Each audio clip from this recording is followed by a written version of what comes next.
I was still in college when this happened. I went to a big party school in upstate New York. I wasn't in a sorority, but I attended a lot of the frat parties still. I had a heavy drinking phase in college, unfortunately, but I guess it's good that I got it out of my system. There was an upcoming frat party that my friends Deanna and Kayla wanted to go to.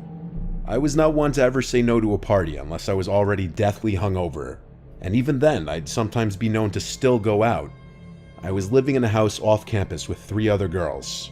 We were not a sorority house or team house or anything like that, just 4 friends renting a house together. I believe it was a Kappa Sigma party that we were going to. The house was about 20 minutes away from campus. We pre-gamed pretty heavily at our house, and then we called an Uber, which we all split. On the Uber ride there, we pre-gamed some more, which was a recipe for disaster.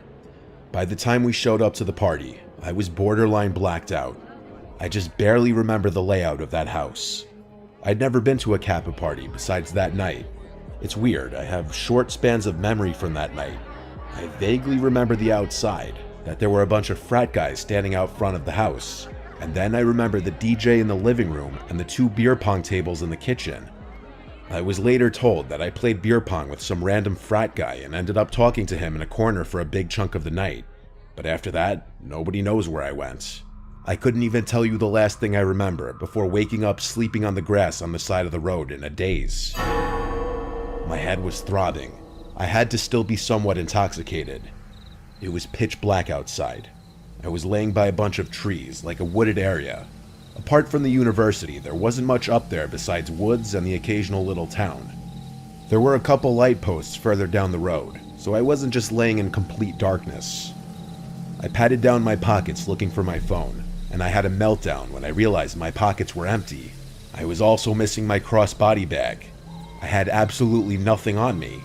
I started to freak out. I couldn't even call for help, let alone check the time or where I was. I looked around the immediate area by where I was sleeping. Nothing. My white shirt was stained with dirt, but that was the least of my worries. I started walking down the road closer to the light posts. I was starting to realize there were no buildings in sight. I was on some completely random back road. I leaned on the light pole for a few minutes, wondering what to do. I decided I'd wait for someone to pass by and ask for help. It took a long time though, at least 15 minutes, before I noticed headlights down the road. I stepped out onto the road, waving my arms and jumping, trying to ensure I got their attention. The car slowed to a stop on the side of the road. I approached the car, and the guy inside rolled down the window. Once he asked me if I was all right, I told him I was stranded without a phone and needed a ride home. He told me to get in, and I did, making sure to let him know how much I appreciated it. He of course asked me about my predicament, how I found myself stranded on the side of the road. I told him I was at a party, and the next thing I remembered was waking up on the side of the road. In hindsight, I should not have said any of that. I should have been as vague as possible, not let this guy know that I got completely trashed and was vulnerable. He asked why I didn't call for help, and I told him I lost my cell phone too. The guy looked at me like I was a moron. I looked back at him for a second, and this was the first time I really analyzed his features. He was like 35. He wasn't the best looking guy. He had a thin goatee and a big nose. I gave him my address to put into his house. As he drove, he put the address in, and then I heard him say under his breath, "Okay, here we go." I asked how far away we were, and he said about 20 minutes. That sounded about right, since the frat house was about 20 minutes from our house. I thought things would go smoothly. I'd get dropped off at the house where Kayla and Deanna would be waiting for me with my belongings, but nothing can ever go that smoothly. The man spoke in a gentle voice basically the entire time. He was asking basic questions at first. His soft voice was almost, in a weird way, off-putting. Like, why was he talking in an almost whisper in the car? We drove on and on for what seemed like over 20 minutes on the same road. I started to get concerned, and so I asked him how much further we had. He didn't respond right away, so I said, "Sir," and he went, "Hmm?" And I repeated my question. He said in his soft voice, "Not far." This wasn't right. Our house is in town, yet we were still on the same back road with nothing but trees everywhere. I started noticing in my peripheral vision that he would look at me multiple times, like he'd move his whole head to stare at me for a few seconds and then look back at the road. I was starting to feel sick. I asked him if he put the right address in, and he said yes. Then he said, "What color underwear are you wearing?" as he put his hand on my knee and started rubbing my knee. I moved it away and told him in a desperate voice to please not hurt me. I just want to get home safe. He said, "Why would I hurt you?" After saying this, he pulled onto the grass on the side of the road and put the car in park, and he was about to lean over towards me and do something, like put his arms around me, but I didn't let him. I opened the door and ran into the woods. Luckily, I was wearing my Air Force Ones, so I didn't have a hard time running in the woods. I ran only just enough to be out of sight from the car when I could no longer see its headlights. I heard the man for the first time raising his voice, and he yelled into the woods, "Where you at? I just want to lick your pussy." I put my hands over my mouth, not only to muffle my breathing, but because of pure fear. I waited and waited until I heard a car door slam shut and the sound of a car speeding off. I waited a few more moments before walking back to the road, confirming he was gone. I felt truly helpless. I didn't want to run into that man again, but I also needed someone else to help me. I waited just at the edge of the woods for another car to come, and eventually one did. I saw the headlights approaching from afar, but I waited until I was sure that it was a different car before jumping out and waving my arms and yelling. The car came to a stop. It was another man, this guy a little older. I sat in the back seat this time. I was so shaken up that I hardly spoke, apart from answering whatever questions about my predicament he asked. Thankfully, this man dropped me off at the house. It was like 4 a.m. at this point. My friends were still awake, waiting for me. They had my phone and my bag. They were contemplating calling the police if I didn't come back by morning. No one had any clue who I left with or how I ended up on the side of the road. The boy who I was with claimed he wasn't the one to leave with me. In fact, there's no solid proof that I even left with anyone, but that leaves no explanation how I ended up sleeping on the side of the road. I cut back heavily on the drinking after this night, and I never want to be in a situation again where I have to hitchhike.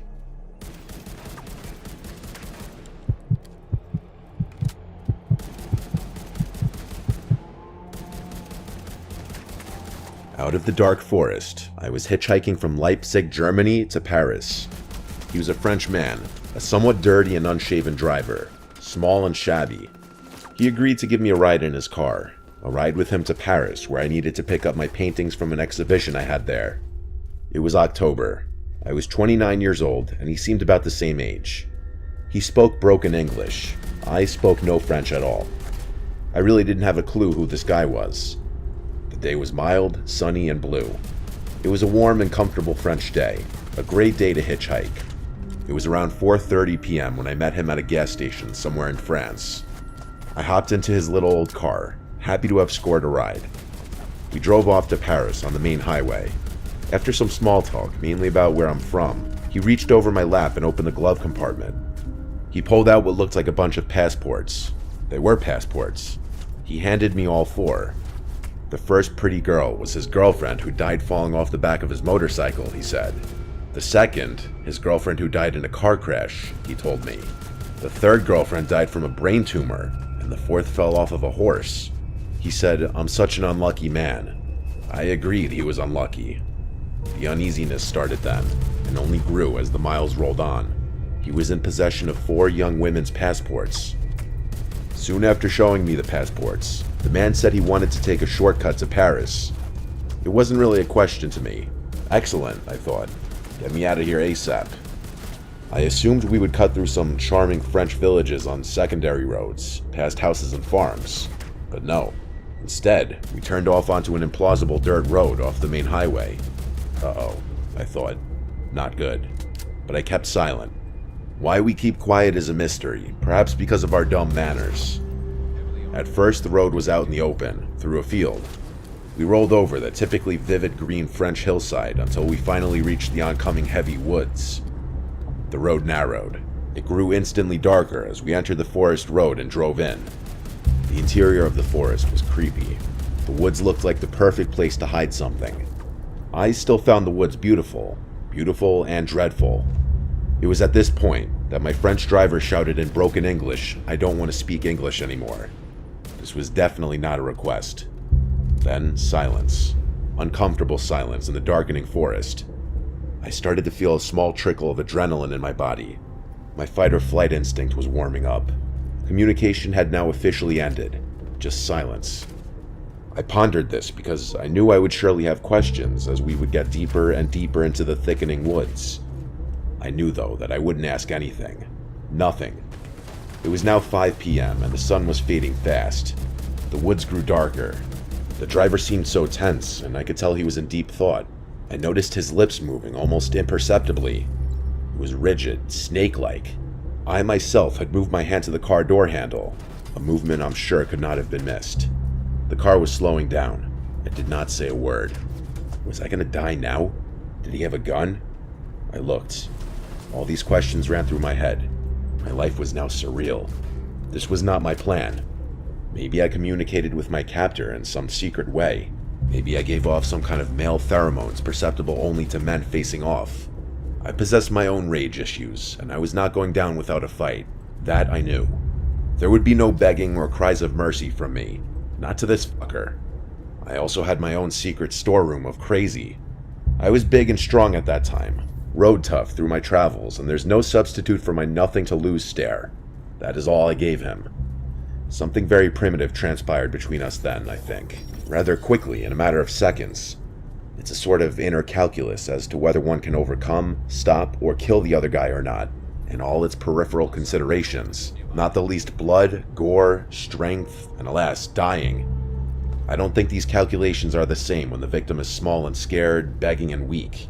I think between those two uneven people it just becomes bloodlust, power, panic, scratching, and doom. 5:12 p.m. The car was now moving really slow. I entered a very strange and new place in myself. I was transformed with very little preparation, transformed into a potential killer myself. Maybe my chauffeur could read my mind or my body language or sense my intent or see my hand on his dirty door handle. It was the moment of truth. And then we suddenly started to speed up. Thank God, out of those woods. Odd how these memories have come back to me as I write this. Some memories I'm not certain of, like, did he say he had to hit one girlfriend with a shovel because she attacked him and would not be quiet and leave him in peace? Did he really explain the 2 backpacks on the back seat? Did I not hear that on purpose? Did I later imagine those words? Did I see more passports in his glove box than the 4 he pulled out? Why didn't I say stop the car after the passport show? The road began to widen and we emerged out of the dark forest into the setting sun, dark red and orange in the sky. I could hear and then see the highway now. I saw tiny houses across the highway. I had no idea where exactly I was. The Frenchman asked me if I wanted to spend the night at his house. We could eat dinner together. A quick film of his filthy torture chamber basement ran through my head.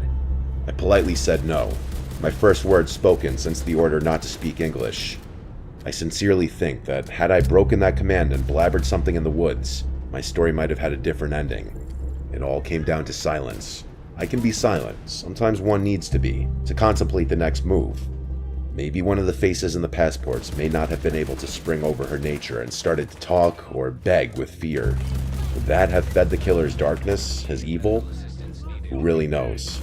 I got out at the side of the highway, and with night settling in, I watched him drive away.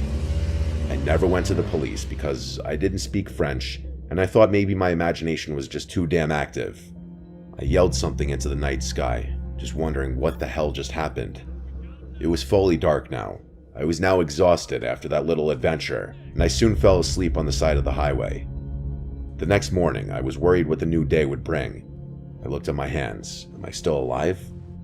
Jump ahead 20 years, and I'm teaching a German business student English in a cafe on a boulevard in Leipzig, Germany. For whatever reason, we discuss this topic, hitchhiking, and I tell him my story. My student promptly whips out his smartphone and Googles French serial killers. Then he shows me pictures. There he was.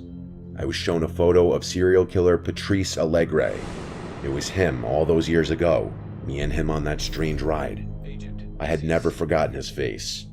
At that time, 1990, there was a reported serial killer leaving bodies of girls on the French roadsides and highways. He was in the midst of his killing hobby back then. I had heard about a killer on the loose. My French girlfriend told me to be careful hitchhiking back then. I've often wondered if the murdered women and other men may have been buried in those woods we passed through slowly. I now wish I had gone to the police, and have since subsequently tried. He's in jail, and they're not interested. Maybe I could have helped stop more murders back then. That's heavy on my soul, and since then, I felt a dark light in my body. Maybe the souls of the girls escaped with me, desperate to get out of the forest.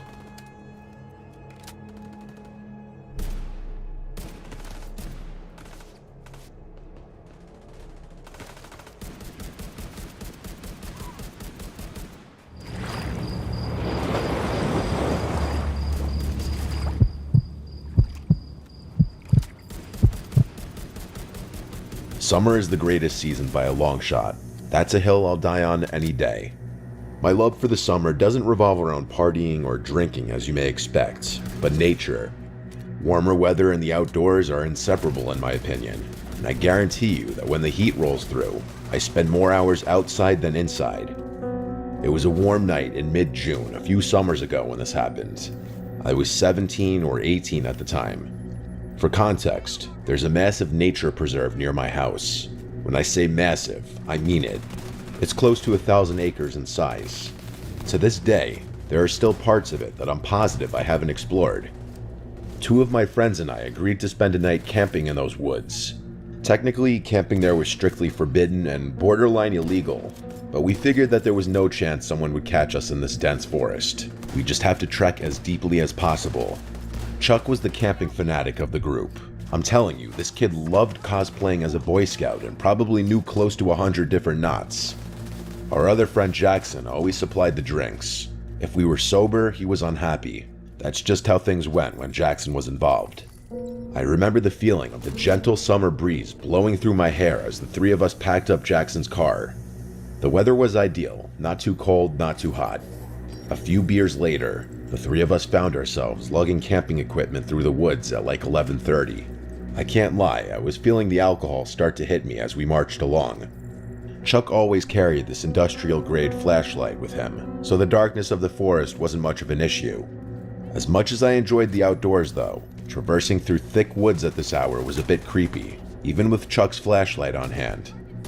After close to half an hour of straight walking, the 3 of us found ourselves in a small, flat clearing that was an ideal spot to set up camp. We pitched our tent as per Chuck's instruction and set our chairs up. The fire was the next step. Chuck once again took the lead on this, and after a few more minutes, we had a pretty decent fire going. Jackson reached into his bag and tossed me another drink. He then grabbed his JBL speaker and started playing some music. The vibe was perfect, and we must have been talking and drinking for a good 2 hours. We were all pretty drunk at that point, and I could tell the other guys were just about ready to pack it up for the night. Jackson turned the music down and started collecting discarded beer cans. Just then, a deafening whistle pierced the silence. I nearly jumped out of my seat, going from drunken haze to high alert in a matter of seconds. I don't know how to describe it. The whistle was abnormally loud, but still sounded distant. Jackson quickly shut the speaker off, and the 3 of us sat in silence as we exchanged concerned looks. I could feel my heartbeat pounding through my chest. We sat there, frozen in place for what seemed like forever, listening intently to our surroundings. But there was nothing. It almost seemed quieter now than it had when we first got there, like eerily quiet. Not even the normal wood sounds you come to anticipate. I used that time to play my memory of the whistle back in my head. It definitely wasn't an animal's noise. The best way I can describe it is a standard whistle you'd hear at a ballpark. Chuck finally broke the silence, quietly urging us to pack up and leave. Jackson and I disagreed with that plan though. We might risk encountering whoever made the noise, which I was beyond terrified of.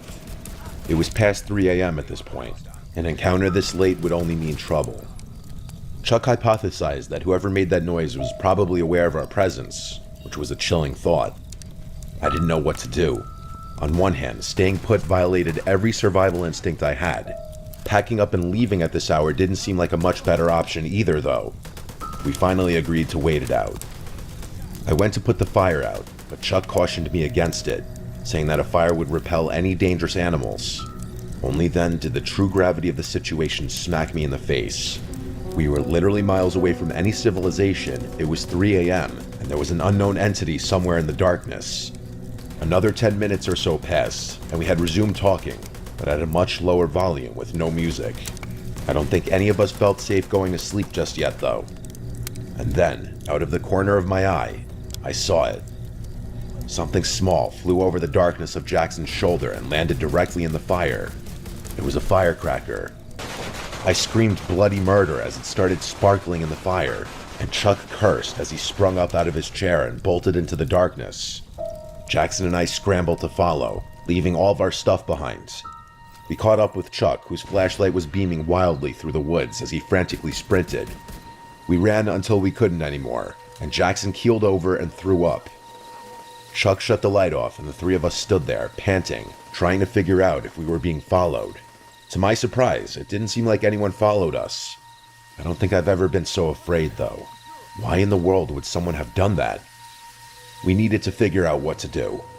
Jackson wanted to just find our way out of the woods and never come back, but Chuck was reluctant to leave all of his camping gear behind. Plus, he reminded us the fire was still active. I was dumbfounded. How could he be concerned with forest fires after what had just happened?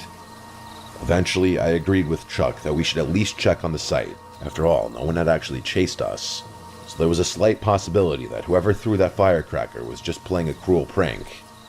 Chuck was a navigational expert and was actually able to retrace our footsteps. I could make out the glow of the fire as we quietly approached. Before I could get any closer, though, Jackson put a hand in front of me and pointed with a horrified look on his face. I strained my eyes to make out the sight in the distance. What I saw is probably the most terrifying thing I'd ever laid eyes on. There were 3 people sitting motionlessly in our chairs like statues.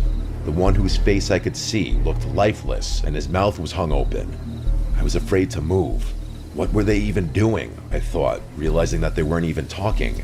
This was not normal.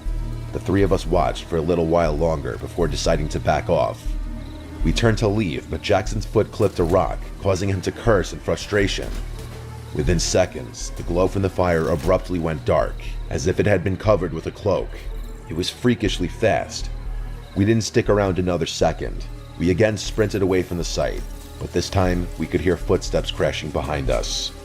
We didn't stop this time. We bolted out of the woods and ran all the way to Jackson's car. By some miracle, we weren't followed out of the woods. None of us spoke on the drive back, each of us lost in our thoughts. The next day, Chuck insisted we return to the site in the daylight to collect his belongings. Jackson wanted nothing to do with that, but I agreed to accompany Chuck. After some searching, we eventually found the site, which looked mostly untouched. That is, until we got a little closer and noticed the putrid smell coming from Chuck's tent. He unzipped it, and we found a dead, rotting rat. It was sickening. I took the hint, and haven't been back to that preserve since.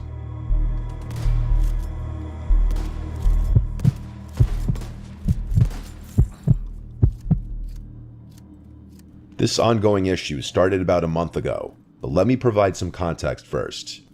I'm 24 years old and I live with my parents. My family is not well off and never has been, and pretty much all of the money I make goes into supporting the household. My relationship with my parents is not the best. We bicker quite often, and whenever I'm not working or hanging with friends, I tend to stick to myself. I don't want to write a hard luck story or anything like that, but I've had it tough growing up. Fitness has always been my go-to escape. I see it as a healthy way to get my mind off personal burdens, while also providing a good excuse to leave the house. There's a park about a 10-minute drive from my house that has a workout facility, with bars for pull-ups, dips, and other calisthenic exercises. During the summer months, I like to go there to work out as nature helps calm my mind. I like to go at nighttime because since it's a public park, it tends to get busy during the day. So one night, while my parents were arguing, I decided to slip out of the house to go work out. It was an extremely hot summer night, probably 85 degrees. I remember breathing in the humid air as I walked from my doorstep to the beat-up white Corolla sitting in our driveway. I started the rickety engine and rolled down the windows as the warm summer breeze flowed through my hair. I arrived at the park and exited my car. I was the only car in the lot. It was probably 10 or 11 p.m. The park was completely empty at this time. The beautiful scenery mixed with the steamy air to create a soothing atmosphere, which is another reason why I like this park so much. It sits on top of a hill that overlooks the downtown area of my city, which always adds pleasant and sentimental emotions to my evenings. Anyway, I started a set on the pull-up bar, I wasn't really counting the repetitions. When I work out, I just do it till failure, then take a break and do it a couple more times. It was somewhere between my sets when I took a break to loosen up my arms. Before I got back on the bar though, an indescribable feeling came over me, and a subconscious urge forced me to turn my head around. Standing literally a foot away from my face was a tall, beaten-looking man. I actually screamed and jumped like 5 feet back. He let out a raunchy, boisterous laugh and apologized, saying he didn't mean to scare me. His appearance and mannerisms were extremely eccentric right off the bat, like he was damn near face to face with me. He clearly had something wrong with him. I asked him why he was so close to me, and he said he lives here. He explained that he sees me working out here all the time, and asked me if I could teach him. Now, I'm a very non-confrontational type of person, and especially during a time like that, I really just wanted to be left alone. I awkwardly but politely told him I'm just going to do some pull-ups and leave. I hopped back on the bar and continued my set. His words marinated in my mind. He sees me here all the time? I felt the gaze of his eyes burning the back of my neck, but like I said, I'm very non-confrontational. While he did make me increasingly uneasy, I didn't really know what to say or do about it. But then something really weird happened. Right as I was about to finish my set, I heard him mutter my full name. My blood instantly turned cold as I jumped off the bar and slowly backed away. I said a shaky, "What?" He didn't respond, and instead just stared at me with this crazed, wide-eyed smile.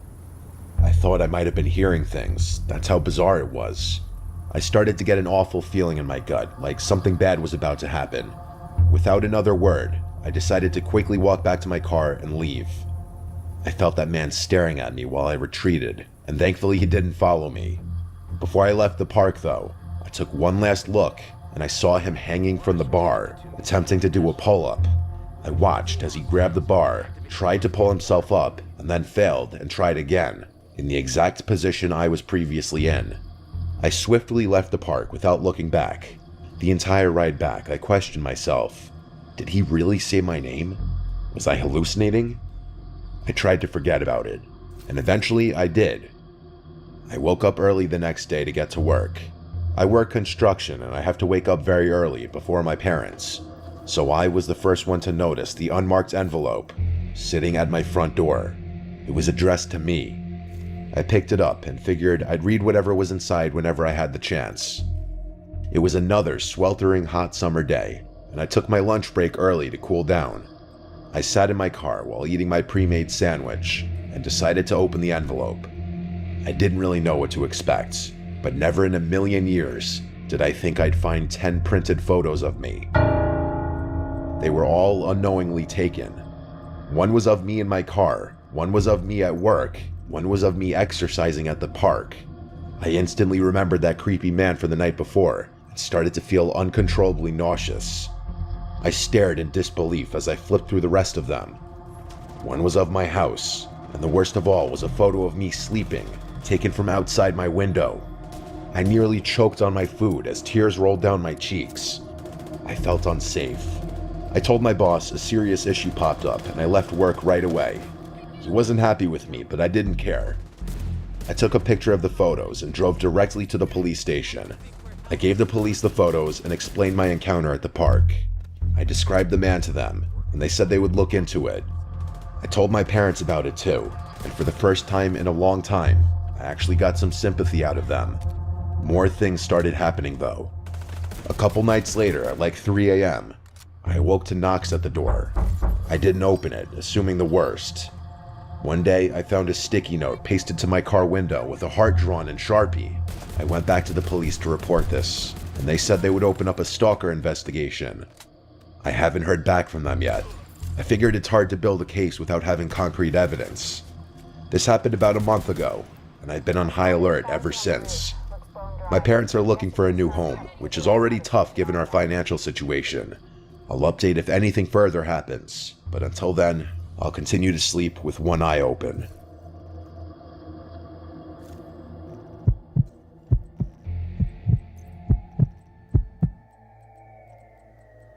This happened to me last summer when I was 22. I wasn't a very outgoing kid at the time. If I ever did anything social, it was because my degenerate friends had somehow dragged me out of the house. This was one of those times. Well, it was supposed to be. My friend Philip invited me to a house party at like 8 p.m. It was pretty spontaneous, but I had nothing going on, so I reluctantly agreed to go with him. I knew he was going to give me crap if I refused. I can't even lie though, the idea of a party, even with strangers, sounded more appealing than being alone. Philip was a few towns over from me, so it made more sense for us to drive separately instead of going together. He gave me the Addy and I was on my way. The literal second I pulled onto the street, Philip bailed at the last minute. Rightfully so, I was super frustrated. How could he bail on me like this? There I was, feeling like a complete idiot outside a stranger's house. Annoyed but determined not to waste the night, I decided to go in. Drove all the way here, I thought. Might as well go inside. I walked up the front steps and knocked on the door. The host, Randy, greeted me warmly. He was instantly likable, charismatic, and friendly without being a douchebag. He introduced me around, and things were actually less awkward than I had anticipated. People were really friendly to me despite not knowing who I was. There were even a few girls I had my eyes on. I decided to enjoy the party and hit the booze. Hard. It was getting pretty late, but the party was still raging. Admittedly, I might have overdone it with the drinking. At one point, I was so nauseous and dizzy that I needed a break. It must have been close to 2 a.m. at that point. I went upstairs to look for a bathroom, but they were all occupied. The house was deceptively big. Granted, it was probably the alcohol, but I was literally getting lost stumbling through the maze of hallways up there. After making it to the top floor, I found a door leading to what seemed like an attic or storage room. Desperate for privacy, I figured it was as good a place as any to pull myself together. I groped around blindly for the light switch, but there was none. This was definitely an attic or something, as there was also dust everywhere. There was a window in the far corner which I opened, allowing the cool night breeze to wash over me. There was a solid minute there where I was seriously considering throwing up onto the roof. The breeze somewhat cured my nausea though, so I just kept my head hung out of the window. It was dark outside, and the quiet was a refreshing contrast to the boisterous chaos downstairs. Sometimes all you need to restore your state of mind is a gentle breeze and some peace and quiet. Just as I was about to close the window and head back, I heard a faint noise. Footsteps on the roof shingles. That didn't make any sense though. Was I going crazy? Curious, I climbed out onto the roof. In all honesty, there was probably a 0% chance I would have done that if I had been sober. I slowly stood up and looked around. In the moonlight, I saw something terrifying. There were 2 masked figures with bags emerging from another window. It dawned on me. Randy's house was being robbed. I started panicking. Should I shout? Confront them? Then a more pressing question hit me. What if they were armed? In my clumsy state of disbelief, I slipped and scuffed one of the shingles pretty loudly. One of the burglars heard it and jolted his head in my direction. Our eyes briefly met, and I froze. He nudged his partner, and the 2 of them quickly started making their way across the roof. Adrenaline surged through me. I couldn't let them get away. Randy had been so welcoming, and I felt a surge of loyalty. I decided to act. I quietly followed the burglars across the roof, keeping a safe distance. They headed towards a sloping part of the roof for an easier escape. As they climbed down, I pulled out my phone to dial 911, but fumbled in my drunken state, dropping it. The phone clattered loudly, and the burglars turned sharply. "Who's there?" one of them hissed. Heart pounding, I ducked and scanned my surroundings, spotting a loose roof shingle. Without thinking, I grabbed it and hurled it towards them. It missed, but the noise startled them, causing one to lose his footing. He tumbled down the roof, crashing into the gutter before falling to the ground. The other burglar, now panicked, leaped to a neighboring tree and scrambled down. I rushed to the edge of the roof and saw the fallen burglar, groaning on the ground. I needed to alert everyone. As I turned to head back, I heard sirens. Someone else must have called the cops. I stumbled back into the attic room and made my way downstairs, trying to appear calm. The party was still in full swing, oblivious to the drama outside. I found Randy laughing and chatting with guests. "Randy, you need to call the police. There's been a robbery. I saw the burglars on the roof," I said. Randy's face turned from amusement to shock. "Are you serious?" he said. As he hurried to make the call, I explained what happened. The party mood shifted from celebration to concern. Apparently, one of Randy's neighbors had coincidentally already called the police to file a noise complaint, which was an incredibly ironic turn of good fortune. When they arrived, I recounted my story, leading them to the injured burglar. The man was arrested, but his partner had fled. The party ended abruptly. People started scattering and the lights got flipped on. I tried my best to act sober, but even after all that happened, I was still stumbling a bit.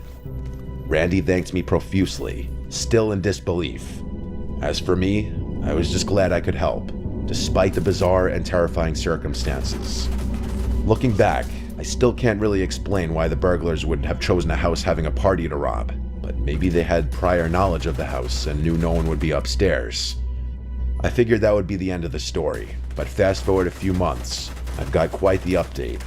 I was playing video games at Philip's house one night when he got a call from Randy, who invited us over for a few beers. Up until that point, I hadn't actually realized the two of them were that close. The first thing I noticed when I pulled up to Randy's house was the front door and every window in sight were completely different. Was I not remembering his house right? I could have sworn the windows and the front door had been white, but they were all gray and much more heavy-duty looking. Randy waved us in and we went down to his basement. We cracked a few beers and started playing a game of pool. To my surprise, he actually recognized me from the party and thanked me again for my trouble.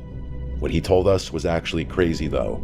Apparently, the burglar the police caught that night refused to snitch on his partner and was currently serving a lengthy prison sentence. The police hadn't been able to get any leads into catching the other guy though. Randy told us that not even a week after the incident happened, his family started receiving threatening letters from an unknown sender, some of which included pictures of Randy and his family members. Obviously, they reported these occurrences, but the police had no real leads. A month after that, Randy's mom noticed a suspicious vehicle circling the house at like 1 a.m.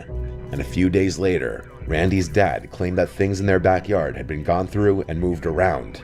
In response, Randy's dad upped their home security a degree and even went as far as to replace and reinforce all their doors and windows. I was shocked. This was still an ongoing issue for Randy, and I had no idea how serious a situation like this could get. Summer's fast approaching, and I'm sure I'll have another update when I see Randy again.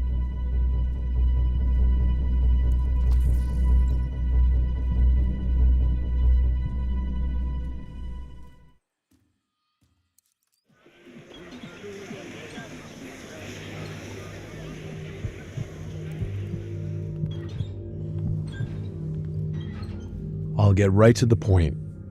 My middle son is a senior in college. He's a good kid, most of the time. I'm a bit cross with him right now, because he just asked me for money for a spring break trip to Hawaii with his friends, which kind of caught me off guard. Like I said, he's a good kid, and I want him to enjoy himself, but something about the way he asked rubbed me the wrong way. His mother's been struggling with her mental health lately, and it would have meant a lot to her to have him around. But I guess he's more preoccupied with getting wasted on a beach with his frat brothers. I can't even say I blame him for it. I was exactly the same when I was his age, and I see a lot of myself in that kid.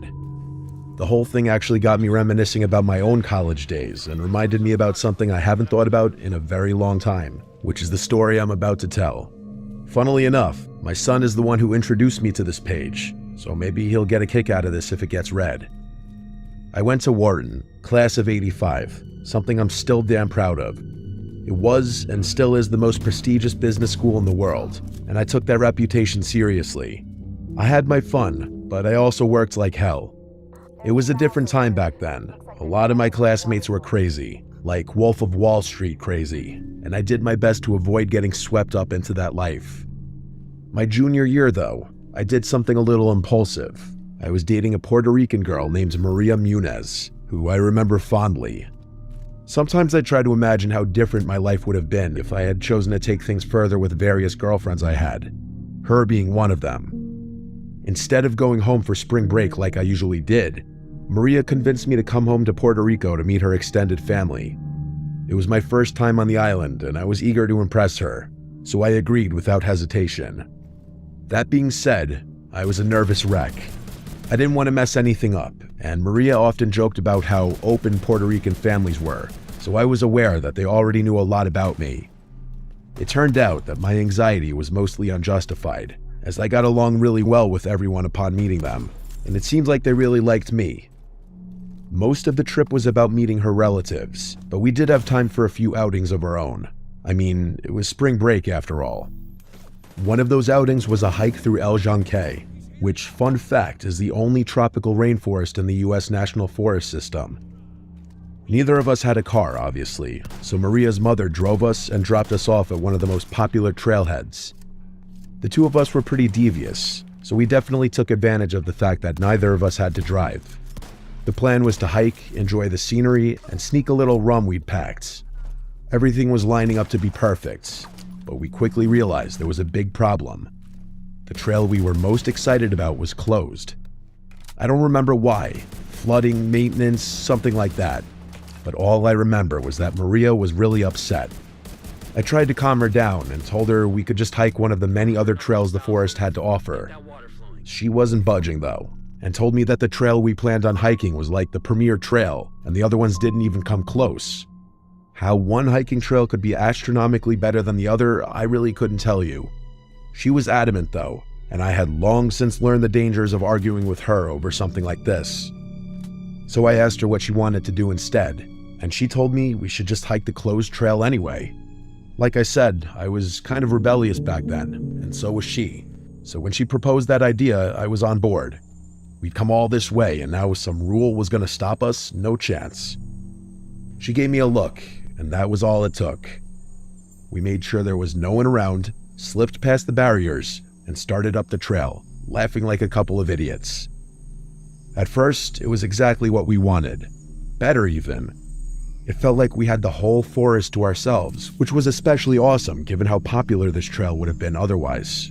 Imagine visiting a world-famous natural site, except you're the only one there. That kind of exclusivity is impossible to come by. Anyway, we hiked for a decent while, passing little waterfalls and admiring the beauty of the forest. And yes, we were also drinking. Not excessively, but just enough to feel a good buzz. It was really fun, I have to be honest. But then, out of nowhere, Maria screamed and jumped back, almost knocking me over. That instantly put me on high alert, although I didn't know what had scared her. I looked around frantically until I saw it. A little further down the path was what looked like a freshly decapitated mongoose. Let me repeat that, it was a mongoose. A big one too, and its head looked like it was completely missing. I told Maria to stay where she was and approached the carcass by myself, hoping it was maybe a stuffed animal or something. It wasn't. I inspected it without getting too close, and confirmed what I initially thought. Its head was cleanly sliced off. The cut was too precise for it to have been anything other than a knife wound, which was downright disturbing. The worst part though was that the body hadn't started smelling yet, meaning it probably hadn't been there for very long. Maria was shaking. I was mostly shocked by it. I tried to reassure her by saying something dumb like how crime in a national forest was unlikely, even though I couldn't explain it myself. I put my arm around her and ushered her past the body, trying to block it from the line of sight. All I could think about in that moment was putting some serious distance between us and that poor lifeless creature. We walked in silence for a while, and even though we distanced ourselves from the mongoose, I could tell the moment was gone. The adrenaline rush had worn off my buzz and erased my good mood. As bad as I felt though, I could tell that Maria was significantly more shaken, and I couldn't imagine that she was even enjoying herself in the slightest. She said that she wanted to stick to our original plan of hiking the whole trail to the other side, but it was obvious that she didn't want to be in that forest anymore, and I couldn't blame her. As we were walking, I couldn't help but rack my brain trying to figure out what we had stumbled upon. It didn't make any sense. I wasn't aware of the hunting laws there, but I couldn't imagine that hunting in a national forest so close to a pedestrian trail could be legal. And yet, that was the only explanation I could think of. Why they had left that mongoose's body there to rot was beyond me, but there was no other rational explanation. Maybe it was a hunter who had seized upon the opportunity to have that part of the forest all to himself, like we had. I really didn't know. Maria and I hiked another mile or so, with me trying to cheer her up the whole time, but nothing was working. Eventually, she admitted that she wasn't feeling well and wanted to turn back. I didn't argue, although I was definitely dreading having to walk past that spot again, mostly because I wasn't sure how it was going to affect her, and I just wanted her to feel comfortable. We retraced our steps, and I could tell we were closing in on the spot where the mongoose had been. I told Maria to keep her head down so she wouldn't see, and she did. I braced myself as we turned the final bend, but when the spot came into view, the mongoose was no longer there. Someone had moved it. My heartbeat started racing, and I instantly began scanning nearby trees, terrified that there was someone hiding among them. I was not prepared for what came next. Instead of seeing a person, I noticed something hanging from one of the trees. It was a mongoose. It was strung up with twine, its paws tied together. There was a sickly green liquid dripping from its body that hadn't been there before, and it was rotating slowly in the wind. I couldn't help but curse out loud when I saw it, which caused Maria to open her eyes. As soon as she saw it, she let out an awful, blood-curdling scream of pure terror. Before she could freeze up, I grabbed her wrist and told her to run. We took off sprinting down the trail, trying not to trip over each other. I let her go in front of me and kept looking over my shoulder, half expecting someone to be following us. Instead, a deafening scream rang out from somewhere behind us. It was a woman's scream, and it was absolutely terrifying. It sounded like the kind of scream someone getting attacked would make. I felt Maria's body jolt mid-stride, and for a second, I thought she was going to collapse. She let out this panicked sob and tried to push herself even harder, but she was already out of breath. I kept my grip on her wrist, practically dragging her along as she slowed down. We couldn't stop. My own chest was burning, but we needed to keep moving. Eventually, Maria could barely run anymore, so we had no choice but to slow down to a fast walk. I turned around completely and started walking backward, keeping my eyes locked on the trail behind us. I was bracing myself for a fight. Something had strung up that mongoose. Something had caused that scream. I was 100% sure that I'd see something charging towards us any second, but nothing ever happened. The trailhead finally came into view, and for a brief second, I thought we were in the clear. But then I saw someone standing near the barricades watching us. It was a park worker with his arms crossed, clearly pissed off. As soon as we slipped past the barricades, he started yelling at us about breaking the rules and told us he was kicking us out and banning us for life. But then he got a good look at Maria, who at that point was both sobbing and physically exhausted. I told the guy everything, not leaving a single detail out. He took it really seriously. He told us we both needed to come with him, so we did. We were taken to a small ranger station near the parking lot where a supervisor was waiting. I had to go through the story again, then again when they called the police. Maria didn't say a word. Eventually, her mother arrived and we left, still shaken.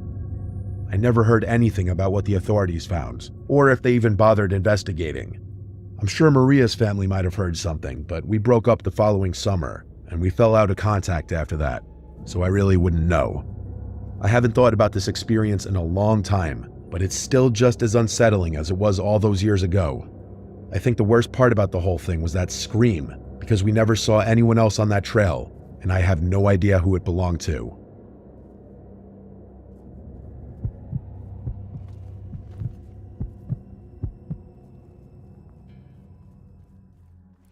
I'd consider myself a pretty laid-back guy.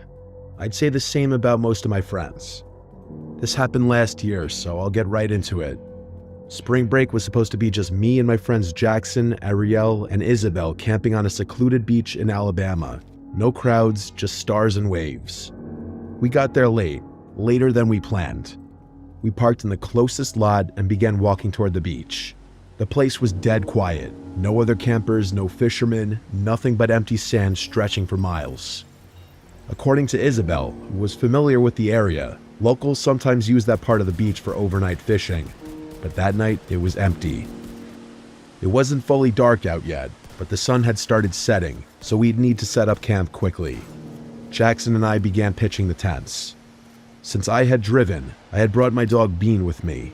He was a Doberman who loved the sand, so we all got a kick out of watching him run and roll around. At one point, Ariel pointed out a car in the distance, saying it had driven by twice already. I turned.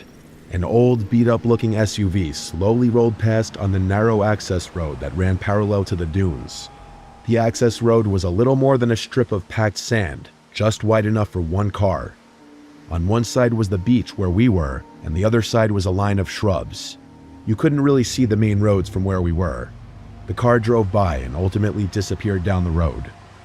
The four of us shrugged it off and went back to setting up, and by the time we finished, we decided to crack a few beers and chop it up in a circle. The girls drank seltzers instead of beer, which we made fun of them for. It was almost fully dark at that point.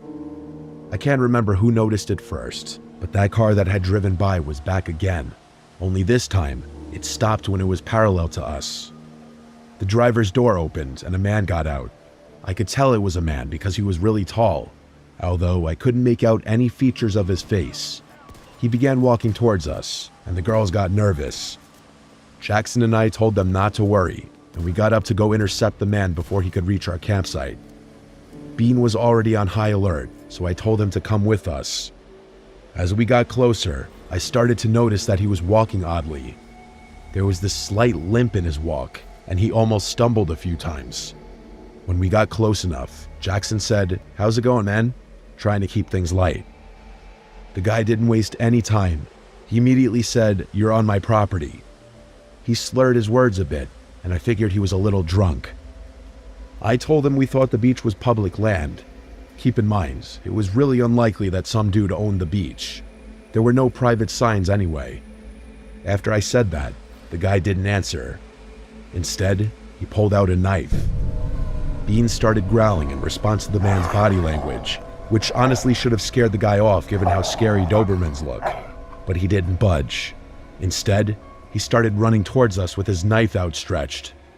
Bean charged at him and jumped to attack his arm that was holding the knife, causing him to fall to the ground. I yelled no at the top of my lungs as I didn't want my dog to get stabbed, but Bean somehow got the dude to drop the knife. The man screamed in pain as Bean bit his arm. I whistled for him to get off and he listened to me. He ran back to my side but kept his eyes on the guy who was now writhing in pain on the ground. Eventually, the guy got up and started running back towards his car. Jackson and I ran back to the girls, telling them everything. By the time we finished, that SUV had driven off. The girls wanted to pack up and carry everything back to the car, but there was a part of me that was nervous about that plan. That guy was unhinged. There was no telling what he'd do, and I wasn't keen on walking in darkness with my hands full. Isabel made a good point though, saying that he might return with a gun or something. I told Ariel to call the police and tell them where we were and what happened.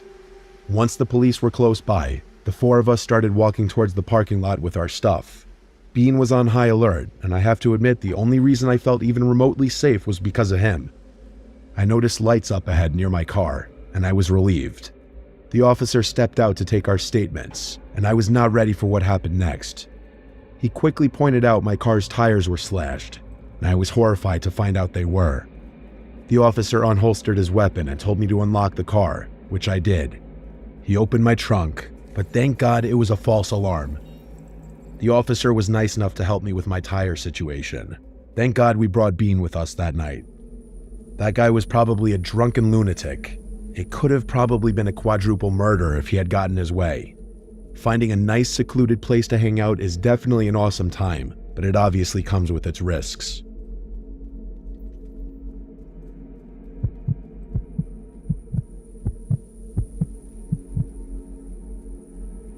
It was spring break 2023. My friend Michelle and I booked a trip to Miami for a weekend. It was both of our first times in Miami. We were both 22. We stayed at some full house rental in Wynwood, which was like a 20-minute Uber from the beach. We got there on Thursday and we were staying until Monday. We landed pretty late in the day Thursday, so we just went out to some nearby bars for the first night. It was fun. The following day, we Ubered to Miami Beach to have a beach day. We brought the towels from the rental and just laid on the beach for hours. Multiple groups of guys approached us, and we just reject them or whatever. But there was one guy who approached us, I guess specifically me, that just had this really charming accent, seemingly nice forward personality, and honestly everything about him was handsome, from his hair down to his physique. He introduced himself as Will. He asked what our plans for the night were and asked for my number. And honestly, I gave it to him. Then he was off on his way down the beach. He didn't seem to be with anyone. We watched to see if he'd stop and try to get more numbers, but he didn't. He was just walking away looking at his phone, and eventually walked off the beach in the direction of the street. Michelle was a little jealous that he showed me more attention, I could tell. Later that day, after the beach and some bars, we left Miami Beach because it was a little too crazy for us. Definitely because it was spring break, but it was just a bit much. We returned to the rental with some drinks and snacks from a nearby store. We drank in the backyard by the pool, listening to music on Michelle's speaker while we plotted our night. It was around this time I shot Will a text asking what he was doing for the night. He responded very quickly, saying he and his friend didn't have plans yet, and then he suggested the four of us go out by us in Wynwood. Michelle jokingly asked if the friend was cute, but I wasn't going to ask that. We made a plan for Will and his friend to come pregame with us at the rental, so they came around 8. The friend's name was Ken, and he was surprisingly good looking as well. I could tell Michelle was pleasantly surprised. They brought their own drinks and left them on the counter in the kitchen, and we drank in the yard for like an hour. They seemed very normal. All seemed like it was going well. We eventually walked to a nearby bar. It was also in Wynwood. I have to admit, Michelle and I were already drunk, and Ken and Will kept buying rounds of shots. Things became a blur pretty quickly. I wouldn't say I blacked out, but bits and pieces of my memory became foggy at that point.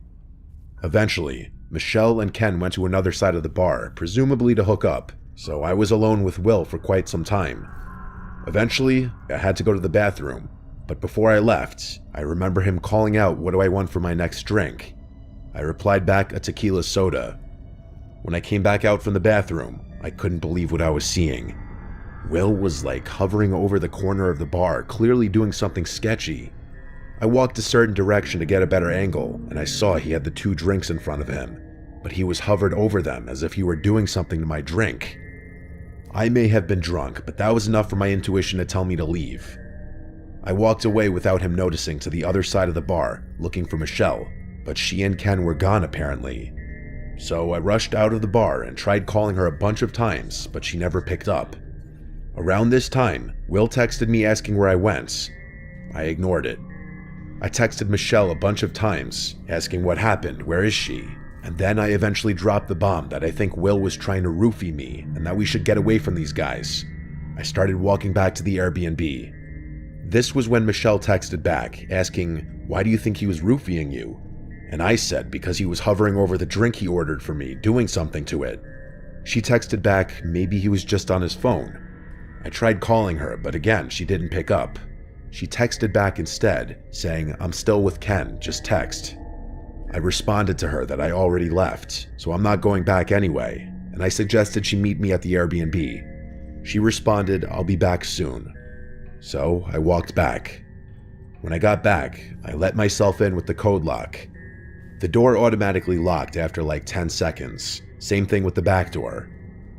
I sat, really drunk and by myself, honestly worried about Michelle, but also I feel like I was wondering if I was just overthinking the whole roofies thing. Maybe he was just on his phone. Either way, it was too late now. I was surprised that Will never attempted to text or call me again. Next thing I remember was the doorknob to the back door jiggling, and then I heard the button sound effects of the code lock, followed by a failed attempt sound effect. I then got a text from Michelle saying to open the back door. I went to the back door and called Michelle's name through the door. She didn't answer though. So I tried calling her phone, but she didn't pick up. I got a text back saying, "Hurry, open the door, he's coming." And this was when I really started to freak out. I yelled through the door, "Michelle, you're scaring me." There was no peephole or windows to look through to see if it was really her. I begged her to please answer me. She never did. There was a peephole in the front door, so I hurried to the front and looked through it. I actually felt sick at this moment, scared for my life, because I saw what looked like Will hiding to the side of the front door. A million thoughts crossed my mind, like if Michelle was running from Will. I was still too terrified to open the back door without her confirming it was her. I texted her back that I'm calling 911 right now. She didn't respond. I actually did call 911 and explained, and while I was on the phone, I checked the peephole again, and Will was gone. When police showed up, I let them in, and within 5 minutes, one of them asked if my friend was blonde, and I said yes. He then told me that another officer had her in their squad car and was bringing her here. I was so relieved, but also horrified. When she arrived in a second police car, she had been visibly crying. She was very, very drunk. To the best of her ability, she explained that she had her phone stolen and she was lost wandering the streets for an hour until someone helped her call the police. All of the texts I got from her number were never her. It was that guy she was with, Ken, or whatever his real name was.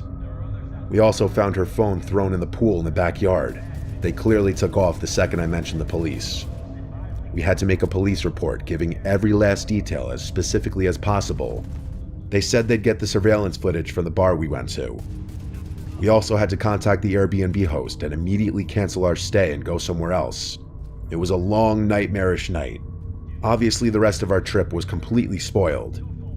It took a whole week before hearing back anything from the police, and the only reason they called was to confirm what the name that guy that I was texting gave me, because it didn't align with the phone records for that number, which I'd already figured out myself. He was using another stolen phone. After that, I never heard from the police again, which is absolutely sickening how little priority the police put into cases like this, even with easy evidence. I have no interest in returning to Miami after this horrible experience. I could have honestly been killed.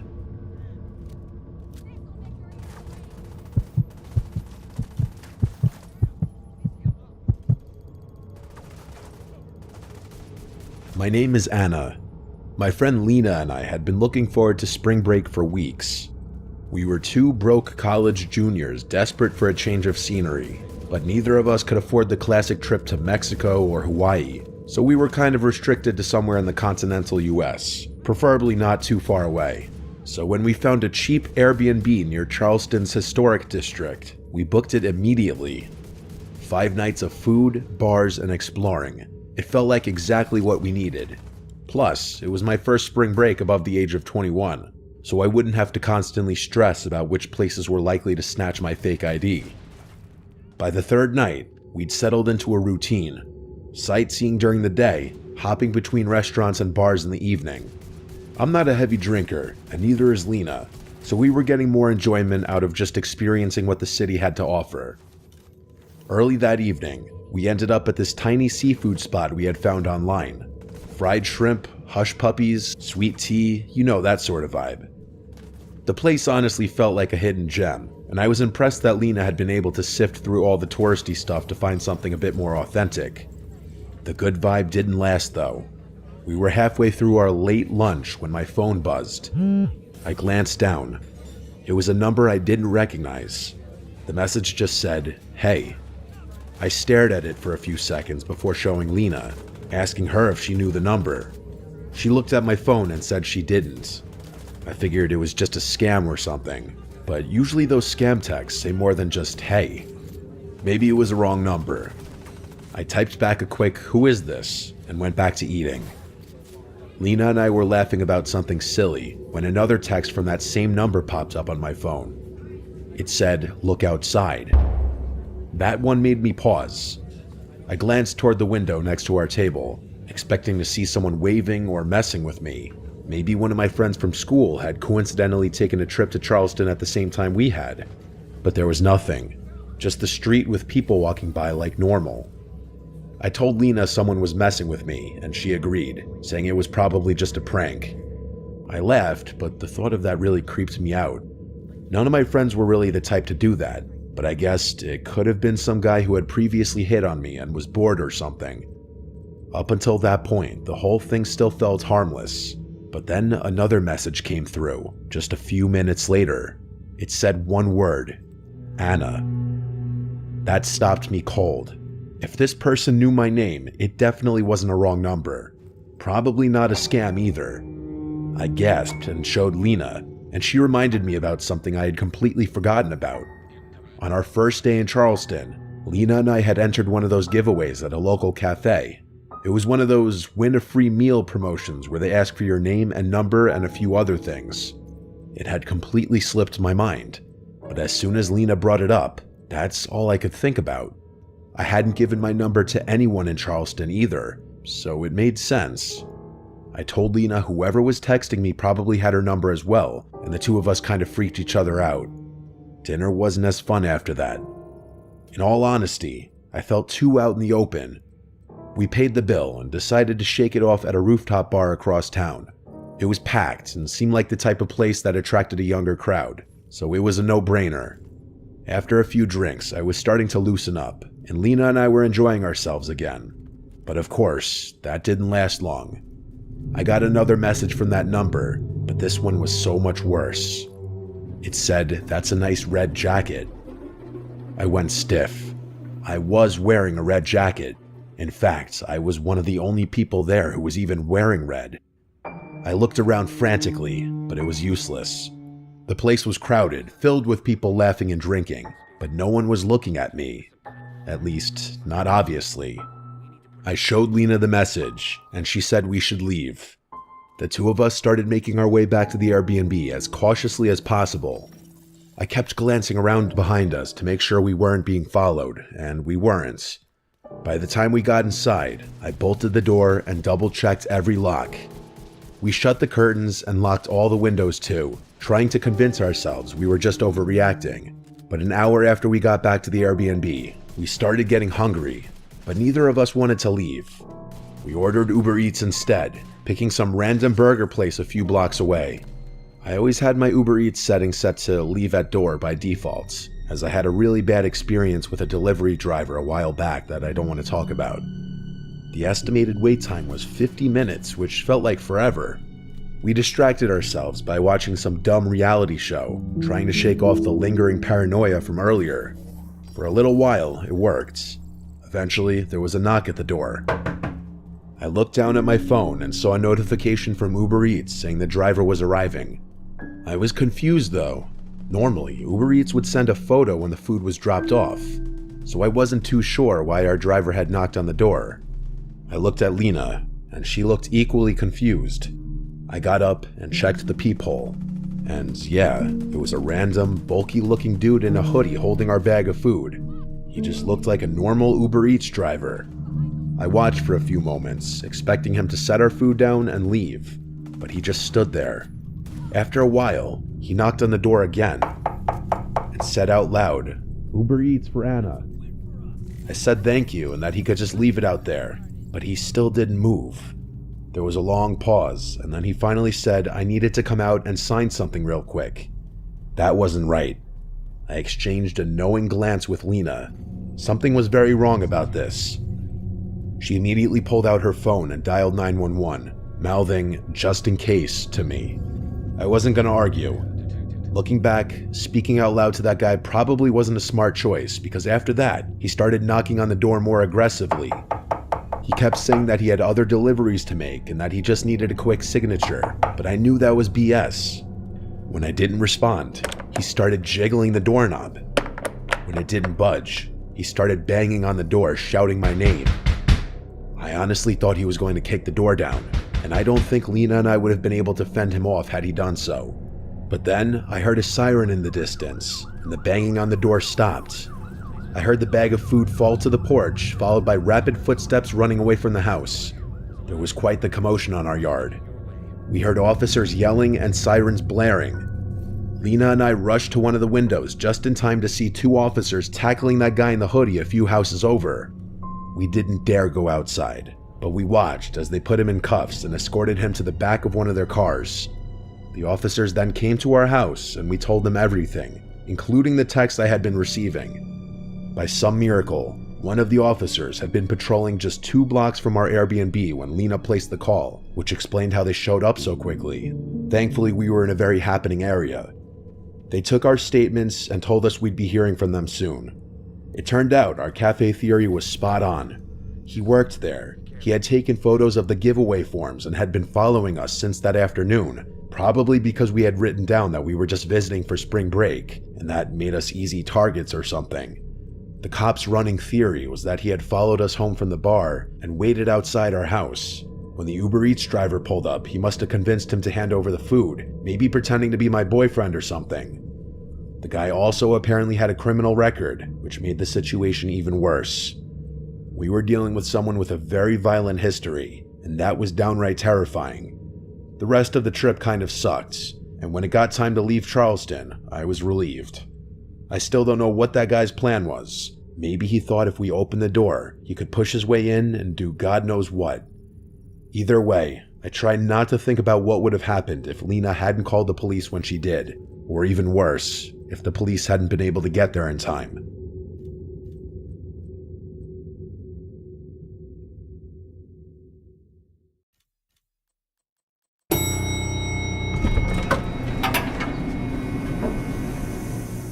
Before getting into today's stories, I want to thank Fume for sponsoring this video.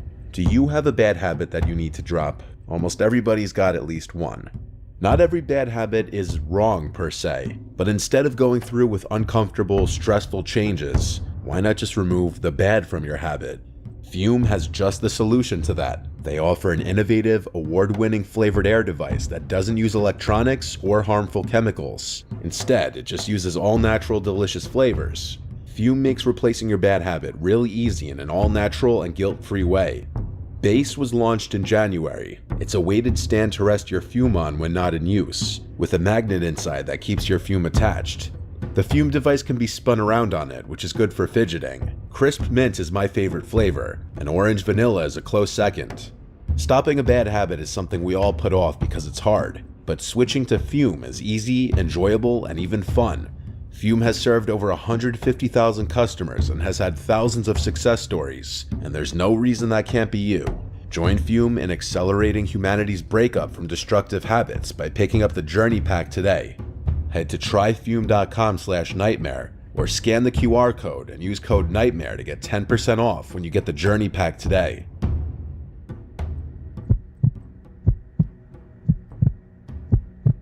It was supposed to be one of, if not the last delivery of the night for me. I was working at this pizzeria called Leonardo's. One of my bosses, Frank, was on the night shift with me. He would choose who does what delivery. We got an order for a couple regular pizzas. He gave me a piece of paper with the address on it and the person's phone number. This was in 2009. I didn't have a cell phone that had GPS, just a bare-bones flip phone. I also didn't have one of those garment GPSs. I still had to use an old-school book of maps to find my way around when doing deliveries. The name of the street that this house I was doing my last delivery for was something along the lines of Willows Road. I can't remember the house number, nor do I remember the name given for the order, but I do remember having the hardest time finding the place. It was in this really rural town with nothing but woods, farmland, and more woods. The lack of streetlights also didn't help. I had to pull over a few times and turn on the interior lights as I checked the map again. It was a very stress-inducing situation whenever I couldn't find a house. I was on a very quiet, dark, and confusing road when I decided to just call the number on the paper my boss gave me. The phone rang a bunch of times. It seemed that there was no answering machine set up to it. It had to have rung about 10 times before someone picked up, and I waited for someone to say hello.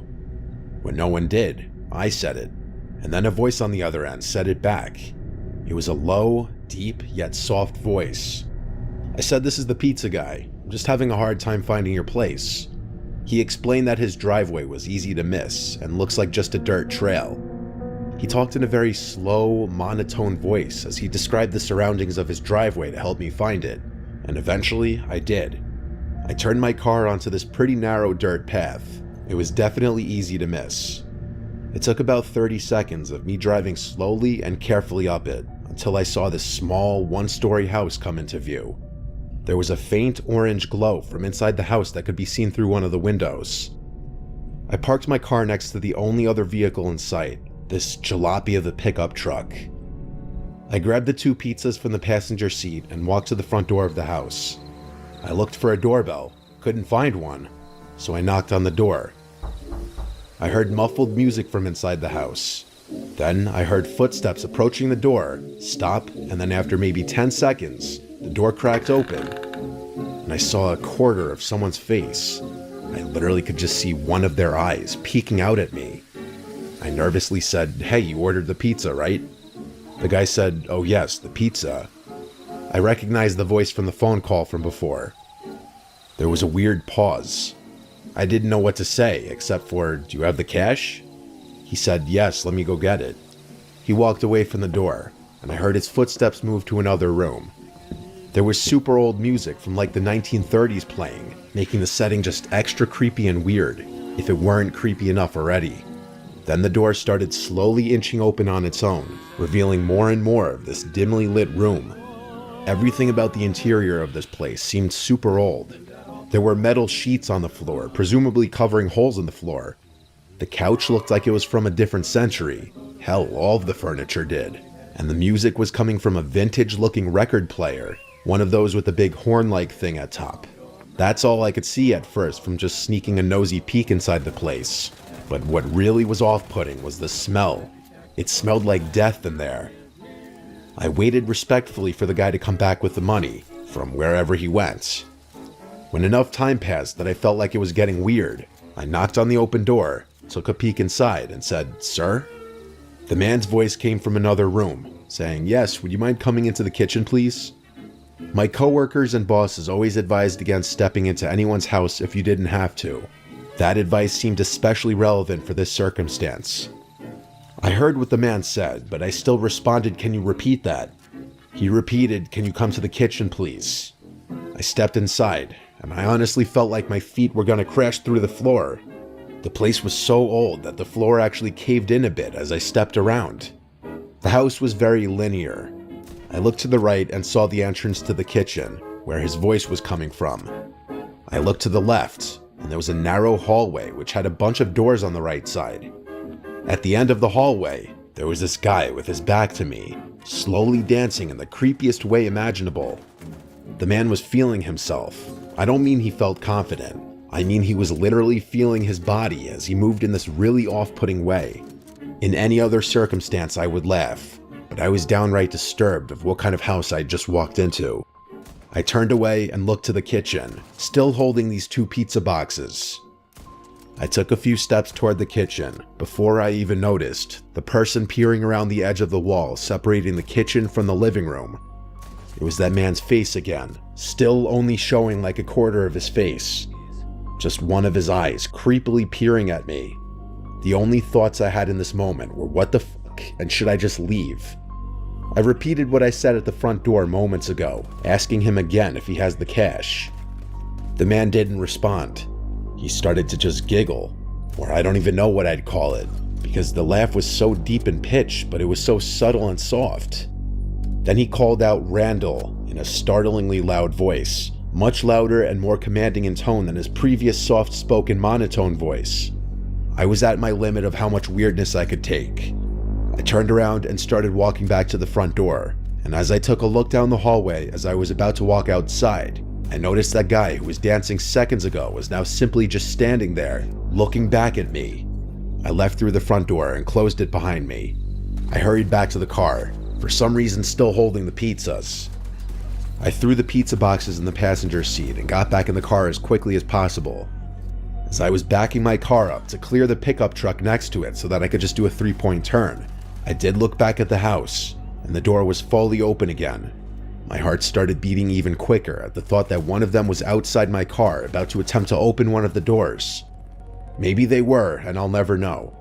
But I managed to get my car down that dirt driveway and back onto the road.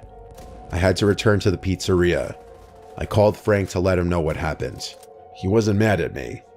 When I got back to the pizzeria, everyone laughed when I told them what happened. I can honestly see how it sounds like a funny situation when explaining it to others, but it was not funny in the moment. Whatever was going on in that house wasn't normal, and I don't think they had any intentions of buying pizza. I've had multiple dreams where I would see that man's face just peeking around from behind a wall. After that, I didn't enter anyone's houses or apartments while doing deliveries.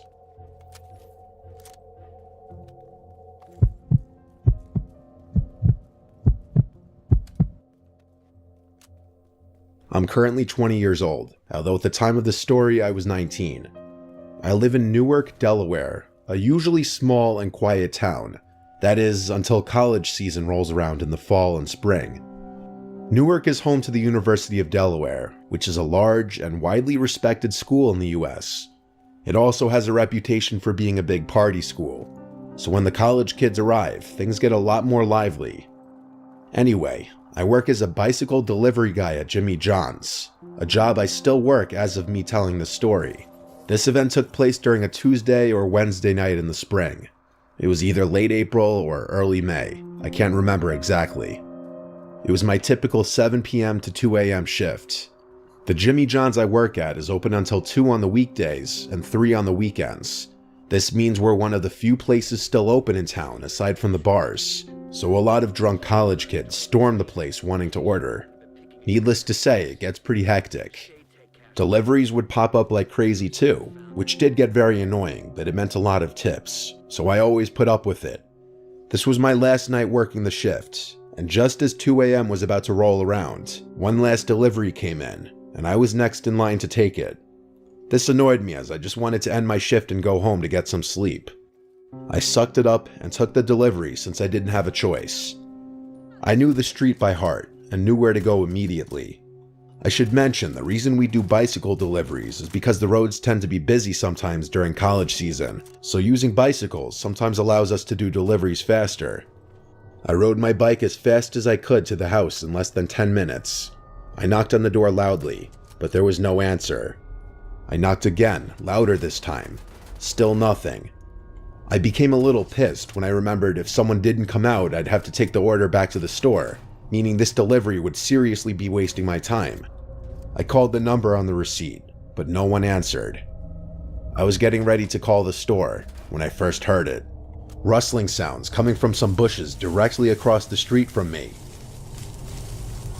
I figured it was probably the wind, but decided to look anyway. When I did, I felt my stomach drop as a strong sense of dread flowed through me. I saw the dark figure of a person directly across the street from me in someone's yard, crouched behind a few bushes. And even though I couldn't make out any facial features, I knew that he or she, though I figured it was a he, was looking right at me. My heart was racing, but it didn't seem like he noticed that I noticed him. I pretended to not notice him and knocked loudly on the door again. Still, there was no answer. I began to grow more and more panicked, wondering whether or not this could be a trap. I did a quick glance, and the person was still crouched behind the bushes, watching me. I just wanted to get the hell out of there, so I decided to just continuously knock on the door as loud as possible until someone answered.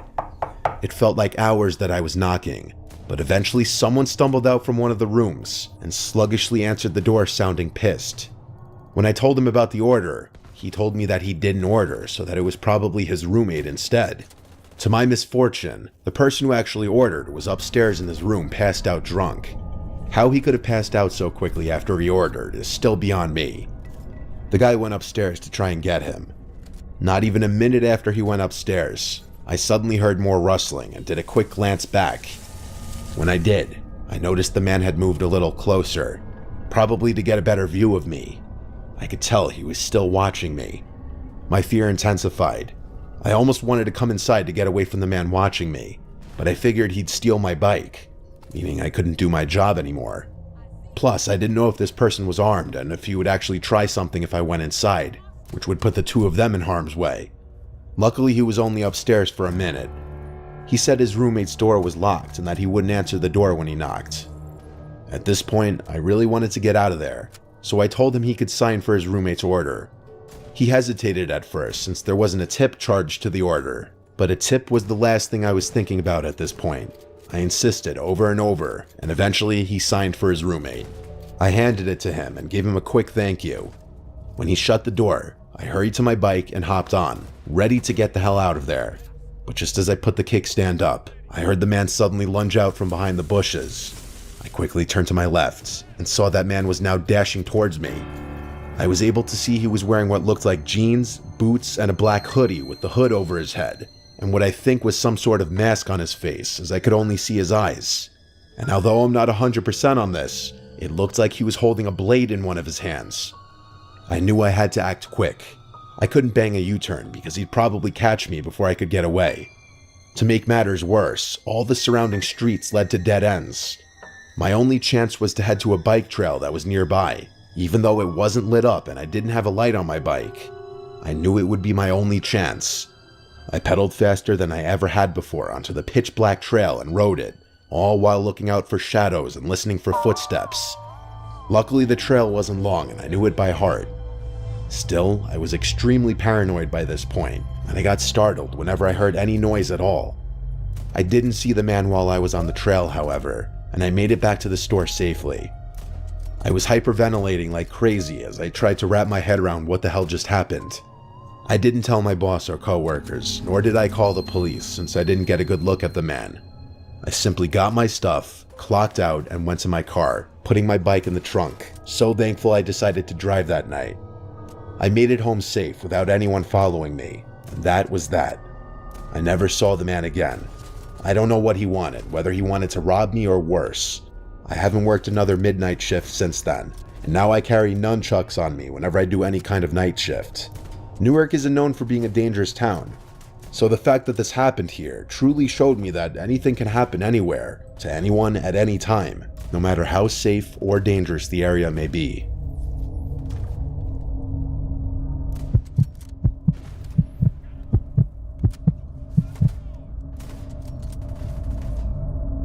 I used to deliver for Uber Eats. I was having trouble paying off my student loans, so I was hustling to make whatever cash I could. I still lived with my parents at the time. It was late at night. I was picking up an order from some fast food place in Wilmington, North Carolina, and delivering to some house about 20 minutes away. I often did late night deliveries and Uber rides because the pay was higher and I could bang out more deliveries and rides without traffic. I was already en route to the address. I was leaving the more populated residential area of Wilmington and heading in the direction of the quieter part with all the forest and farms. Most of the roads over there were pitch black and void of any other cars at that late hour in the night. I turned off the main road onto a side road with a dead-end sign. This was the road the directions were taking me, where the address was. I was brought to the last house on this road. The lights to almost every little house on this stretch were off.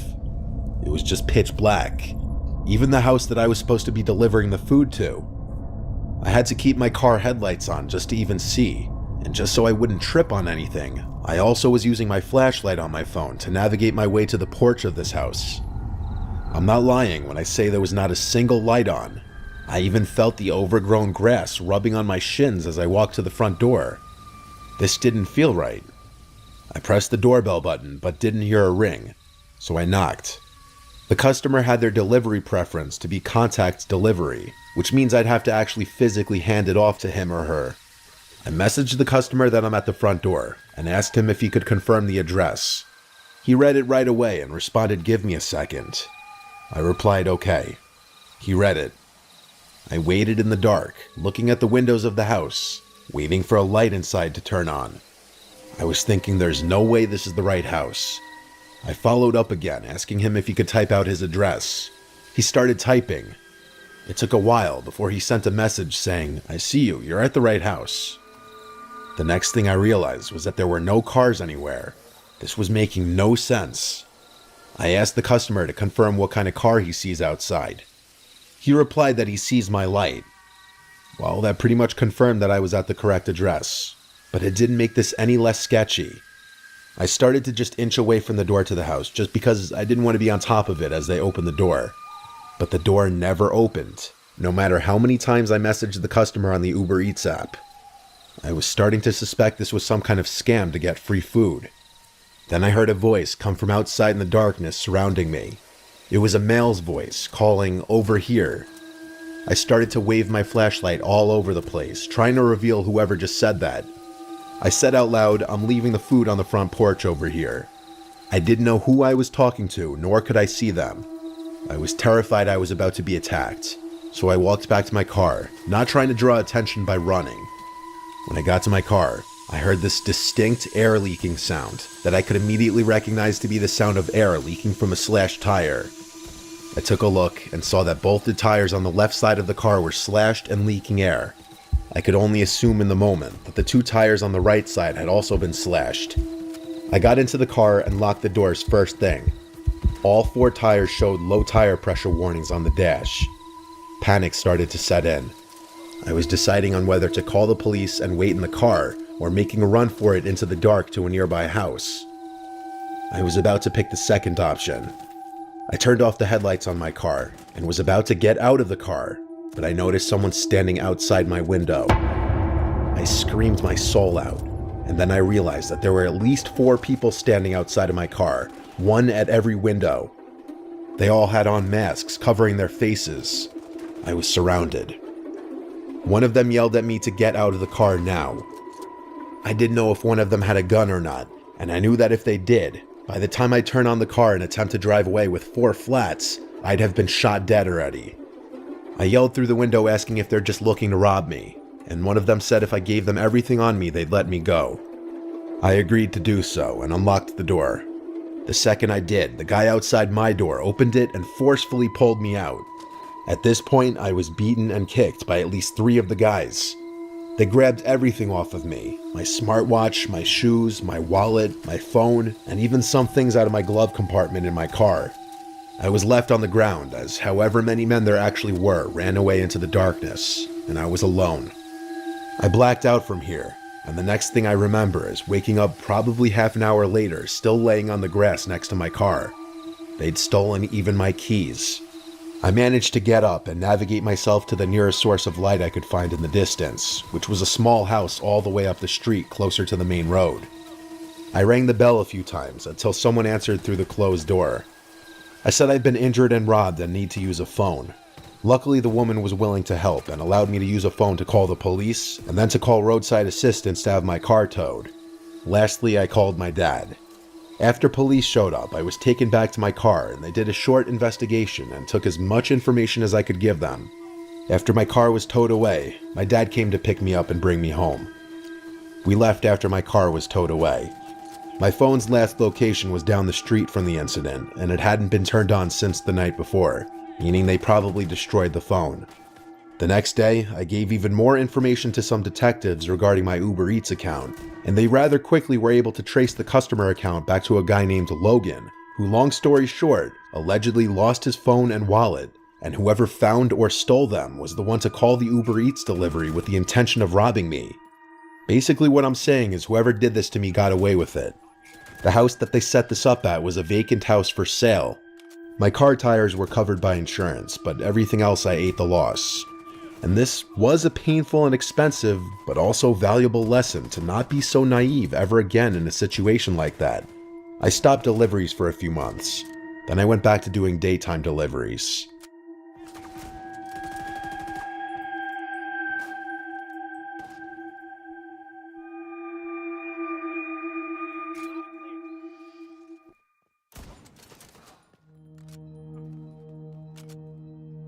Before getting into today's stories, I'd like to talk about today's sponsor, Fume. Fume is an award-winning flavored air device. Flavored air is quickly becoming the leading alternative to vaping and smoking. Fume will become a habit you're free to enjoy and makes replacing your bad habit easy. It fills the void in a natural, guilt-free way, and you won't feel left out as your friends are reaching for their bad habits. Fume isn't like vaping. It draws flavor to your mouth without the vapor, and contains no nicotine, so it's not addictive. All flavors are non-toxic. My favorite part is it requires no batteries, so you never need to charge it. Plus, the piece looks really cool and is fun to hold and fidget with, which in of itself can help calm anxiety. Fume has served over 300,000 customers, and you could be the next success story. For a limited time, use my code NIGHTMARE to get your free topper. It's the perfect accessory to your Fume device. Slip it onto the mouthpiece for a softer, warmer feel. It's chewable for those who love to fidget, and it's reusable. Head to tryfume.com, that's tryfum.com, and use code NIGHTMARE or scan the QR code on screen to get your free Fume topper when you order your journey pack today.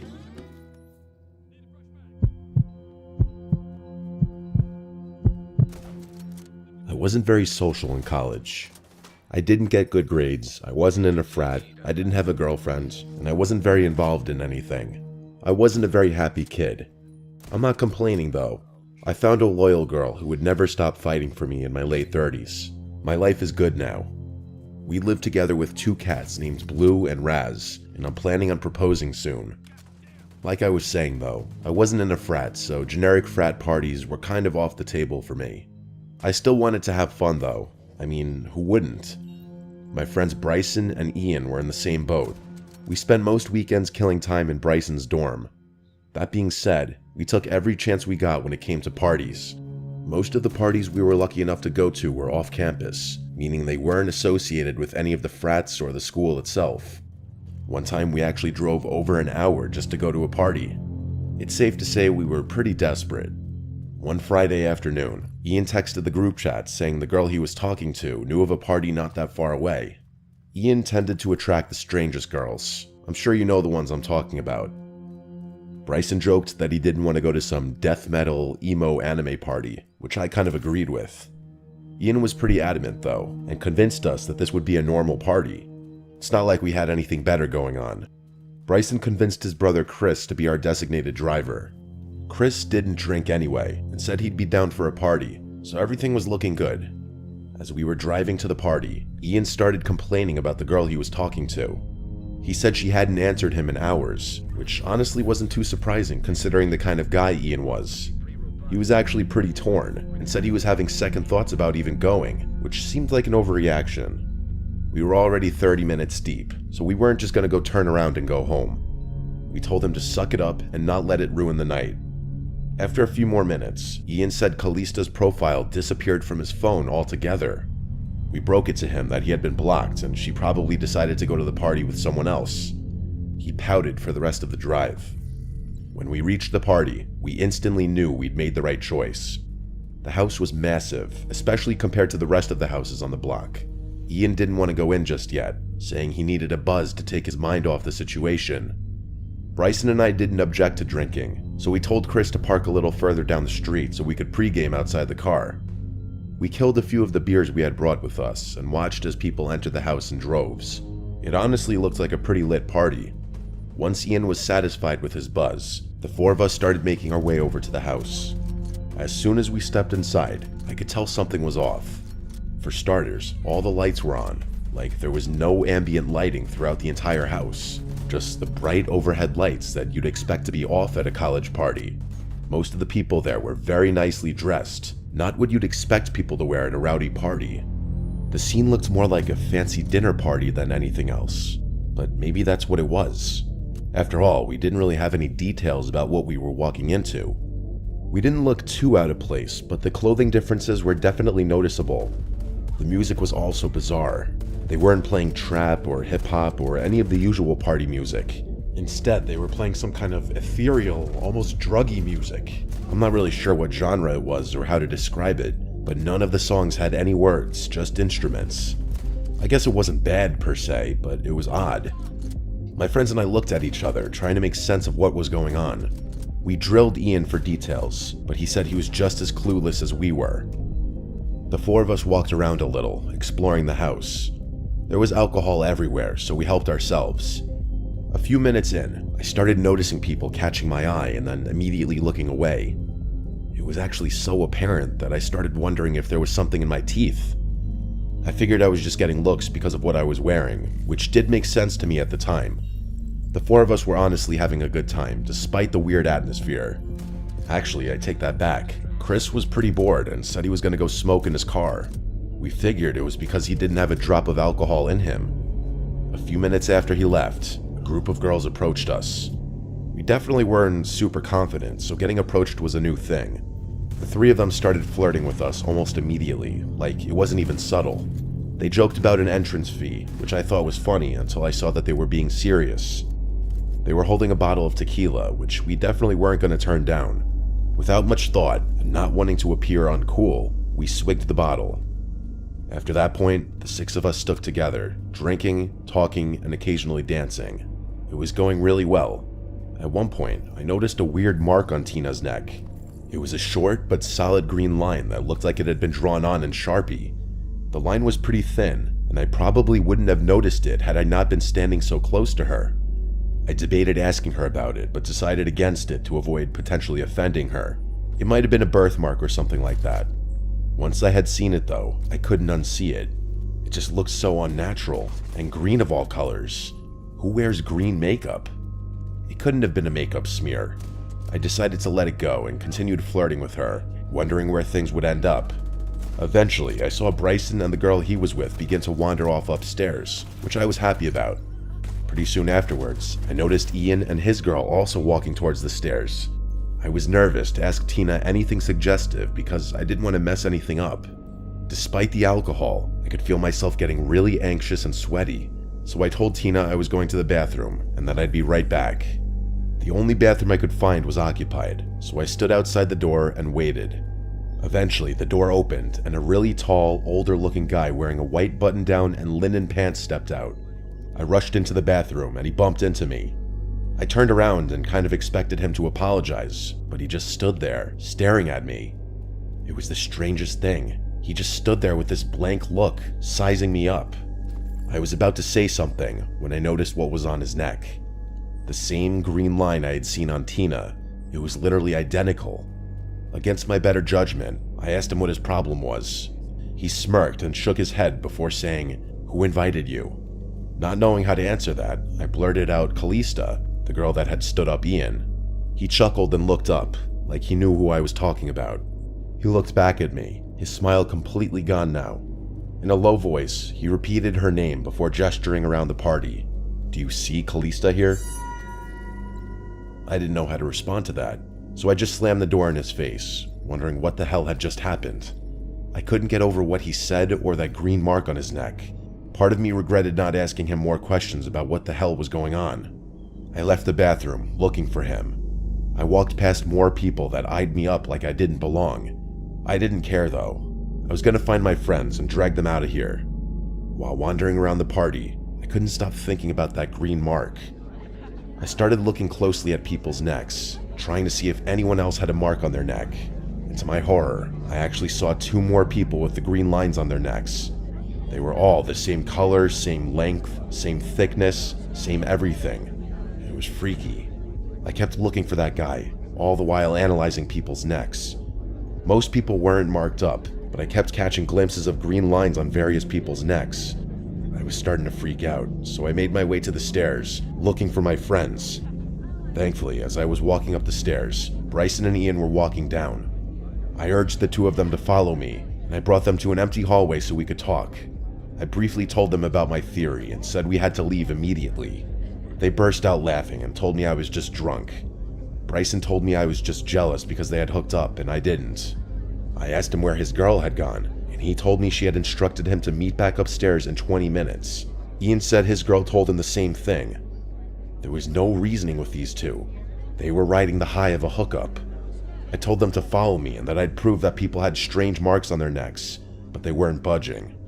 Just when I was about to give up, Ian turned to the side, and what I saw was actually horrifying. There was a thin line on his neck, only this one was red, not green. I practically screamed at him, which actually got them to listen to me.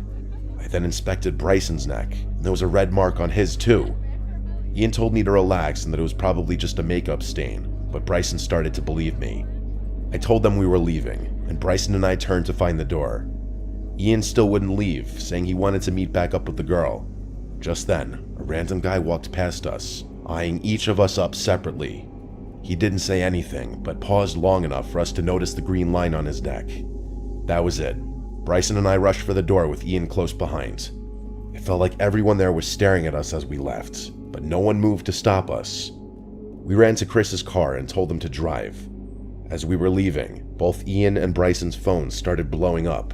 Those girls were asking why we had left. How could they have even known that? They weren't even around to see us leave. My friends blocked the girls.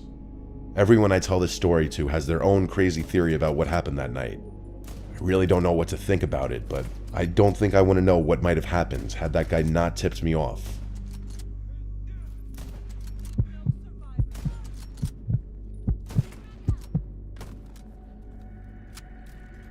I'm a graduate student studying civil engineering at Purdue University. I actually started a few months ago. I was in a good place, all things considered. Classes were going well, I made a couple friends, and the apartment I found was decently priced. The landlord was pretty sketchy though. I had a car and lived pretty far away from campus, but I liked driving. The only downside, it was a sketchy part of town, but I didn't care much about that. I'm a guy in my mid-20s, so I figured I could handle myself. Yeah, things were a little boring, but I was there for a degree and not a party. Everything was pretty normal, until the day my backpack got stolen. I had left it on a table in a random hall to go to the bathroom like an idiot. By the time I got back, it was gone. Of course, that specific lecture hall didn't have cameras, so there was literally nothing I could do. I was more annoyed than anything. My wallet, keys, and laptop were in there. I had to cancel my cards and get new ones, report my keys missing to the landlord, and start looking for a replacement laptop. It was a whole thing. It sucked, but things happen. It wasn't until a few days later that I realized the situation was 1,000 times worse than I had anticipated. I drove home from campus one evening to find a handwritten note slipped under my door. I figured it was just a reminder from my landlord about something, but I was dead wrong. When I opened it up, it just said, "I see you."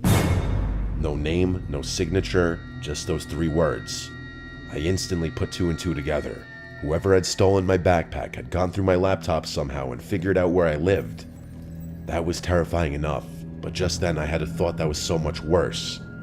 Whoever had stolen my backpack had my apartment keys. I felt my skin starting to itch, and I looked over my shoulder, half expecting to see someone there. I ran into my apartment and slammed the door shut. I had a deadlock, so even if someone did try to break in, they wouldn't be able to get past that. Over the next week, I got more notes, all handwritten. They weren't long, just weird phrases like, "I know what you did," or "watch yourself." At that point, it was really starting to freak me out. I had never done anything wrong really, but if someone had gone through my laptop, who knows what they could have found? I really didn't know what to do. Would going to the police even help? I figured I'd wait it out a little longer, hoping whoever was messing with me would get bored. One night, I was getting ready for bed when I noticed something. It was dark outside and my blinds were half closed, but I could have sworn I saw a flash, like someone took a picture of me.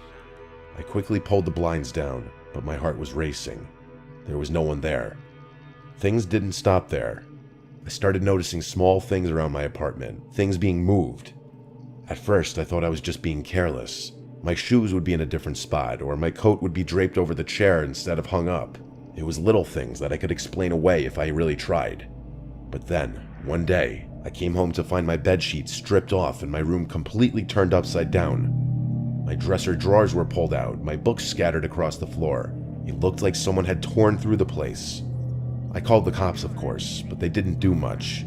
No forced entry, nothing stolen, so there was not much they could do apparently. I asked my landlord to change the locks, but he said it would take at least 2 days to get someone out. I begged him to make it happen sooner, but he shrugged it off, saying it wasn't an emergency. I felt betrayed. How in the world could this guy not think that this was an emergency? I kept pressuring him to do something, but he eventually stopped answering, no matter what I said. That was literally yesterday as I'm writing this. I barely slept at all last night, even though I was safe with the deadlock in place. I'm thinking of changing the locks myself, but I'm not sure how I could even do that without causing expensive damage. I called out of all my classes this morning because I'm afraid to leave my room. I'm still here, writing all this down. I'm prepared to confront whoever it is if they come back. I'm sure if they went through my laptop, they would know my class schedule. Maybe I'll hide somewhere and get the jump on them if they try to enter while I'm supposed to be at class. I think that's what I'm gonna do. I'll give an update when I can.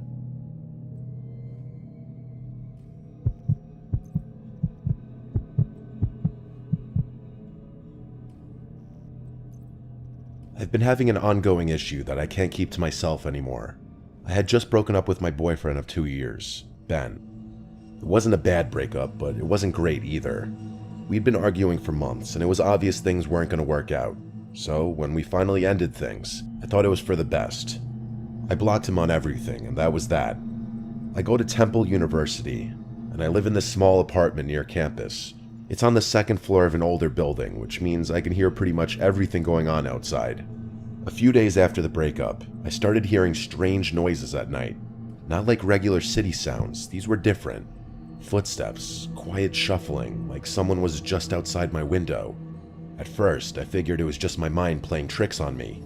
Eventually, though, I came to terms that it was probably my ex. The reason I wasn't really freaking out was because Ben was one of the sweetest and most harmless guys there was. I mean that in a nice way, like he'd never do anything drastic or anything to hurt me. I figured he just missed me, so I decided to let it go. Eventually, he'd get bored. Plus, I was already stressed from the breakup, and I had this huge group project due. That project is actually a huge component to this story. I was the one responsible for editing the project and sending it to our professor. I worked on it all night, making sure everything was perfect, and I emailed it just before midnight. Relieved to have it done, I went to bed, trying not to think about all the other things going wrong in my life. The next day in class, we were supposed to present the video.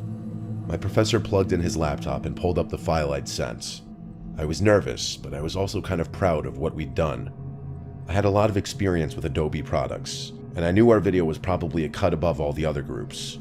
And then the video started playing, and my stomach dropped. It wasn't our project. Instead, there was this grainy video of someone wearing a scream mask. The person wasn't just sitting there, they were talking. They were saying horrible things about me, my professor, the government. It was disgusting. I don't even want to repeat what was said. That's how sick it was. My professor let the video play out a little longer than he should have, probably because he was also in shock. When he did pause it though, his face was pale. I was frozen in place. I have never been so mortified in my life. I was literally frozen. I wanted to cry, but I couldn't. I could barely breathe. I felt hundreds of eyes on me. The rest of the class was staring at me. I knew what they were thinking. After the most painful seconds of my life, I snapped out of my humiliation and burst out into tears before running out of the lecture hall. I felt a panic attack coming on. I debated going home, but I knew I'd definitely get expelled if I just left. Reluctantly, I waited outside the building for the class to end before approaching my professor. I basically pleaded with him that I had no idea what happened, that I was positive I had sent the right video.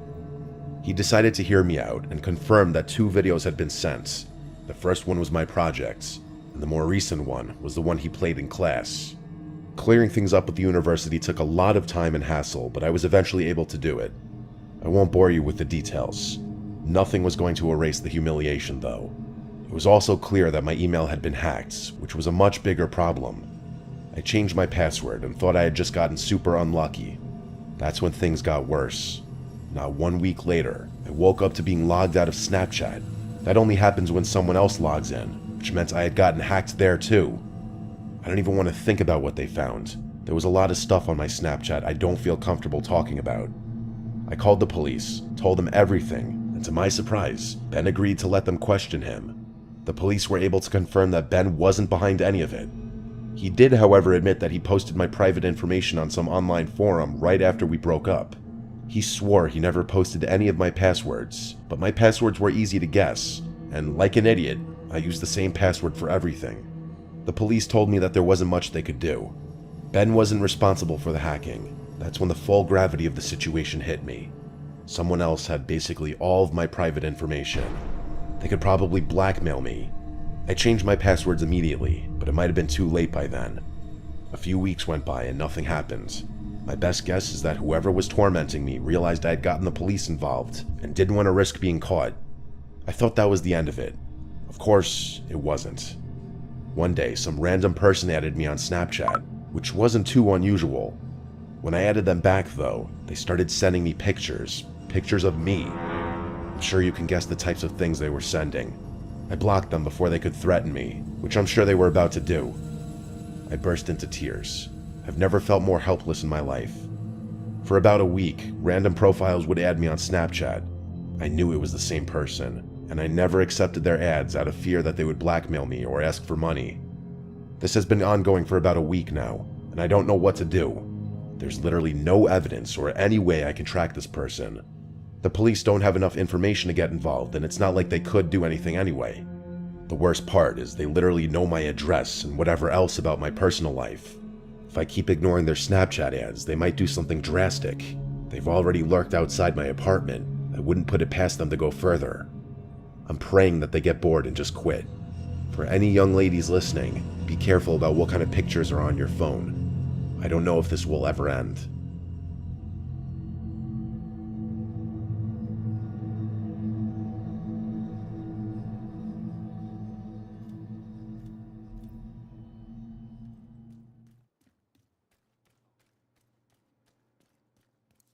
Looks like you're ready to learn a new skill. What'll it be?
I asked her to tell me what's the search and rescue officer that she killed herself a few weeks after it happened. She couldn't live with the loss of her daughter.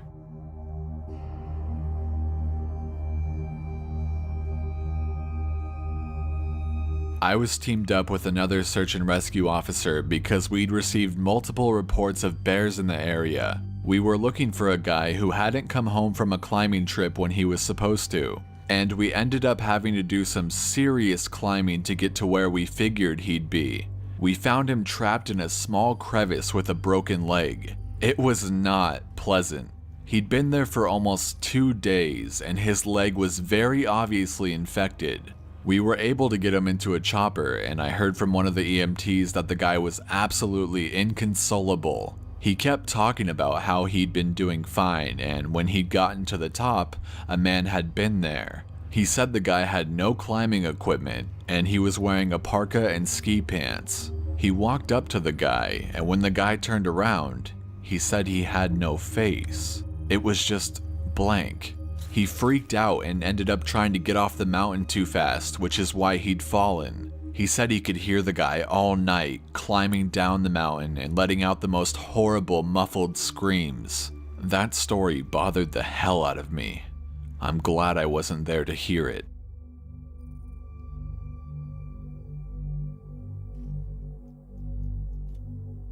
One of the scariest things I've ever had happen to me involved the search for a young woman who'd gotten separated from her hiking group.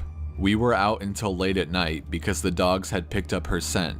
When we found her, she was curled up under a large rotted log. She was missing her shoes and her backpack, and she was clearly in shock. She didn't have any injuries, and we were able to get her to walk with us back to the base. Along the way, she kept looking behind us and asking why that big man with black eyes was following us. We couldn't see anyone, so we just wrote it off as some weird symptom of shock. But the closer we got to the base, the more agitated this woman got. She kept asking me to tell him to stop making faces at her. At one point, she stopped and turned around and started yelling into the forest, saying that she wanted him to leave her alone. She said she wasn't going to go with him, and she wouldn't give us to him. We finally got her to keep moving, but we started hearing these weird noises coming from all around us. It was almost like coughing, but more rhythmic and deeper. It was almost insect-like. I don't know how to describe it. When we were within sight of base, the woman turns to me and her eyes are about as wide as I can imagine a human being can open them. She touches my shoulder and says, "He says to tell you to speed up. He doesn't like looking at the scar on your neck." I have a very small scar on the base of my neck, but it's mostly hidden under my collar, and I have no idea how this woman saw it. Right after she says it, I hear that weird coughing right in my ear, and I just about jumped out of my skin. I hustled her to ops, trying not to show how freaked out I was, but I have to say I was really happy when we left that area that night.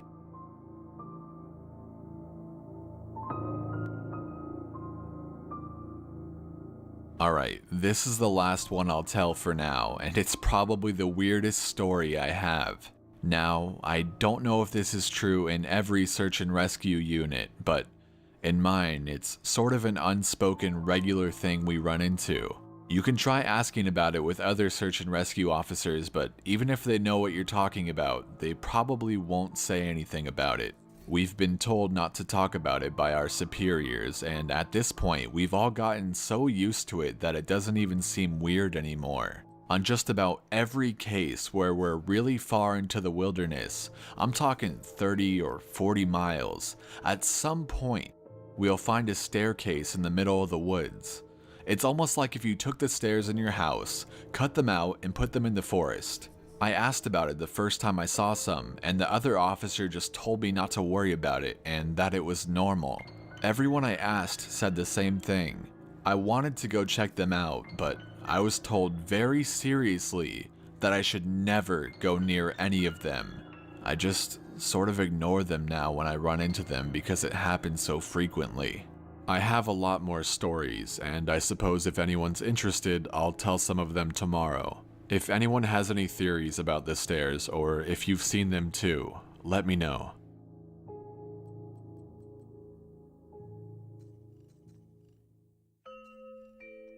So I logged back on tonight and was blown away by the staggering amount of interest this seems to have generated. First off, I'll address a few things that you guys have brought up. There's been an overwhelming amount of people mentioning the similarity between some of my stories and those of David Paulides. I assure you I'm not trying to rip him off in any way. I've got nothing but respect for the guy. He's actually what inspired me to write this because I can verify a lot of the things that he talks about. We do have a lot of these strange missing persons cases, and most of the time they aren't solved. Either that, or we find them in places they have no business being in. I personally haven't been on many calls like that, but I'll share a few that I've seen, and a story my friend told me that relates to this. There was a lot of feedback about the stairs, so I'll touch on that briefly here, and I'll also include a story. They come in a variety of shapes, sizes, styles, and conditions. Some are pretty dilapidated, just ruins, but others are brand new. I saw one set that looked like they came from a lighthouse. They were metal and spiral, almost old-fashioned. The stairs don't go up infinitely, or farther than I can see, but some sets are taller than others. Like I said before, just imagine the stairs in your house as if someone cut and pasted them in the middle of nowhere. I don't have any pictures personally. It's never really occurred to me to try again after the first time, and I don't really feel like risking my job over it, but I'll try again in the future. I can't really promise anything. A few people expressed confusion about the guy who ran into the man with no face. Just to clarify, when the climber ascended and reached the top of this peak, he saw another man in a parka and ski pants. This was the man with no face. Sorry about the confusing wording of that story. I'll try to avoid that in the future. Alright, now on to the news stories.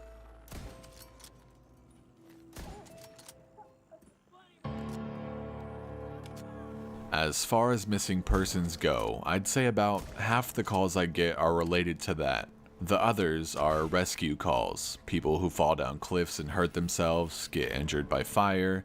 You wouldn't believe how often this happens, mostly drunk kids. Get bitten or stung by animals or insects.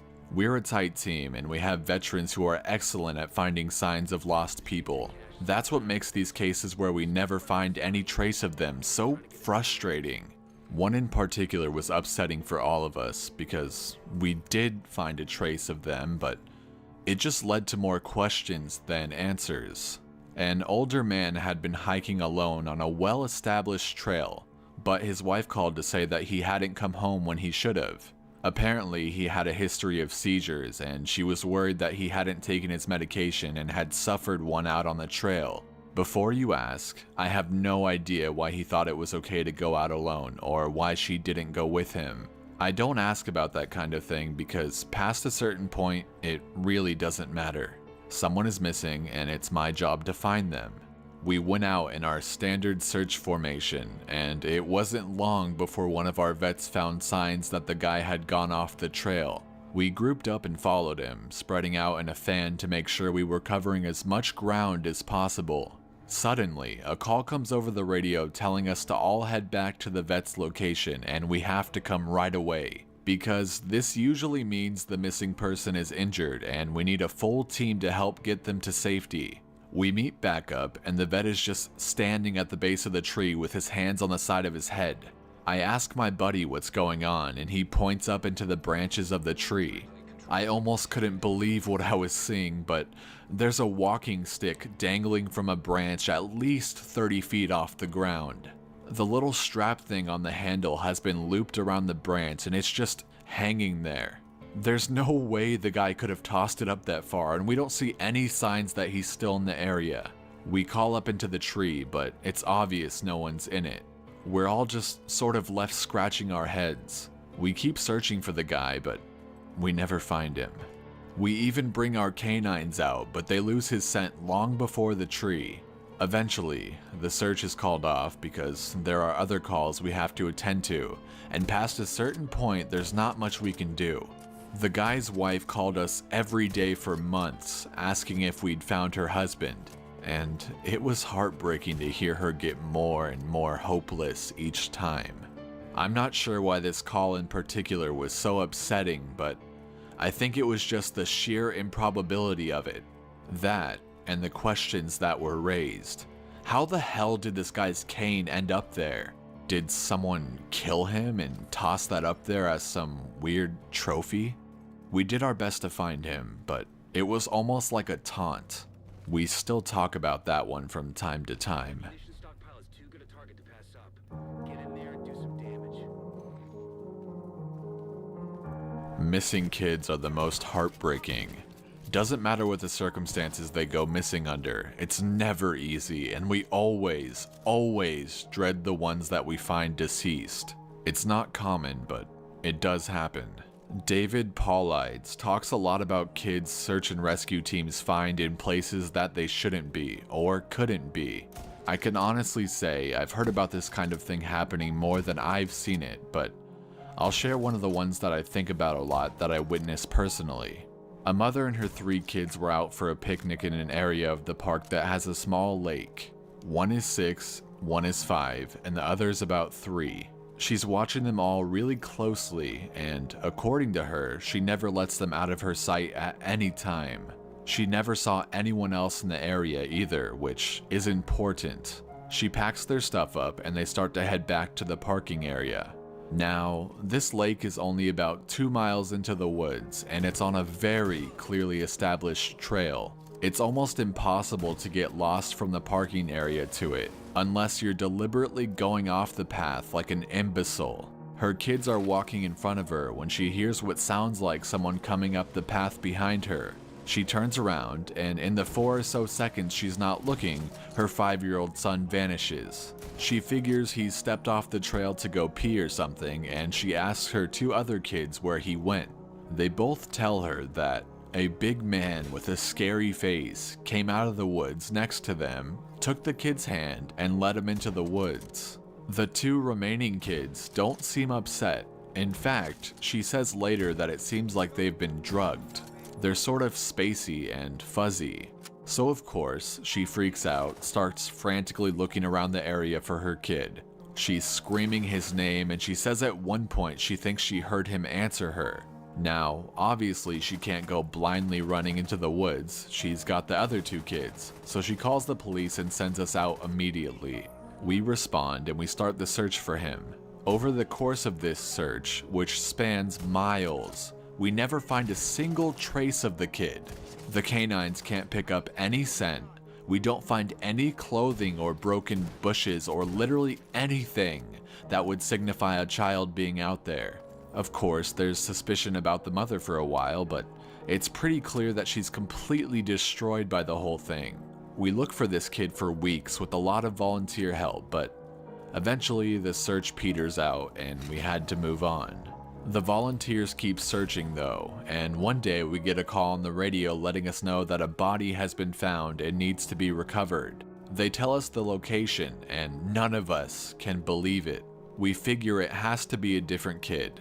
But we go out there, about 15 miles from the site where he vanished, and sure enough, we find the body of the kid we've been looking for.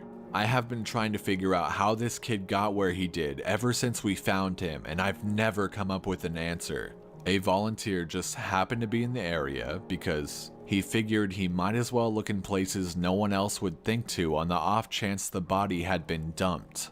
He comes to the base of a tall, rocky slope, and halfway up, he sees something. He looks through his binoculars, and sure enough, it's the body of a little boy, stuffed in a little opening in the rock.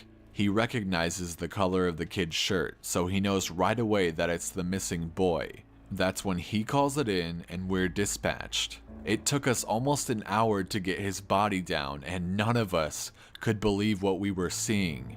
Not only was this kid 15 miles from where he'd started, there was no possible way he could have gotten up there on his own. This slope is treacherous, and it's hard for even us to climb on it with our climbing gear.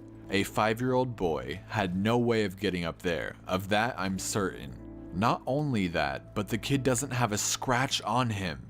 His shoes are gone, but his feet aren't damaged or dirty. so it wasn't as if an animal dragged him up there, and from what I can tell, he hasn't been dead that long. He'd been out there over a month by that point, and it looked like he'd only been dead for, at most, a day or two. The whole thing was unbelievably strange and was one of the most disconcerting calls I've ever been on. We found out later that the coroner determined the kid had died from exposure. He'd frozen to death. Probably late at night 2 days before we found him. There were no suspects and no answers. To date, it's one of the weirdest things I've ever seen.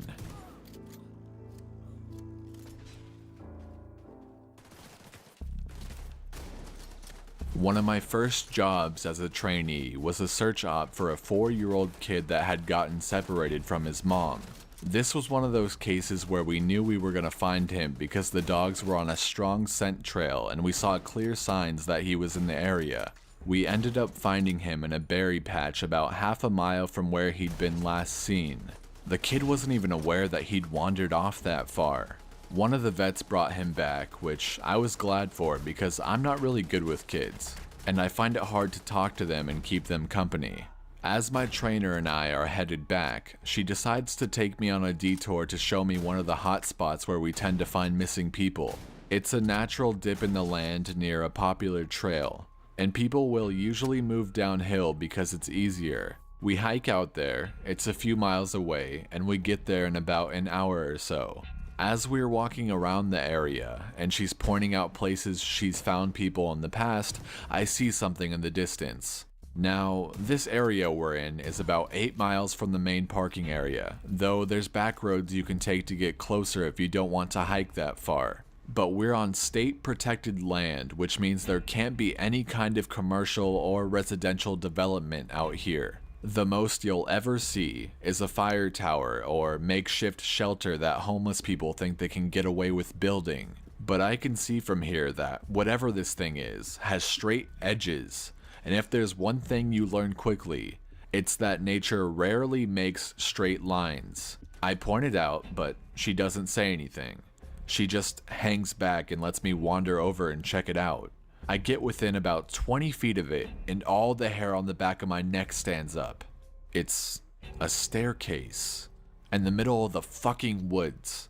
In the proper context, it would literally be the most benign thing ever. It's just a normal staircase with beige carpet and about 10 steps tall. But instead of it being in a house, where it obviously should be, it's out here in the middle of the woods. The sides aren't carpeted, obviously, and I could see the wood it's made of. It's almost like a video game glitch where the house has failed to load completely and the stairs are the only thing visible. I stand there, and it's like my brain is working overtime to try to make sense of what I'm seeing. My trainer comes and stands next to me, and she just stands there casually, looking at it as if it's the least interesting thing in the world. I ask her what the fuck this thing is doing here, and she just chuckles. "Get used to it, rookie. You're gonna see a lot of them," she says. I start to move closer, but she grabs my arm. Hard. "I wouldn't do that," she says. Her voice is casual, but her grip is tight, and I just stand there looking at her. "You're gonna see them all the time, but don't go near them. Don't touch them, don't go up them, just ignore them." I start to ask her about it, but something in the way she's looking at me tells me that it's best if I don't. We end up moving on, and the subject doesn't come up again for the rest of my training. She was right though. I'd say about every 5th call I go on, I end up running across a set of stairs. Sometimes they're relatively close to the path, maybe within 2 or 3 miles. Sometimes they're 20, 30 miles out, literally in the middle of nowhere, and I only find them during the broadest searches or training weekends. They're usually in good condition, but sometimes it looks like they've been out there forever.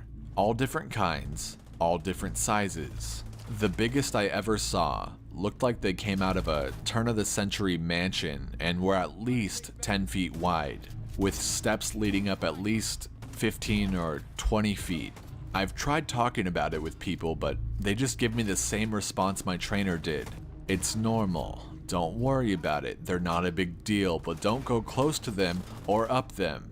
When trainees ask me about it now, I give them the same response. I don't really know what else to tell them. I'm really hoping someday I get a better answer, but it hasn't happened yet.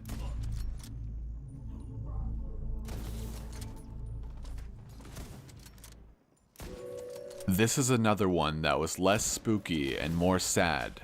A young man went missing late in winter when, realistically, no one should be going that far out onto the trails. We close a lot of them, but some remain open year-round unless there's a shitload of snow. We didn't opt for him, but we had about 6 feet of snow on the ground. It was an unusually heavy snow year, and we knew it wasn't likely that we'd find him until spring when the thaw came. Sure enough, when the first big thaw came, a hiker reported a body a little ways off the main trail. We found him at the base of a tree in a pile of melted snow. I knew right away what had happened, and it scared the living shit out of me. Most of you who ski or snowboard, or spend any amount of time on a mountain, will probably have guessed too. When snow falls, it doesn't collect as thick in the areas beneath the branches. It happens most with fir trees because they have a sort of closed umbrella shape. So what you end up with is a space around the base of a tree that's filled with a mixture of loose, powdery snow, air, and branches. They're called tree wells, and they're not immediately obvious if you don't know what you're looking for.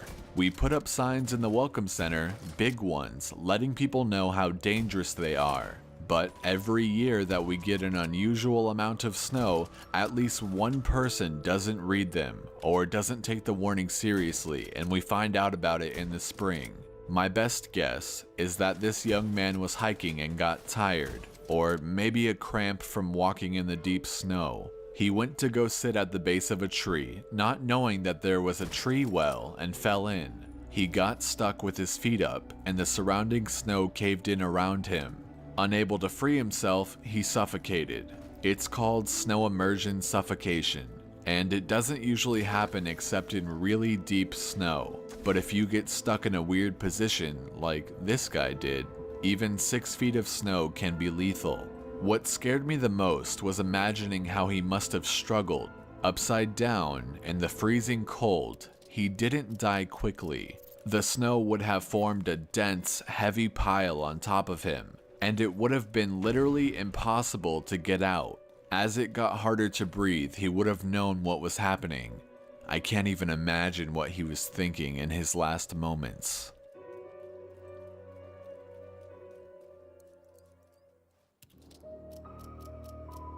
A lot of my less outdoorsy friends want to know if I've ever seen the Goat Man while I've been out on calls. Unfortunately, or I guess fortunately, I've never had anything quite like that happen.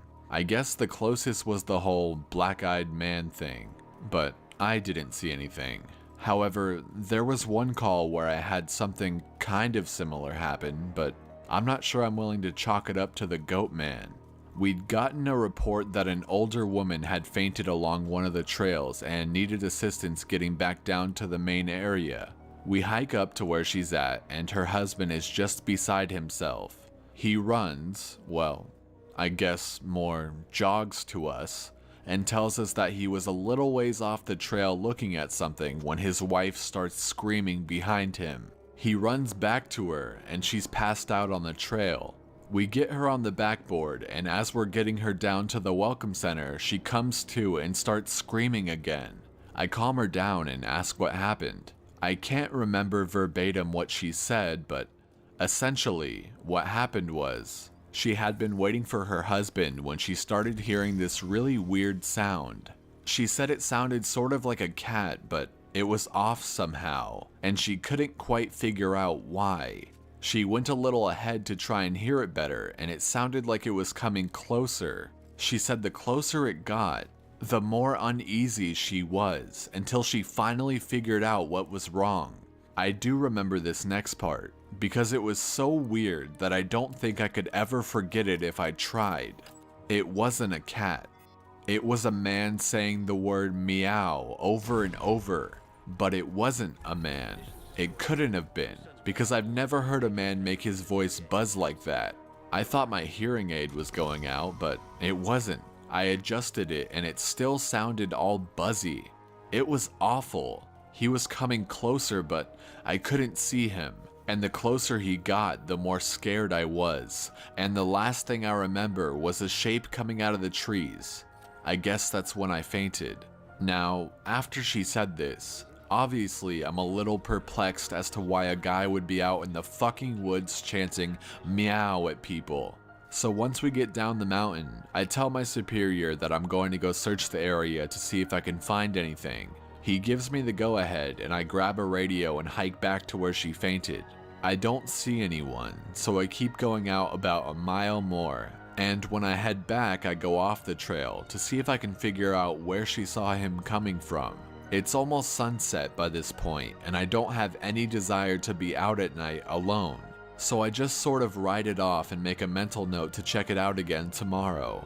But as I'm headed back, I start to hear something in the distance. I stop, and I call out for anyone in the immediate area to identify themselves. The sound didn't come closer or get louder, but it sounded exactly like a man saying meow in this really odd monotone. As comical as it may sound, it was almost like that guy on South Park with the electrolarynx, Ned. I go off the trail in the direction I think it's coming from, but I never seem to get closer. It's almost like it's coming from all directions. Eventually, it just sort of fades out, and I ended up going back to the welcome center. I didn't get any further reports like that, and even though I went back to that area, I never heard that exact sound again. I suppose it could have been some stupid kid out there fucking with people, but even I have to admit, it was weird. Since it seems like all of you would like to hear more, tomorrow I'll write as much stories as I can, and I'll include my friends' stories, and I'll see if I can get a hold of a few more people who might have interesting things to talk about.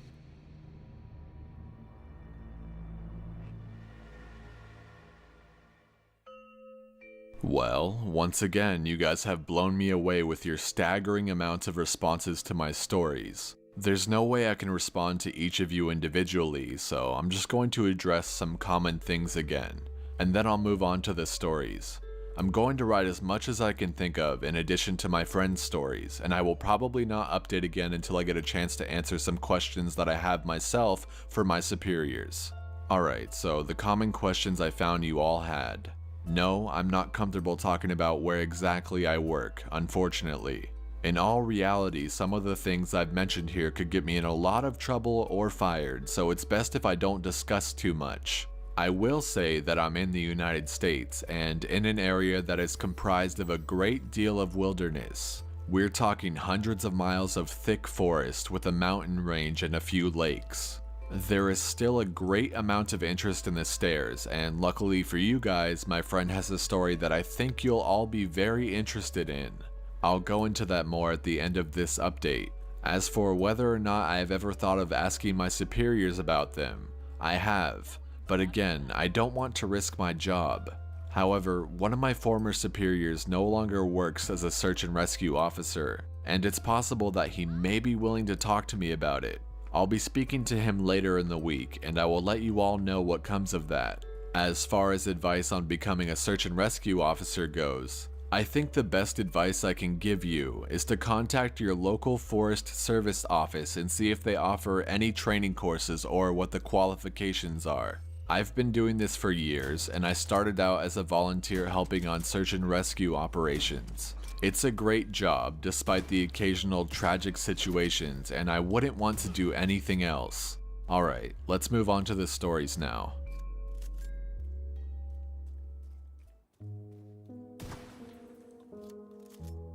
The first happened on a case that I went on right after I got out of training, and I was still pretty new to everything. Before I took this job, I was a volunteer, so I had a basic idea of what to expect. But on those calls, you're mostly dealing with finding lost people after vets have found signs of them. As a search and rescue officer, you go out for all kinds of cases, from animal bites to heart attacks. This case got called in early in the morning from a young couple who were up on one of the trails that goes by the lake. The husband was completely hysterical, and we couldn't really figure out what was going on. We could hear the woman screaming in the background, and he was begging us to come up there right away. When we get there, we see him holding his wife and she's got something in her arms. She's screaming these awful, almost animal-like screams, and he's sobbing. He sees us and he screams at us to go help them and to please get an ambulance up there. Now, obviously we can't just drive an ambulance up the walking path, so we ask him if his wife needs help or if she can walk on her own. He's still hysterical, but he manages to tell us that it's not his wife that needs help. I go over while one of the vets tries to calm him down, and I ask his wife what's going on. She's rocking back and forth, holding something, and just shrieking over and over again. I crouch down and see that whatever she's holding is covering her with blood. That's when I notice the sling on her front, and my heart sinks. I ask her to tell me what's going on, and I sort of pry her arms gently open so I can see what she's holding. It's her baby, obviously dead. His head is caved in on one side and he's covered in scratches. Now, I've seen dead bodies before, but something about this whole situation just hit me really hard. I have to take a second to compose myself, and I get up to go get one of the other vets who's standing by. I tell him that it's a dead kid, and he sort of just pats my shoulder and tells me that he'll deal with it. It took us over an hour to get this woman to let us see her kid. Every time we try to take him from her, she flips out and tells us we can't have him and that he'll be okay if we just leave her alone and let her help him. But eventually, one of the vets manages to calm her down and she gives us the body. We took it back to the med area, but when the EMTs showed up, they told us that there was never any hope of saving the kid. He had died instantly from the trauma to his head. I was good buddies with one of the nurses who met them at the hospital, and she told me later what had happened. Turns out, the couple had been walking with the baby in the sling, and they stopped because the kid was fussing. The dad takes the kid and is holding him, looking out over this little gully by the path. The mom comes to stand next to him, but she ends up stepping on a loose patch of soil and she trips. She falls into the dad, who drops the kid, who ends up falling about 20 feet down this little gully onto the rocks at the bottom. The dad climbed down and recovered the kid, but he'd fallen right on his head and was dead by the time they got there. The baby was only about 15 months old. It was a total freak accident, a series of events that coalesced into the worst possible outcome. Probably one of the more awful calls I've been on. Supply drop claimed. Incoming hostiles detected. I haven't seen a lot of animal bites in my time as a search and rescue officer, mostly because there aren't that many animals that come around the area. While there are bears in the area, they tend to stay pretty far away from people, and sightings are highly unusual. Most of the animals you'll see are the small ones, like coyotes, raccoons, or skunks. What we do see frequently, though, are moose. And let me tell you, moose are nasty fuckers. They'll chase after anything for any reason, and God help you if you get in between a female and its baby. One of the more amusing calls was a guy who'd gotten chased down by an absolutely massive male moose and was stuck up in a tree. Took us almost an hour to get him down, and when he was finally on solid ground again, he looks at me and says, "God damn, them fuckers is big up close." I guess that's not really a scary story, but we still laugh about that one.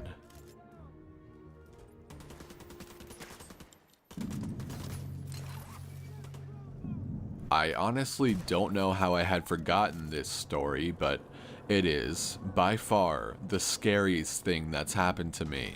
I guess maybe I've tried so long to forget about it that it just didn't come to mind right away. As someone who spends literally all of their time in the woods, you don't ever want to let yourself get scared of being alone, or out in the middle of nowhere. That's why when you have experiences like this, you tend to just forget about them and move on. This is, to date, the only thing that's ever made me seriously consider if this job is the right one for me. I don't really like talking about it much, but I'll do the best I can to remember it all. As I recall, this took place right at the end of spring. It was a typical lost child call. A 4-year-old girl had wandered away from her family's campsite and had been missing for about 2 hours. Her parents were completely despondent and told us what most parents do. My kid would never wander away. She's so good about staying close. She's never done anything like this before. We assure the parents that we'll do everything we can to find her, and we spread out in standard search formation. I was partnered with one of my good buddies, and we were sort of casually holding a conversation while we hiked. I know it sounds callous, but you do sort of become desensitized when you've done this long enough. It becomes the norm, and I think to a certain extent you have to learn to desensitize yourself in order to work this job. We search for a good 2 hours, going well beyond where we think she'd be, and we come out of a small valley when something makes us both stop in unison. We freeze and look at each other, and there's almost a sensation like a plane depressurizing. My ears pop and I have this odd sensation of having dropped about 10 feet.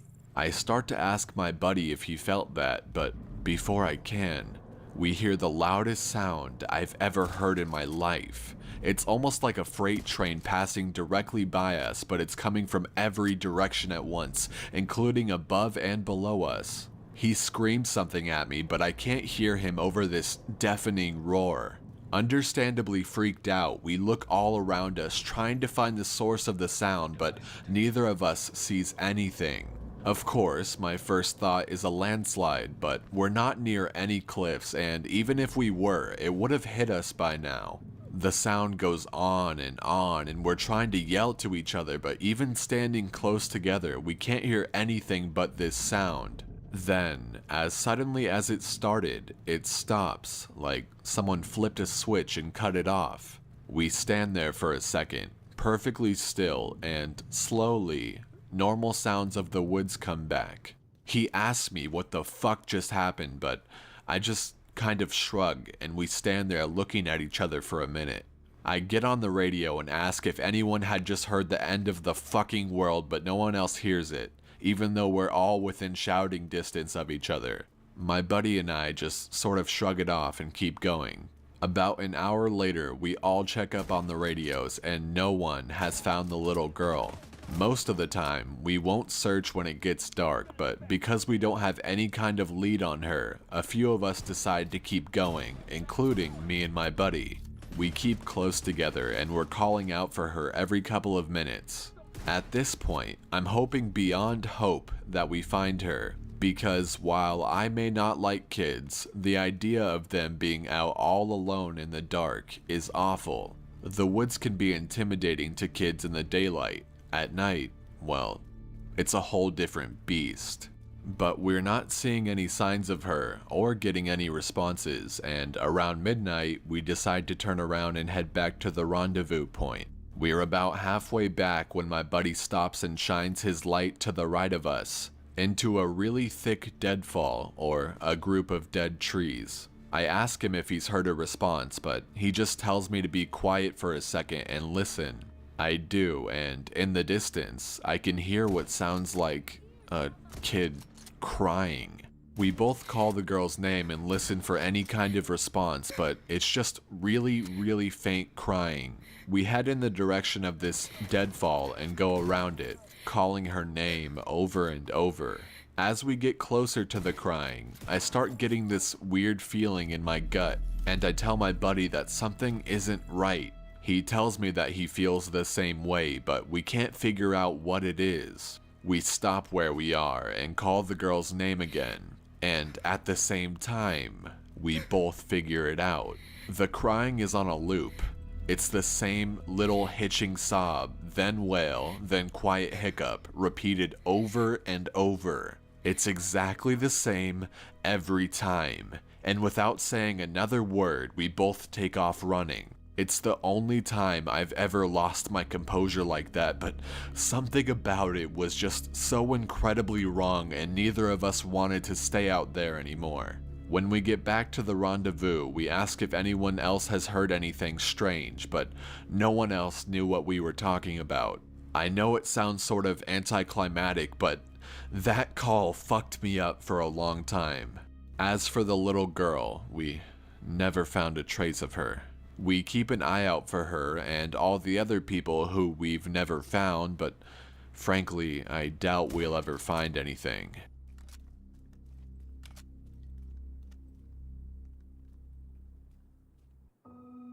Of all the missing persons calls I've gone out on, only a handful have ever resulted in complete disappearance, meaning no trace of the person and no body was ever found. But sometimes, finding a body just leads to more questions than answers. Here's a list of some of the bodies we've found that have become infamous in our team.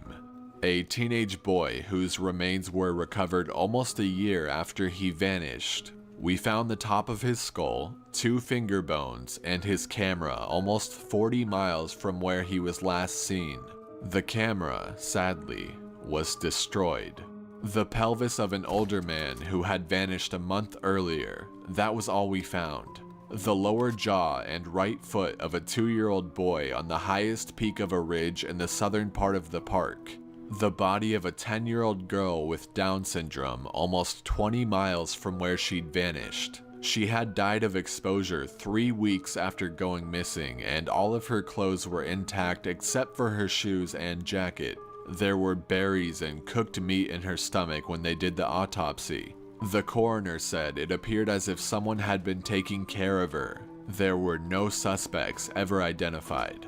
The frozen body of a 1-year-old baby found a week after vanishing in the hollow trunk of a tree 10 miles from where he was last seen. There was fresh milk found in his stomach, but his tongue was gone.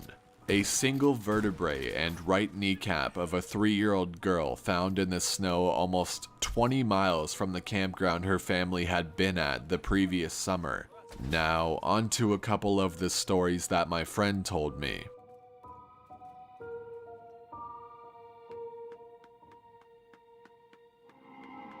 I mentioned to him that you were all interested in the stairs, and you're in luck. He's had a closer encounter with them. Though he doesn't have an explanation for them, he does have a bit more experience with them than I do. My buddy has been a search and rescue officer for about 7 years. He started when he was a junior in college, and he had a very similar experience when he first encountered the stairs. His trainer told him almost the same thing mine did, which was to never go near, touch, or go up them. For the first year, he did just that, but apparently his curiosity got the better of him, and on one call, he broke away from the line and he went to go check a set of them out. He said they were about 10 miles from the path where a teenage girl had vanished, and the dogs were following a scent. He was on his own, lagging behind the main group, when he saw a set of stairs to his left. They looked like they were from a new house because the carpeting was pristine and white. He said that, as he got closer, he didn't feel any different or hear any weird noises. He was expecting something to happen, like bleeding from his ears or collapsing, but he got right up next to them and didn't feel anything. The only thing he said that was odd was that there was absolutely no debris on the steps. No dirt, leaves, dust, anything. And there didn't appear to be any signs of animal or insect activity in the immediate area, which he found strange. It was less like things were avoiding them and more like they just happened to be in a relatively barren part of the forest. He touched the stairs and didn't feel anything except that sort of sticky feeling you get from new carpet. Making sure his radio was on, he slowly climbed the stairs. He said it was terrifying because the way they'd been stigmatized, he wasn't really sure what was going to happen to him. He joked around that half of him expected to be teleported to some other dimension and the other half was watching for a UFO to come swooping down. But he got to the top with little event and he stood there looking around. But he said the longer he stood on the top step, the more he felt like he was doing something very, very wrong. He described it as the feeling you would get if you were in part of a government building you had no business being in. As if someone was going to come and arrest you or shoot you in the back of the head at any second. He tried to brush it off, but the feeling got stronger, and stronger, and that's when he realized he couldn't hear anything anymore. The sounds of the forest were gone, and he couldn't hear his own breathing. It was like some kind of weird, awful tinnitus, but more oppressive. He climbed back down and rejoined the search and didn't mention what he'd done. But he said the weirdest part came after. His trainer was waiting back at the welcome center after the search ended for the day, and he cornered my buddy before he could leave. He said his trainer had this look of intense anger, and he asked what was wrong. "You went up them, didn't you?" My buddy said it wasn't phrased as a question. He then asked how his trainer knew. The trainer just shook his head. "Because we didn't find her. The dogs lost her scent." My buddy asked what that had to do with anything. The trainer asked how long he'd been on the stairs, and my buddy said no more than a minute. The trainer gave him this really awful, almost dead-eyed look, and told him that if he ever went up another set of stairs again, he would be fired immediately. The trainer walked away, and I guess he's never answered any of the questions my buddy has asked him about it since.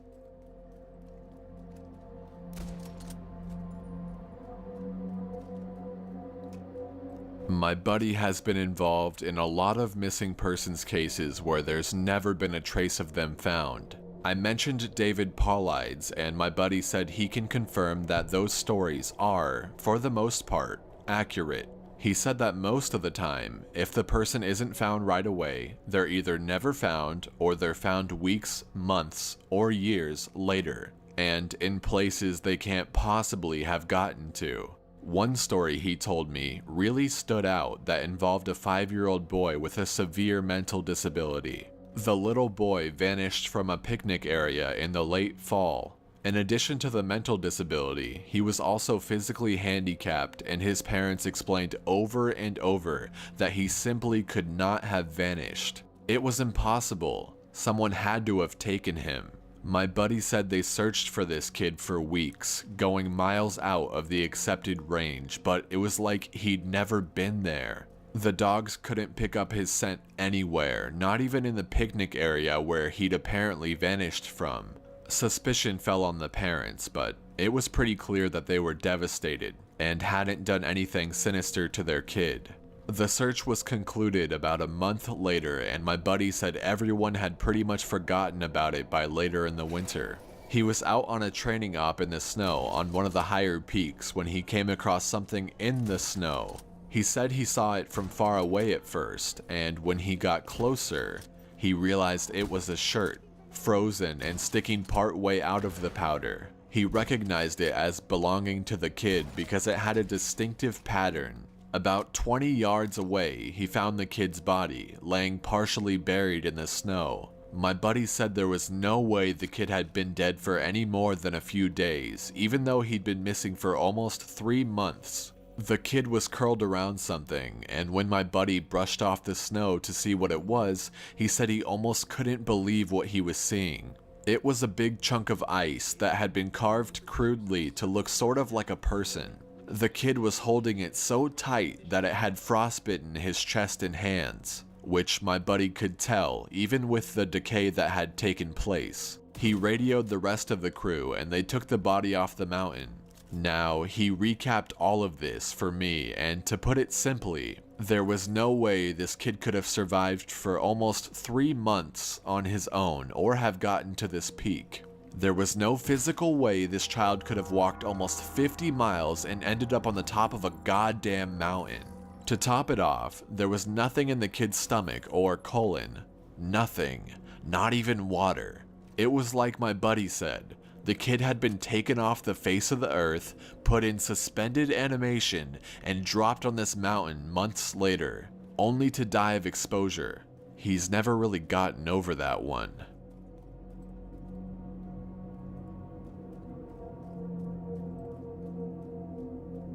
The last story I'll share from him was one that took place relatively recently, only a few months ago. They were out doing a recon for mountain lions because there had been several reports of sightings in the last couple of days. One of our jobs is to scout the areas where these animals are seen to ensure that if they are in that area, we can warn people and close off the trails. He was out on his own in a very heavily forested part of the park toward dusk when he heard what sounded like a woman screaming in the distance. Now, as most of you know, when a mountain lion screams, it sounds almost exactly like a woman being brutally murdered.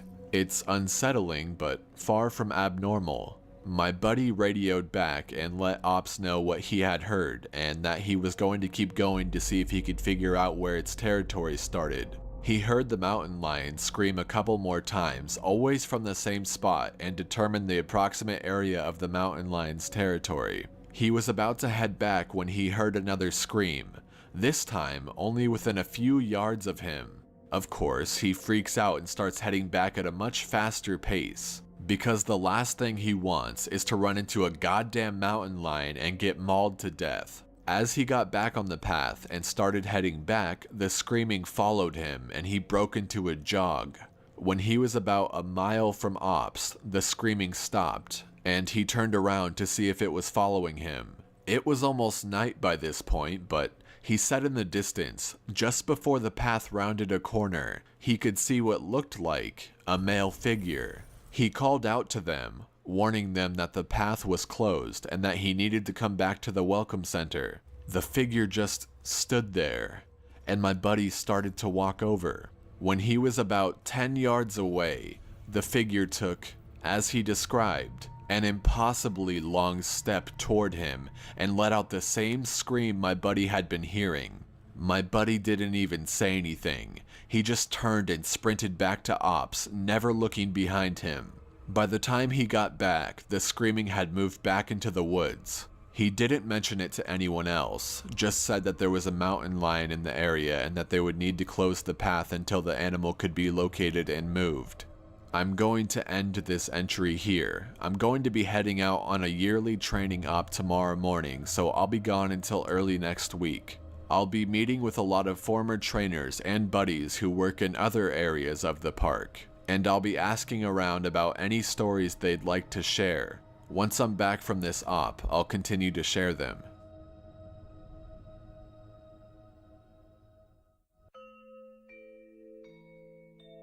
Hey guys, I'm back from my training op, and I have a lot of really interesting stories to share with you. I've got enough that I'm going to break them into 2 parts, this being the first. I'd love to put them all in one entry, but I just haven't had the chance to write them all down yet. I didn't have anything too crazy happen while I was out there, but we did have one incident with a rookie that I found relevant. I'll assign each batch of stories to the person who told them to me. Let's start with KD. KD is a vet who's been a search and rescue officer for about 15 years. She specializes in high elevation mountain rescues and is widely considered one of the best in her field. She was one of the more enthusiastic storytellers, and since we were together a fair amount during exercises, she ended up telling me about 4 that really stuck with me. The first one she told me in response to me asking about her most traumatic calls. She shook her head and told me that really bad calls happen more frequently on the mountain since the potential for nasty accidents is higher. About 5 years ago, one of the parks she worked at had a string of disappearances. It was a bad year, she said. One of the worst on record as far as weather went. They were getting about a foot of new snow every couple of days, and there were a few avalanches that killed some climbers. They warned people about staying on the mapped areas, but of course, there's always those who don't listen.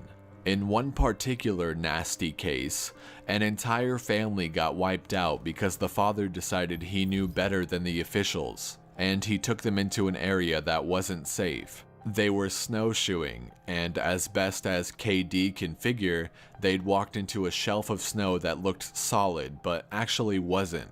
It gave way, and this family went ass over tea kettle almost 300 feet down a slope. They landed on the rocks at the bottom, and the parents died instantly. One of the kids did as well, but the other 2 survived. One had a broken leg and fractured ribs. The other was almost unharmed except for some bruising and a sprained ankle. The uninjured child left his sibling behind and set out to find help. KD said that the kid didn't make it more than half a mile before the storm overtook him. The kid stopped to try to get warm or maybe just some rest and ended up freezing to death. They ended up finding the family with the help of some witnesses who saw them heading out into the wilderness, and she was the one to find the kid that had frozen to death looking for help. She said it had started to snow just enough to obscure long-distance vision, but not enough to make searching impossible. She saw a figure sitting in the snow up ahead, and she got to it as quickly as possible. She described, in detail, how as she got closer, she realized first that it was a child, second, that they were deceased, and third, that they had frozen in one of the most pitiful positions she's ever found a corpse in. The kid was sitting upright, with his knees tucked up against his chest. His arms were curled around them, and his head was tucked up in his coat. When she moved the coat to look at his face, she saw that he had died crying. His face was twisted and the tears were frozen on his cheeks. She said it was painfully obvious that the kid was terrified when he succumbed to hypothermia, and as a mother, it broke her heart. She told me, repeatedly, that she hopes the father is burning in hell as we speak.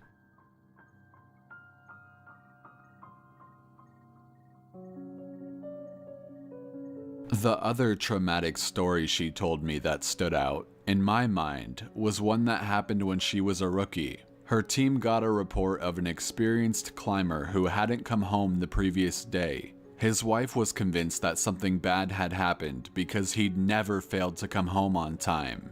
They went out looking for him and had to climb what sounded like some very technically challenging parts of the mountain. They got to a relatively flat area and KD started seeing blood in the snow. She followed the trail, and as she went, she started seeing little bits of tissue.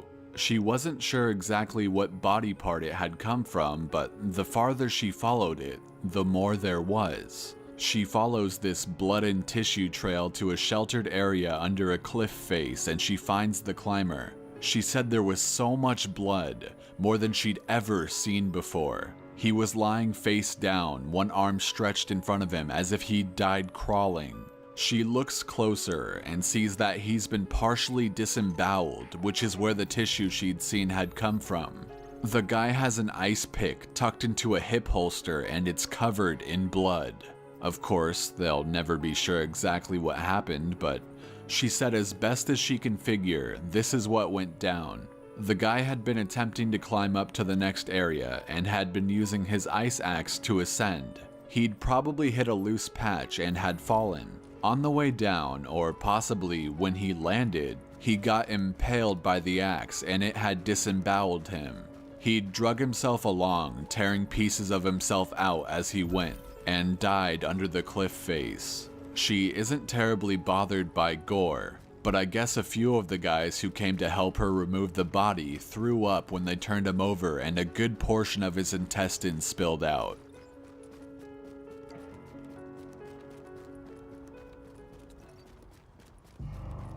I mentioned to her that I was interested in hearing about any experiences she had with people completely disappearing. Her eyes light up and she leans in close to me. "Wanna hear a real doozy?" she asks.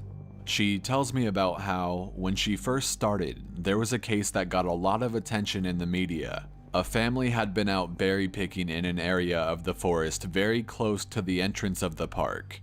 They had 2 little boys, both under the age of 5, and at some point during the day, one of them vanishes. There's an absolutely massive search and they find absolutely nothing. It's another one of those cases where it's like the kid was never there in the first place. The dogs just sit down and don't pick up on anything. No trace of the kid is found. The search goes on for about 2 months but is eventually called off. Fast forward to 6 months later. The family comes back to place flowers at a memorial that's been set up for the kid. They bring their other son. While they're placing the flowers, they lose sight of the kid for about 3 seconds. And in that span of time, he vanishes into thin air. Now, obviously, the parents are beyond devastated. It's awful enough to lose 1 child, but to lose 2 is beyond imagining. The search is huge, one of the largest in state history. There are about 300 volunteers combing every inch of this park looking for the kid, but again, there's no trace of him. The search goes on for about a week, with people looking miles from the part of the park he vanished from. And then, almost 2 weeks later, a volunteer about 15 miles from the designated search area radios in that he's found the kid. They assume that the kid was dead, but the volunteer says he's not only alive, but he's in good shape too. KD and her team go out to recover the kid, and when they get there, she can't believe that this is the same kid that's been missing. His clothes are clean, there's no dirt on him anywhere, and he doesn't appear traumatized. The volunteer says he found the kid sitting on a log, playing with a little twig bundle that's bound together with some old rope. KD asks him where he's been and who he was with for 2 weeks, and the kid tells her that he's been with the Fuzzy Man. Now, KD firmly believes in Bigfoot, so she gets all excited and asks what he means by fuzzy. Was he hairy? But the kid says no, he wasn't hairy. He was a fuzzy man, and he describes a man that's blurry, like when you close your eyes but not all the way closed. He says the man came out of the trees and took the kid with him deep into the woods. The kid says he slept in a hollow tree and the fuzzy man gave him berries to eat. KD asks if the man was mean, if he scared the kid, and the kid says, no, he wasn't scary, but I didn't like how he didn't have eyes. KD says they get the kid back to headquarters and a cop takes him into town to talk to him more about what happened. She's friends with the cop that talked to him, and she said the kid described being kept in this tree by the fuzzy man and given berries whenever he was hungry. He was allowed to wander around in a very specific clearing, but when he tried to go further, the fuzzy man would get mad and yell real loud even though he didn't have a mouth. When the kid got scared at night, the fuzzy man made it go brighter and gave him the twig bundle. He said the fuzzy man was going to keep him, but he had to let him go because the kid wasn't the right kind. He either can't or won't elaborate more on that. The cops are just sort of left scratching their heads, and the search for his brother is renewed with no results. The kid has no idea where his brother might be, and they never find him.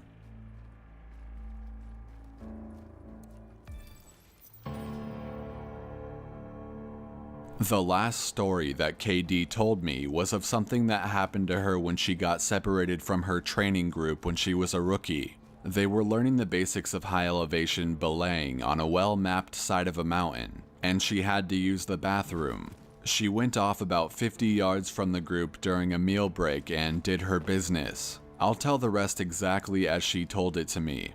So I go to take a piss, and once I'm done, I start going back to the group.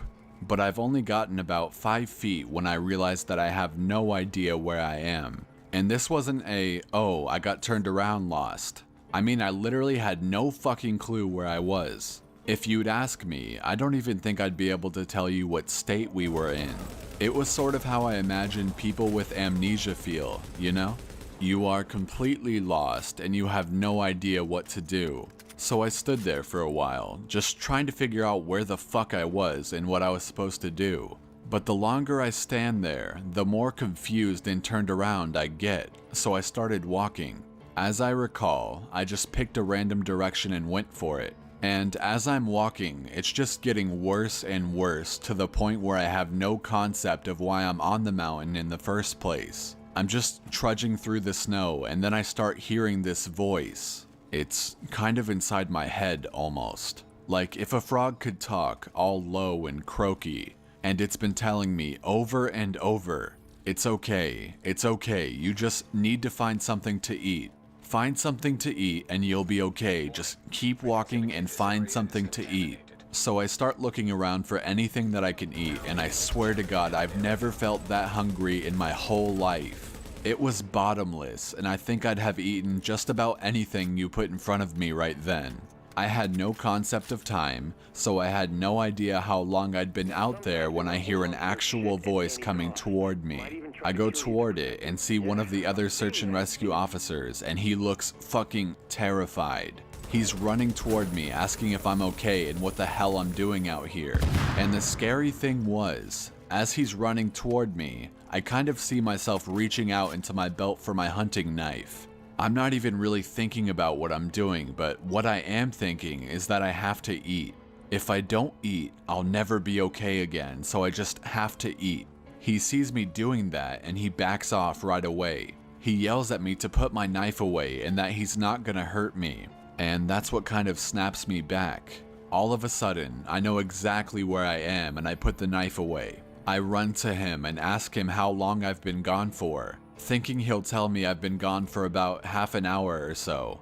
But he tells me I've been gone for 2 fucking days. I've gone over 2 peaks and ended up almost on the other side of the mountain, and if I'd kept going, I would have ended up wandering into about 300 miles of wilderness. They would have never found me. He can't believe I'm not dead, and of course I don't know what the fuck to think. To me, no time has passed at all. I don't say anything, I just go back with him to a rendezvous point and I'm taken back to HQ to be airlifted to the hospital. When I get there, they do all kinds of tests and try to figure out what happened. As best as they can guess, I had some kind of weird fugue state, which is kind of like amnesia or a weird seizure that knocked my brain out of whack. But the truth is that we don't really know. It's never happened again, but I'll tell you, ever since then I never go out there alone. People rag on me for making them come with me when I have to leave the group, but I just tell them that listening to me piss in the snow is better than losing me for 2 fucking days on a freezing mountain.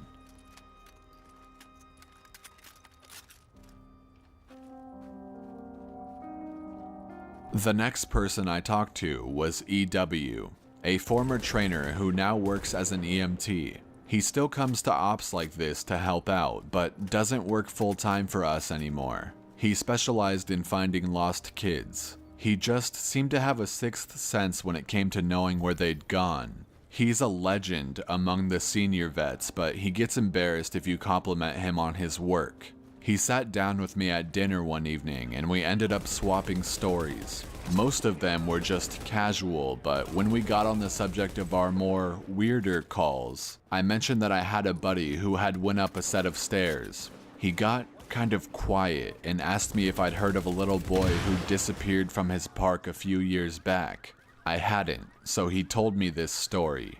They were out looking for this 11-year-old boy, Joey, who had gone missing near a river. Of course, the first thought was that he'd fallen in and drowned. But when they brought dogs out, they led search and rescue officers away from the river and up into a very densely forested area. When we do searches for people, we search in a grid pattern and we searched every box of the grid and incredibly thoroughly. What EW's team noticed right away was that a very strange pattern was emerging. Dogs in alternating boxes were picking up Joey's scent, but losing it when they overlapped with another box. If you think of a checkerboard, Joey's scent was being picked up in random black squares, but never in red. This, of course, didn't make any sense, because how could this kid bounce from area to area without leaving a scent in each box he passed? EW and his partner pass into a new box of the grid, and EW notices a set of stairs about 50 yards away. He tells his partner that they need to go check near it, but his partner flat out refuses. He tells EW that he's made it a point to never go near any stairs he sees, and that while it may be routine, he's not to pretend that it's normal. He tells EW that he'll wait in sight while EW checks. EW says that he was irritated, but he felt for the guy, and he didn't push him on the subject. He started speaking. I walked over to the stairs. They were small, kind of like stairs into a basement. I don't really feel strongly one way or the other about them, the stairs I mean, so I wasn't scared or anything. I guess I'm like everyone else, and I just prefer not to think about them too much. Anyway, I went over and I could see that there was something lying on the bottom step, sort of curled up. My heart sinks because, of course, you always hope for the best. And we were confident that we'd find this kid alive because he'd only been missing for a few hours. But I knew right away that it was him and that he was dead. He was curled up in a little ball on the step, holding his stomach. It looked like he'd been in horrible pain when he died, but I didn't see any blood, except some on his lips and chin. I radioed in that I'd found him, and we got his body back to command. That poor family. God, they were devastated. The parents couldn't understand how he'd been dead, cause he'd only been gone for such a short amount of time. And on top of that, we didn't have any obvious cause of death, which made it worse. I figured he'd probably eaten something poisonous since he was holding his stomach when I found him, but I didn't want to guess. It's hard enough to hear that your kid is dead, let alone some stupid search and rescue guy guessing about what happened. They took him away, and I went home and tried not to think about it. I hate finding dead kids, man. I loved this job, but it's one of the reasons I left. I've got 2 daughters, and the thought of losing them that way just... He choked up a little bit here. I'm not great with emotional stuff like that, and it's always sort of awkward to see a grown man cry, so I didn't really know what to do. He pulled himself together eventually though, and he kept going. We don't always hear back from the coroners about cause of death. It's not really our job to know, I guess, and sometimes if they think it's foul play, they won't tell us because of the legal bullshit. But I've got a friend who works for the sheriff's department, and he'll usually pass along any interesting info I ask about. In this case, though, I actually got a call from him about a week later. He asked me if I remember the kid, and of course, I do. And he says some seriously weird shit is going on. He tells me, EW, man, you're gonna think I'm crazy, but the coroner has no idea what happened to this kid. He's never seen anything like it. My friend goes on to tell me that when the coroner opened the kid up, he couldn't even believe what he was seeing. The kid's organs were like Swiss cheese. Quarter-sized holes were punched clean through just about every single organ this kid had, aside from his heart and lungs. But his colon, his stomach, his kidneys, and even one of his testicles were full of holes. My friend said the coroner described it as if someone had taken a hole puncher and punched holes out of everything. They were so neat, but the kid didn't have a scratch on him, no entry or exit wounds. The closest anyone there had ever seen like it was a guy who'd filled himself full of buckshot a year or so back while cleaning his rifle. No one had a clue what possibly could have caused it. My friend asked me if I'd ever heard of anything like it, or if we'd had similar cases in the past. But I'd never even heard of something like that, and I told him that I wasn't going to be of any help to him.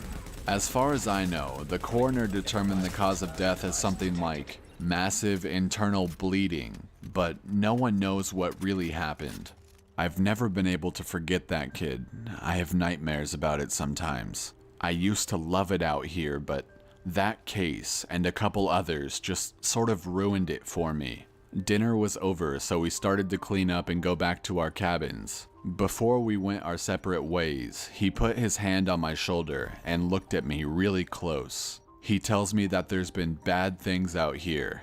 Things that don't care if we have families or lives, or that we can think and feel. He tells me to be careful and walks away. I didn't have a chance to talk with him again, but that story stuck with me. Appreciate the assist, Agent. We've got it from here. By pure coincidence, I got to talk to another vet, PB, who's been in the search and rescue field for years. We were partnered on a grid sweep during a training exercise, and we were chatting casually about how we liked the job, what kinds of things we'd seen, and stuff like that. At one point, we passed an old set of stairs, though these were probably an old fire lookout, given the area that we were in. I sort of casually mentioned that I was curious about the stairs, and that I wished I knew more about them. He got kind of quiet and looked like he wanted to tell me something, but wasn't sure if he should. Finally, he told me to turn my radio off. Obviously, this is something we are never, ever supposed to do, but I did it, and he did the same. About 7 years ago, he tells me, he was out on a call with a rookie. They were in an area of the park that's had a lot of strange reports and events. Disappearances, stories about lights in the forest, odd noises, things like that. The rookie was totally spooked, kept going on and on about things in the woods. According to PB, the guy wouldn't stop talking about the Goat Man. Just on and on, Goat Man this and Goat Man that. Finally, I told him that there was plenty else to be afraid of out here that was very real, and that he'd better get over this thing with the Goat Man. The rookie wanted to know what kinds of things I was talking about, and I just told him to shut up and walk. We crested a little ridge and there was a staircase about 10 yards ahead. The rookie stops dead in his tracks and just stands there looking at them. I tell him, "See? That's something you should be afraid of."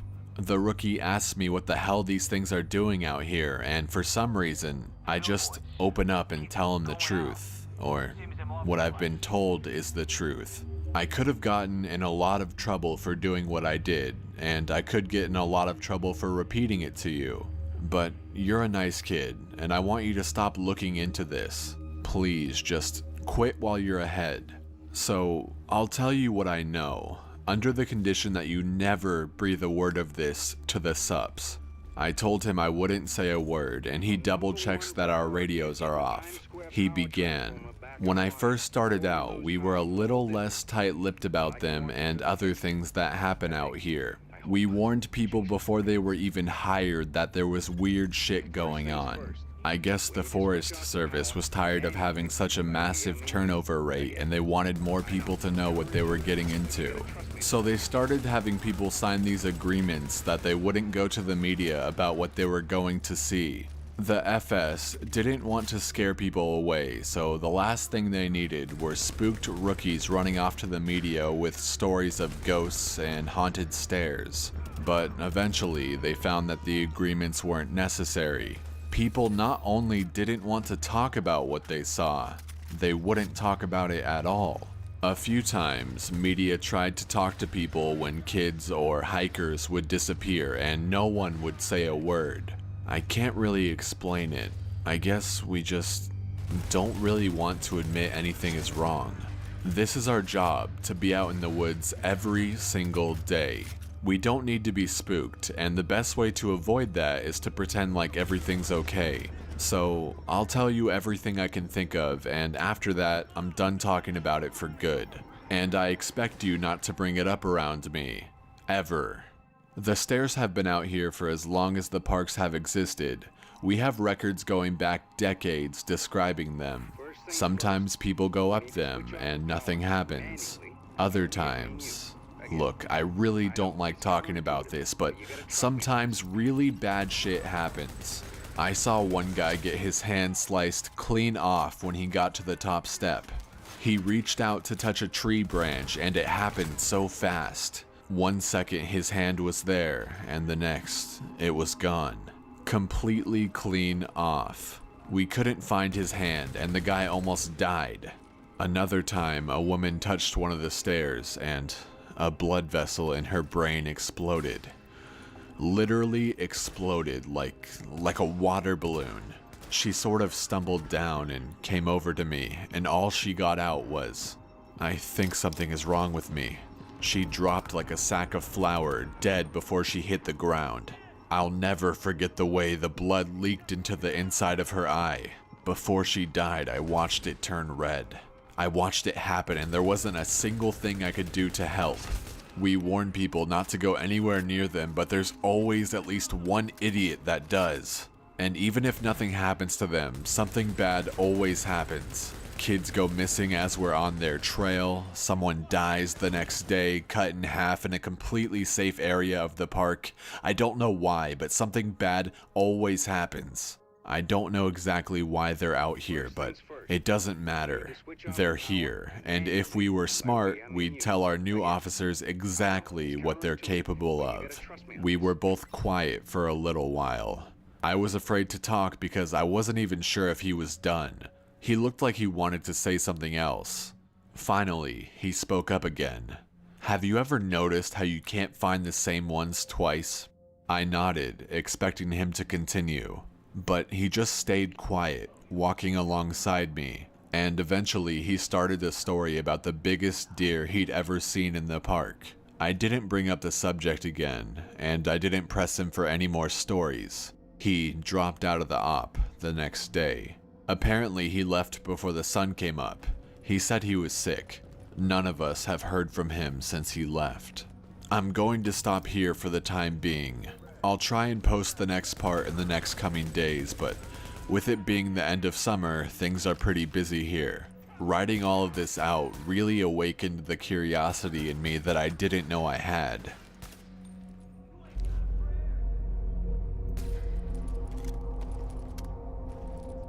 I apologize for the short update this time around. Things have gotten a little crazy around here, and I'm not sure how often I'll be able to update going forward.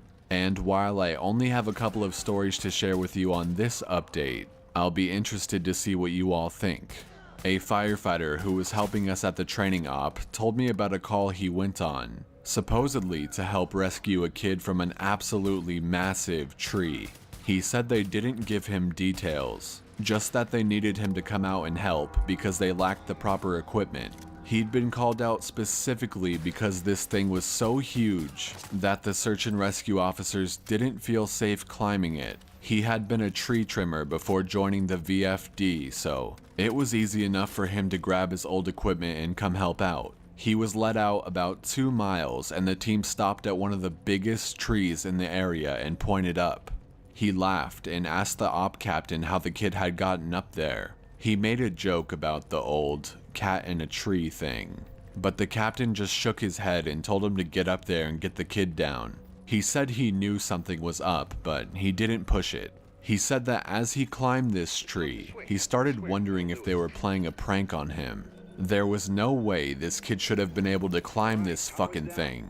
It was massive at the base, but about halfway up it started tapering, and I almost had to turn back a few times because I really didn't think it was gonna hold me. But he said he kept going, and when he was just about at the top, he saw a flash of blue in the branches. I saw the kid's shirt, sort of caught in a branch, and I called out to him and told him to come near me if he could, but he didn't say anything. I kept moving, calling the kid's name and telling him not to be scared, that I was there to help him. By the time I got to him, I knew he wasn't gonna answer me. I found him, or what was left of him, cradled in the fork of a branch, and the fact that he was up there was sheer luck. If he'd fallen any other way, he'd have come crashing down. It wouldn't have mattered though, because this kid was dead long before he ended up in that tree.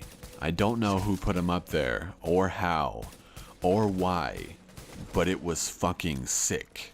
Kid's intestines had popped out of his mouth and were hanging in the branches. It was like some sick fucking Christmas tree, the way they were draped all over everything. I got a better look and saw that they'd even popped out of his ass. His guts were hanging out the bottom of his pants. His eyes were gone. I assumed shoved out from whatever force caused him to fucking pop like a stress ball. You ever seen a body that's been floating in water for a long time? How their tongues kind of swell up and stick out? His was like that. I remember because there were flies crawling all over it. I think I must have gone into shock because, man, I just pushed that kid down with a stick I broke off a branch. Just kind of poked him until he fell. I don't know why I did that. I almost lost my job because of it. But man, the thought of hauling that kid down over my shoulder the whole way, gathering his guts up and coiling them around me like rope so they wouldn't get snagged, I just couldn't do it. I've seen a lot of dead kids, more than I'd ever admit. I've seen a kid who hid in a full bathtub during a house fire, boiled him alive, turned him into literal soup. But this, I don't know what did this, but the thought of touching that kid's body made me feel like I was gonna lose my mind. I heard him hit the ground and I figured everyone would freak out, but they knew he was dead when they sent me up there. They didn't say anything, but they didn't shout or freak out or anything. I got to the bottom and I started to get up into the captain's face, asking him who he thought he was, sending me up there when they knew damn well that kid was dead. but he just told me it was none of my concern and thanked me for getting the evidence down. I remember he said that. I remember it specifically because it was so weird to hear it phrased that way. The evidence. Like he wasn't even a fucking person. Like he'd never been a little kid who got lost and had something fucking unspeakable happen to him. The captain had a crew lead me back out of the woods, but he and 2 others stayed behind, and I thought that was pretty weird. Why wouldn't they have had me help get the kid out? I tried asking, but the guys leading me out just told me that they couldn't discuss an open case. I asked him what he thought had happened to the kid, and he got really pensive and thought about it for a bit. I would have said a crash injury based on how his guts came out like that. But with those injuries, you see massive contusions under the skin, obvious trauma. This wasn't like that. It was almost like that kid got caught in a big vacuum and had his guts sucked out. But even then, there was no trauma, none at all. It bothers me, man. It bothers the hell out of me.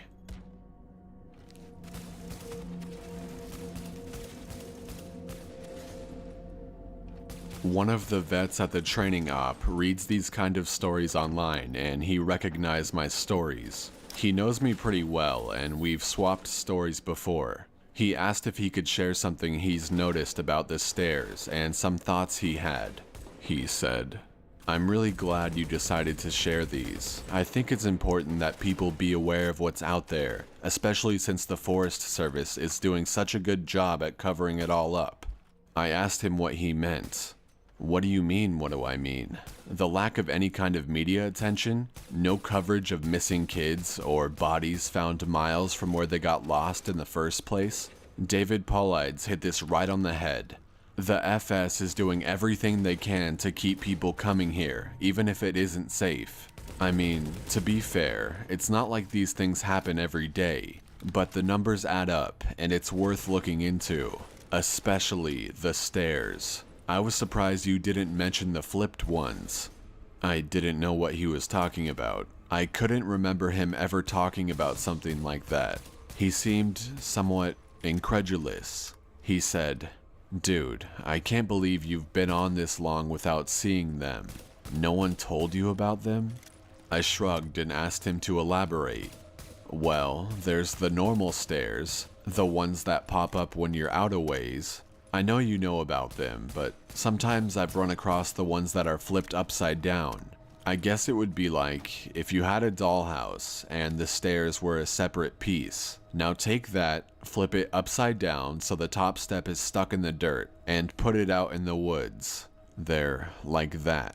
I don't see them as often, but they're odd to say the least. Makes me think of footage taken after a tornado when houses are all blown apart and random things are left standing, like chimneys and garden walls. Those ones freak me out more than the normal ones because I can't really write those off as easily.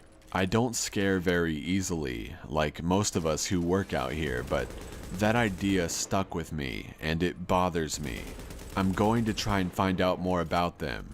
He also mentioned how many people were bothered by the guy with no face. He got really excited and told me he'd seen something similar. He said, "I was out on a training exercise a few years ago. I was camped out inside my tent and I heard someone walking around outside of camp.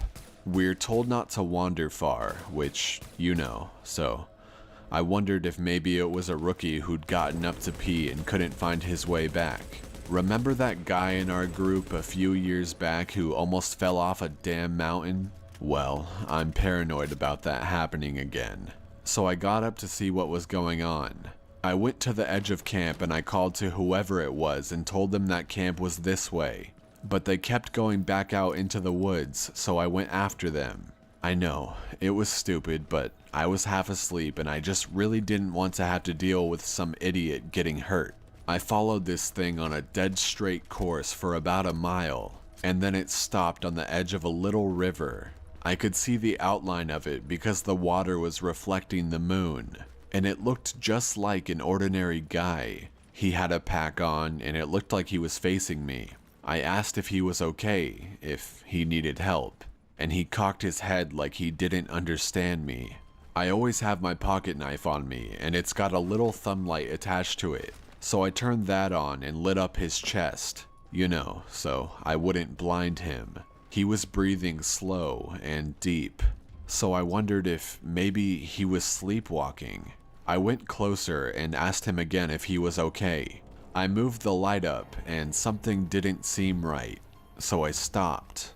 He kept breathing in these really slow, deep breaths, and I sort of figured out gradually that that's what was bothering me. It was like he was pretending to breathe, but not actually doing it. His breaths were too even and deep, and all of his movements were exaggerated, like his shoulders going up and his chest moving. I told him to identify himself, and he made this muffled noise. I moved the light up, and I shit you not, this guy had no face, just smooth skin. I freaked out and I sort of fumbled my light, but I saw him move toward me, but he didn't actually move. I don't know how to explain it, but 1 second he was at the edge of the river, and the next he was 5 feet from me.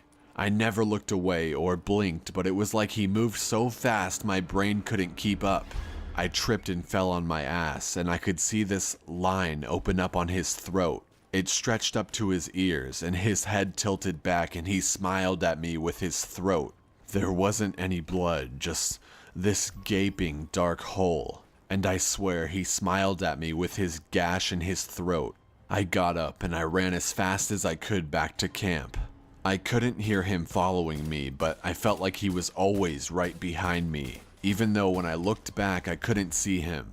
I calmed down when I got back to camp. The fire was still going, and I guess that pack mentality of being with other people made me stop and breathe a little.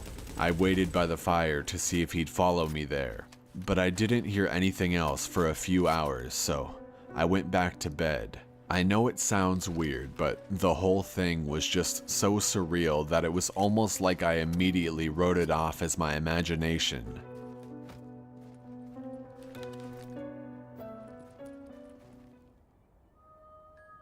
We were telling ghost stories one night before bed just to scare each other and poke fun at whoever got creeped out. Most of the time it's the rookies, but one woman told a story that actually managed to get under my skin a little bit, and I know the same could be said about the others. She said it was true, but then again, every ghost story told around a campfire is true. Somehow, though, I don't think she was making it up. It had that ring of truth that only really traumatizing events have. She said that when she was a kid, she and her friend used to go out in the woods behind her house a lot. She lived in northern Maine, where there's a lot of dense, unpopulated national forest. She said the woods up there aren't like they are here. They're so thick in places that the trees block out the sun almost completely. She and her friend grew up there, so they weren't scared of being out there alone, but they did always maintain a sense of caution in certain areas. She said it was never really talked about, but they always knew not to go more than a mile or two beyond their homes. The adults never said why, but it was an unspoken rule that no one ventured out that far.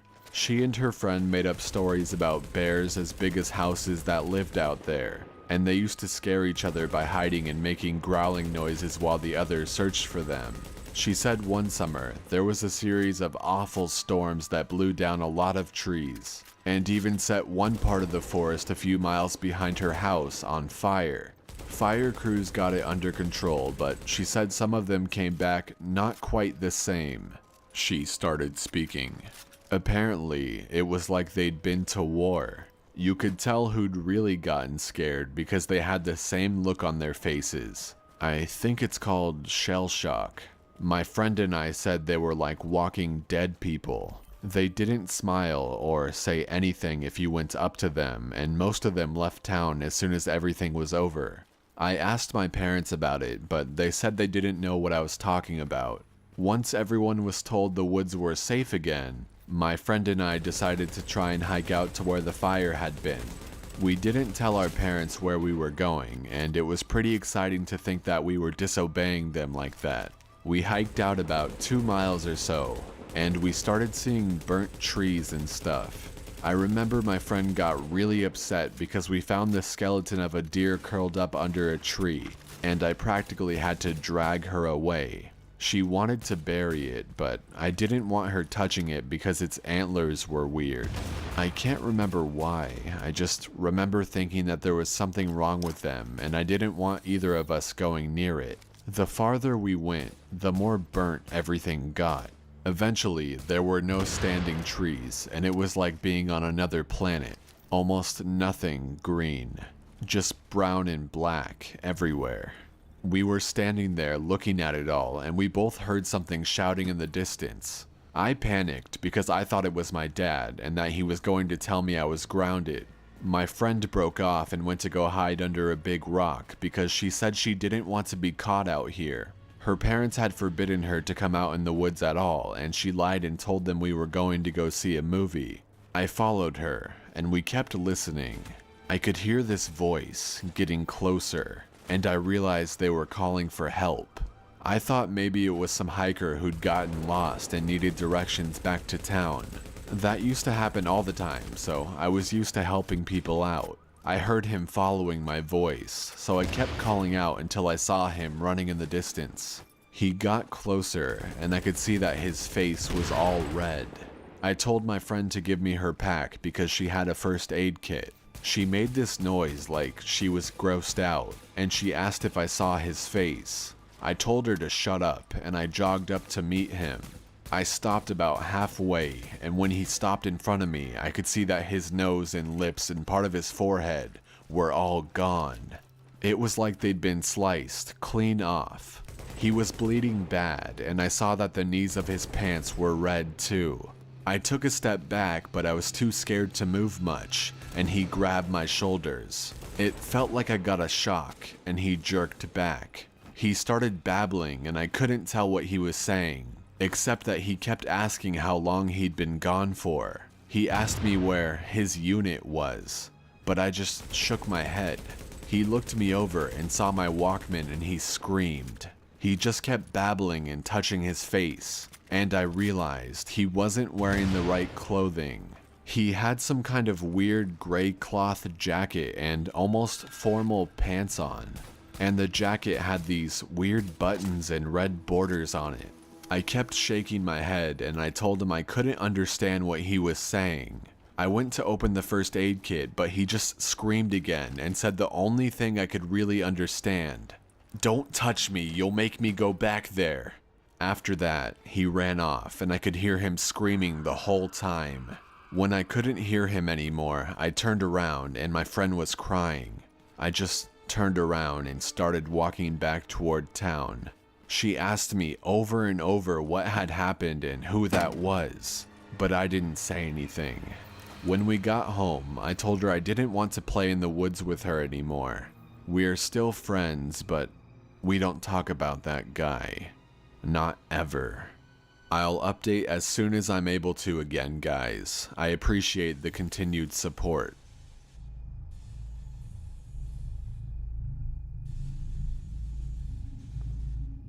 Hey guys, so it's been way too long since I posted an update, and I'm sorry about that.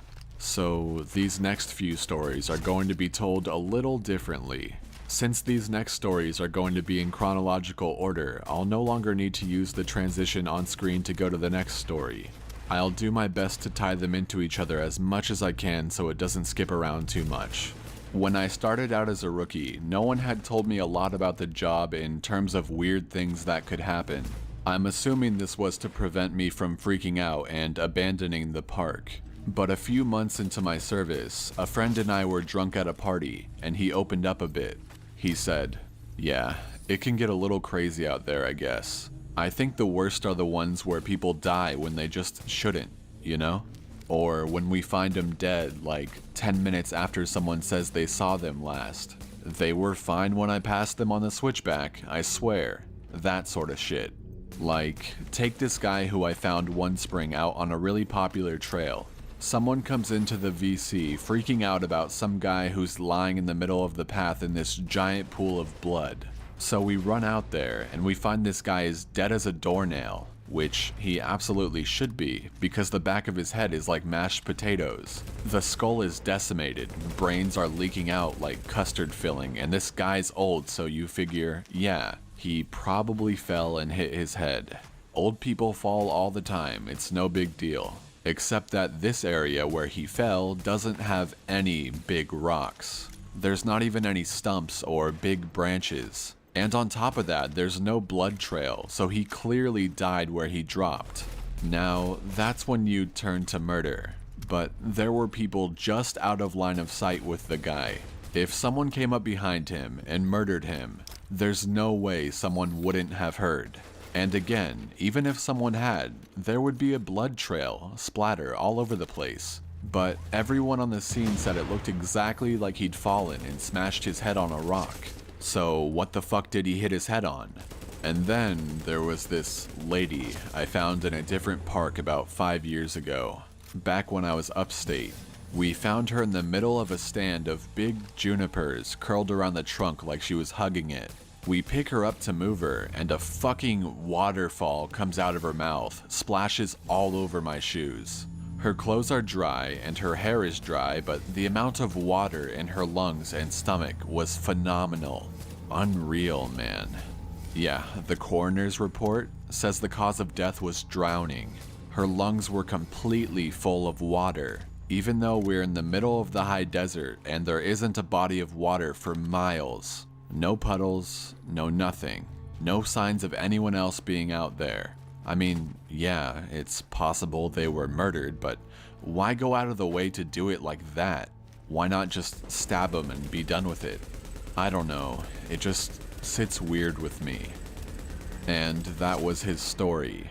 Now, of course, that freaked me out a little, but we were wasted, and I guess I sort of wrote it off as a fluke. I also assumed there was exaggeration there since, you know, we were wasted.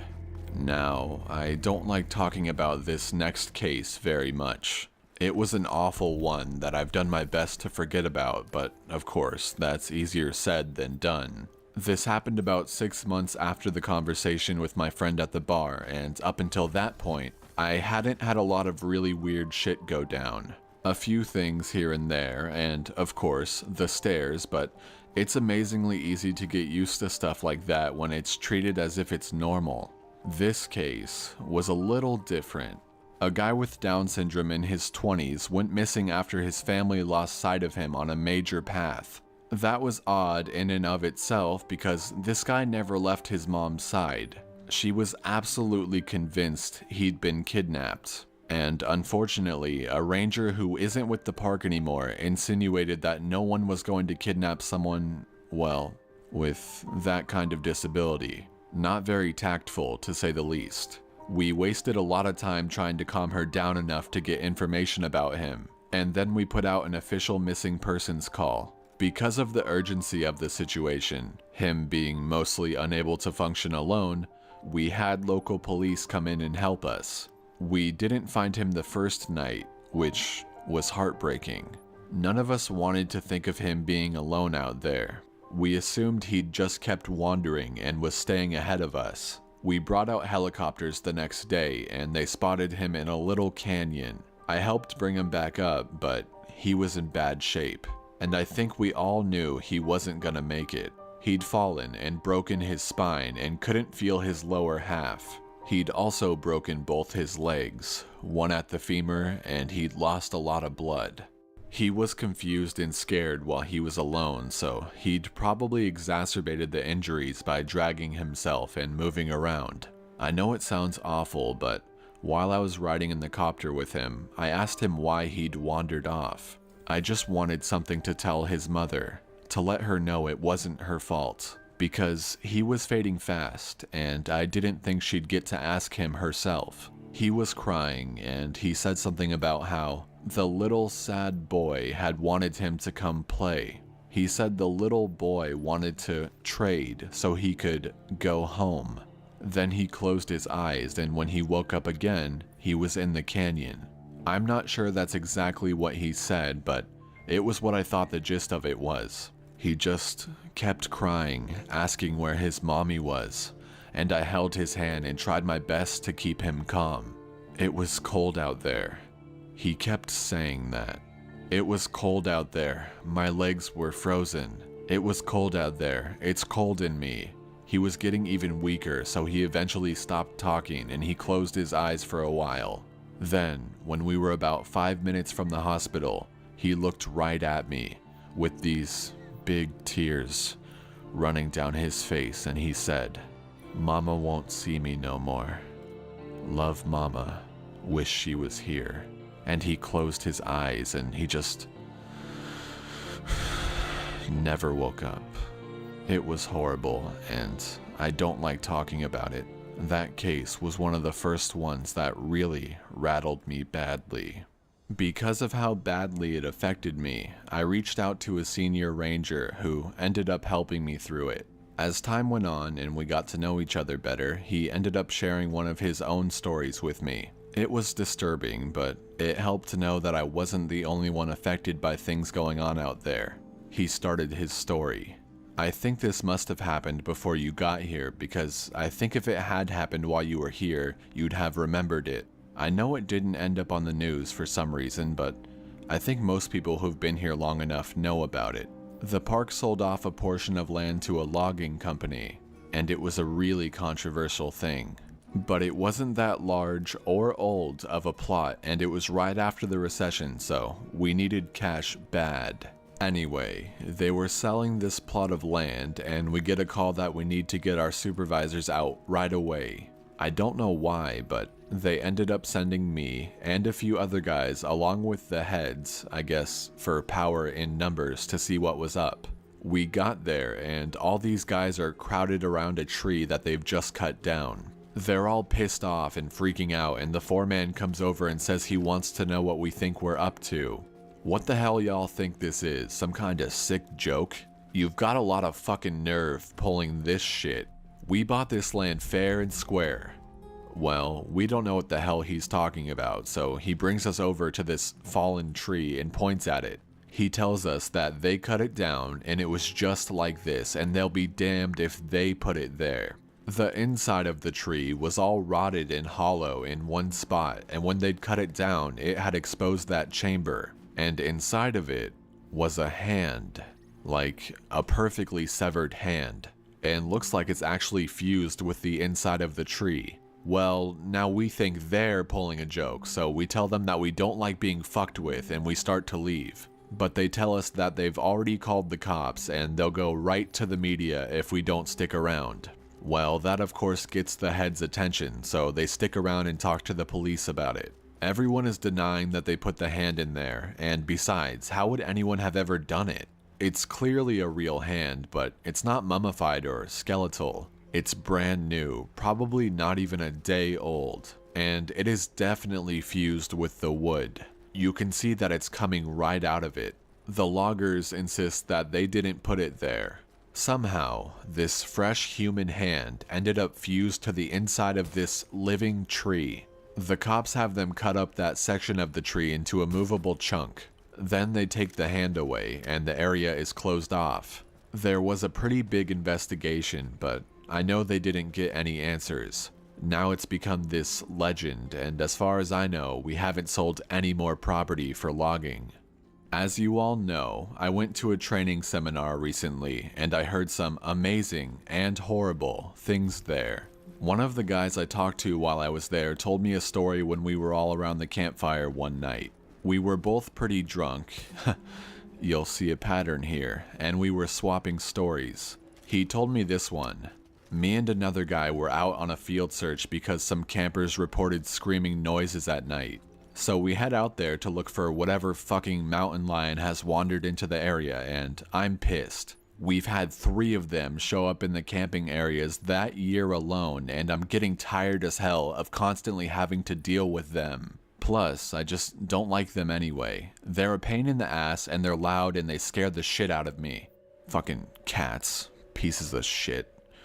I'm groaning about it to the guy I'm with, and he thinks it's a real fucking riot. So we're seeing all these broken branches and what looks like dens, and we're pretty sure we know where this thing is. I call in and they tell me to confirm if possible. which, you know, just means they want you to step in a big pile of shit and use that as proof. I'm not seeing any though, so I basically just tell them to shove it. I'm done.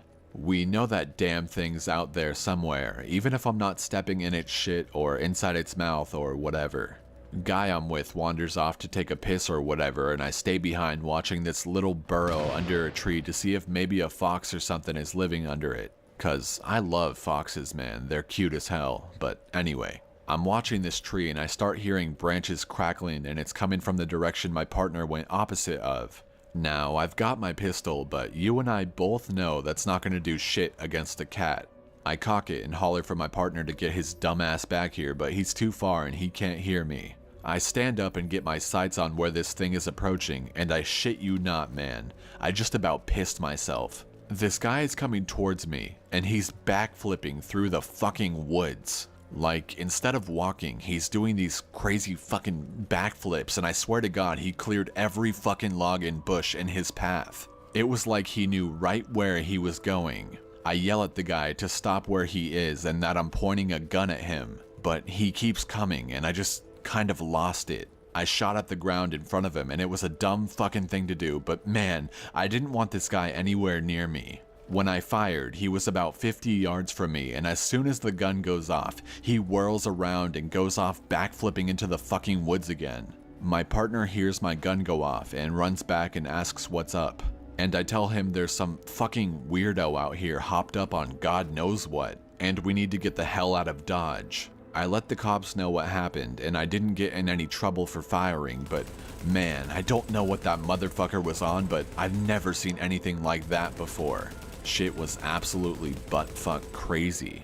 I think we can agree that there's stuff going on out here in the woods, and while I'm not going to spout off about what it could be or offer any theories, what I want people to take away from all of this is that it's so damn important to be safe when you're out there. I know a lot of you think you're invincible, but the fact is, you can die out there, or be hurt, or go missing. It's easier than you'd ever imagine. I apologize for this relatively short update, guys. I'll do my absolute best to continue as soon as possible.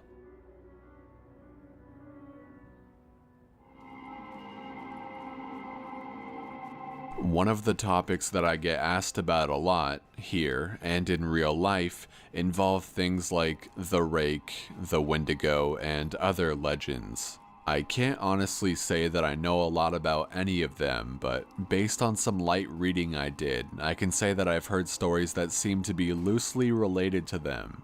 You've heard the old adage that legends like that come from somewhere, and I'm sure that's true, but as you all know, I do try to take things with a grain of salt. After all, you have to out here. It's sort of like working in a hospital, I'd imagine. You could spend all day thinking about how many people have died there, and how there are probably ghosts, or whatever you want to call them, all over the place. But it doesn't do you any good. It just makes it harder to do your job.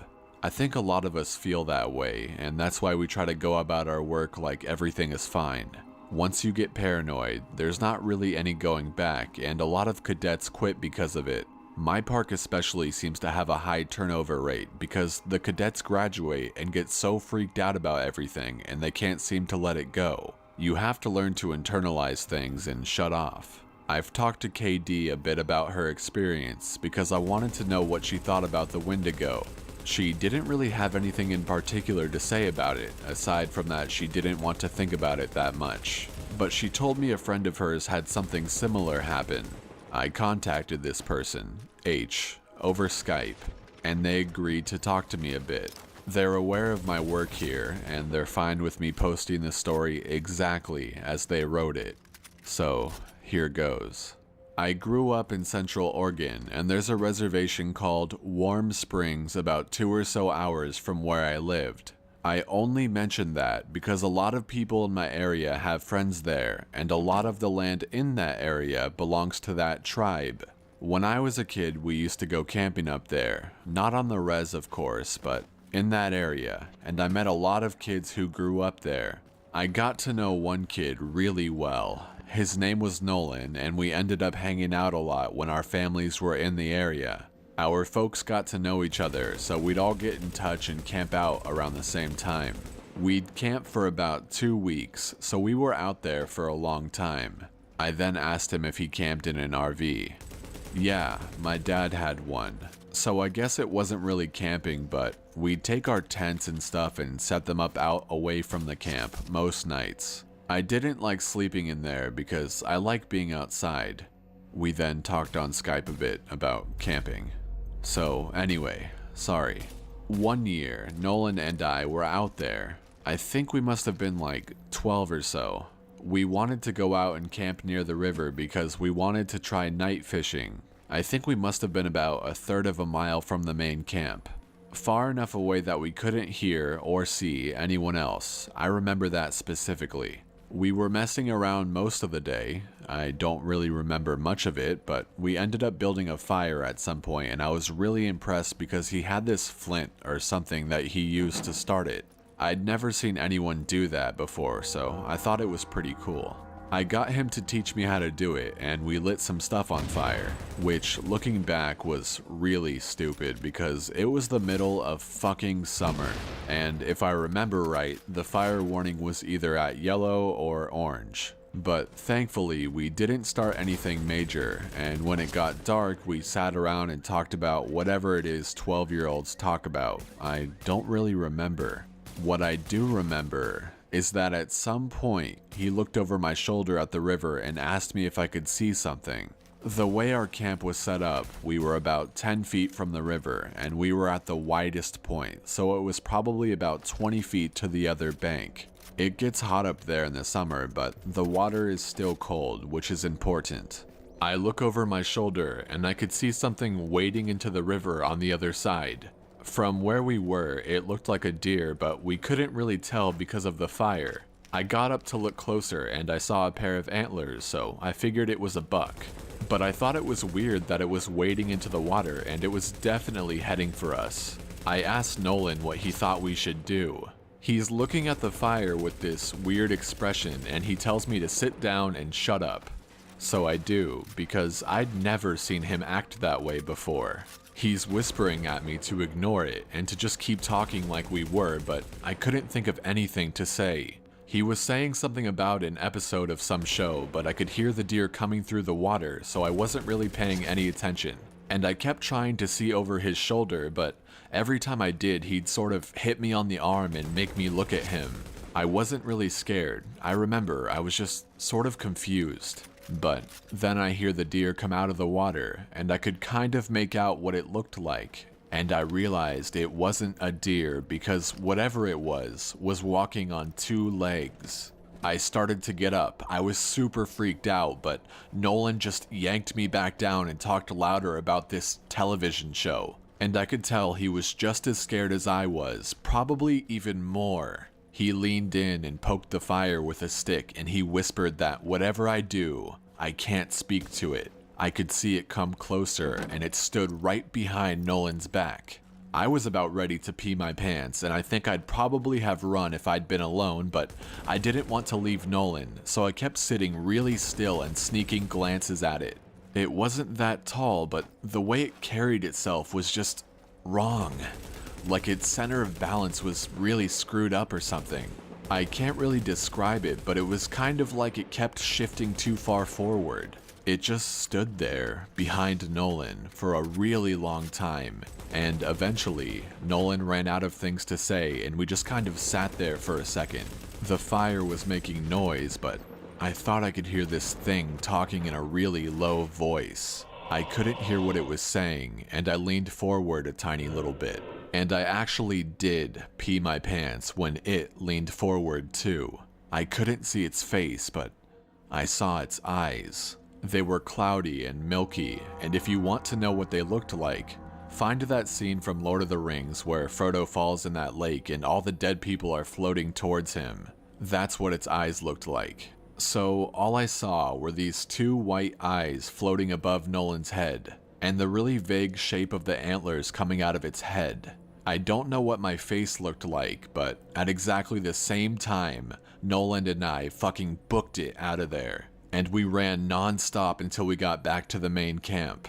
My pants were soaked with piss, so I took them off as we were running and I threw them into the bushes. We both stopped when we were in front of my dad's RV and we couldn't see anything chasing us, so we stood there and caught our breath. I asked him what that thing was, but he said he didn't know. He said his grandpa had only warned him that if anything ever came up to him when he was out in the desert, he was never, ever supposed to talk to it or listen to anything it had to say. I wanted to know if he'd heard it talking too, and he said that the only thing he'd been able to understand was, help you. I think we ended up sleeping in the RV with my parents, and the next night we went back out and didn't see anything. That does remind me, in a lot of ways, of the Wendigo legend. There's a phrase used to describe it that I think fits it perfectly, which is that the Wendigo is the spirit of the lonely places. I know sometimes when I'm out in the wilds where I know there's no one around me for miles and miles, I get this weird kind of craving that I can't really explain. I don't know if it happens to anyone else, but it's this desire to consume. It's not like I crave anything in particular, but more of this weird, distracting hunger that comes from every part of my gut. I also wanted to find out more about the Faceless Man if I was able to, and found a few similar things. I asked around my circle of friends, and one of them said when he was out doing repairs at a park in his area, he saw something kind of like that. We were having dinner in town, 5 of us, including myself. This guy, he was repainting an information booth and heard a man ask him for directions to the nearest campsite. He didn't turn around because he was up on a ladder, but he informed the man that there weren't any campsites nearby, but that if he headed down the road about 4 miles, he'd find one at another park. He asked if he could be of any other help, but the man said no and thanked him. My friend said he kept painting, but he was listening and never heard the man leave. He said, "The second he came up and talked to me, the hairs on my neck stood up, but I wasn't sure why. I just had this really uneasy feeling about the whole thing, and I wanted to finish painting and get out of there. I figured maybe part of it was that I couldn't turn around to look at him, but something just felt off. There was also this weird smell floating around before the guy even talked to me, kind of like old period blood. I had looked around to see what was causing it, but I didn't find anything. So I waited for the guy to walk away, but I didn't hear him leave, which made me think he was just standing there and watching me. So I asked again if I could do anything for him, and he didn't answer.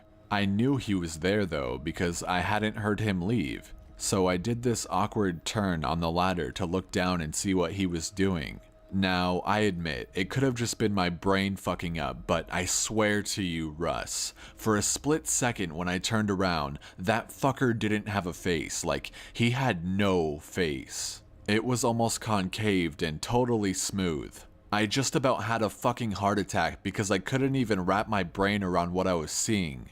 I think I started to say something, but there was this kind of pop inside my head, and suddenly he was just a normal looking guy. I must have looked weird because he asked me if I was okay, and I was just like, yeah, I'm fine. He asked about the campsite again, and I point to where he has to go, and he's like, I'm not from around here. Can you help me get there? Now, this is when I know something is really up, because there's no way this guy got out here and didn't know where he was. And for that matter, there's no car around, so how'd he get here in the first place? I said I was sorry, but that I couldn't take him anywhere in a company vehicle, and he's like, please, I really don't know where I am. Can you come with me and help me get there? So now I'm seriously weirded out, and I start wondering if this is some kind of ambush or whatever. I told him I could call him a taxi to come out and take him where he wants to go, and I pull out my phone and he just goes, no, and walks away really quickly.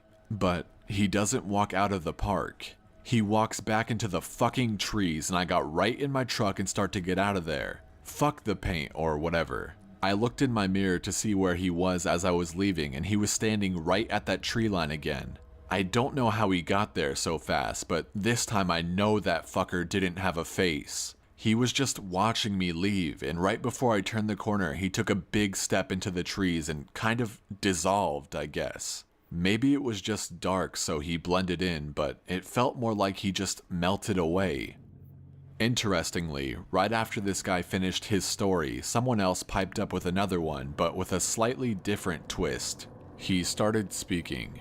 You know, actually, I had something sort of weird like that happen a while back. I was out doing some trail scouting, and I was out in the middle of nowhere figuring out where we were gonna have this trail run through. I hadn't seen anyone else for probably a good 2 hours, so I wasn't really paying attention to where I was going.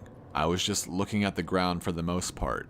Then, out of nowhere, I crested this little hill and almost ran into this guy. He was older, probably in his 60s, and I started to apologize to him for running into him. And then I noticed his face, and I probably looked like a complete douchebag because I stopped and just stared at him. It took me a second to figure out what was wrong, but this guy's face was huge. I know that sounds weird, but that's the only way I can describe it. His head wasn't big or anything, it was normal, but the amount of space his face took up was just way too much. Like if you took someone's face and enlarged it all by about 2 times. He doesn't say anything, he just kind of looks at me, and I backed up and was kind of stuttering and saying I was sorry. And then I went around him and fucking got out of there and did what I needed to do. The whole time, I kept looking behind me because I was so freaked out that he'd pop up behind me or something. I know it sounds ridiculous, but I swear to you, it was one of the creepiest things I've ever seen. I switched the topic to the stairs a little later, and there was a definite shift in enthusiasm. No one spoke up at first. There's a real stigma around discussing them, even when we're away from work. But I broke the ice with a story of my own, and the guy who told the story about the faceless man told this one, although very quietly. Couple years ago I was camping with my girlfriend, and we're out about 2 miles from the road at this site I know. We went to bed that night, but we couldn't sleep because... And then someone interjected a funny comment, and we were dangerously close to going off on another subject, but I got us back on track. Yeah, real funny, you fucker. No, it was because we kept hearing that grinding noise. My brother used to grind his teeth in his sleep, and it kind of reminds me of that. My girlfriend was freaking out because I just kept telling her to ignore it because I've heard it before and you just have to ignore it. It goes away eventually. You guys know what I mean. We all knew what he meant. So eventually I got her to go to sleep, but I woke up probably about 2 hours later because something was just off.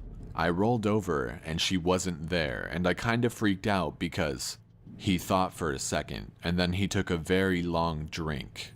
Anyway, I ran out of the tent calling her name, but I didn't have to go far. She was standing at the edge of the camp looking at something in the trees, and I could see she was really pale. The fire was low, but bright enough to see her. Anyway, so I ran up to see what was going on, and she was dead asleep, but her eyes were open. She had this real spaced out look, you know? So I put my arm around her to lead her back, but she wouldn't move.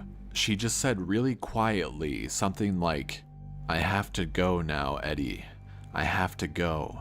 It's here." And then I was like, "You're just sleepwalking, come back to bed."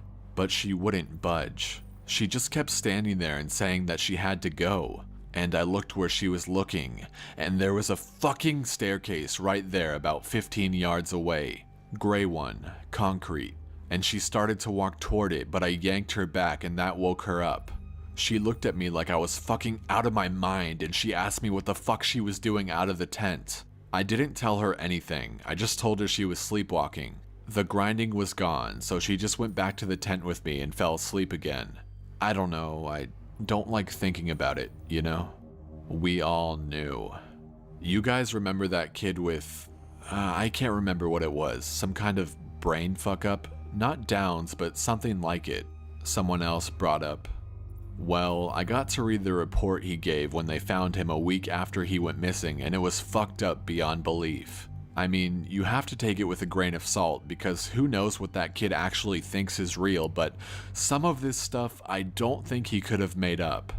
Like what?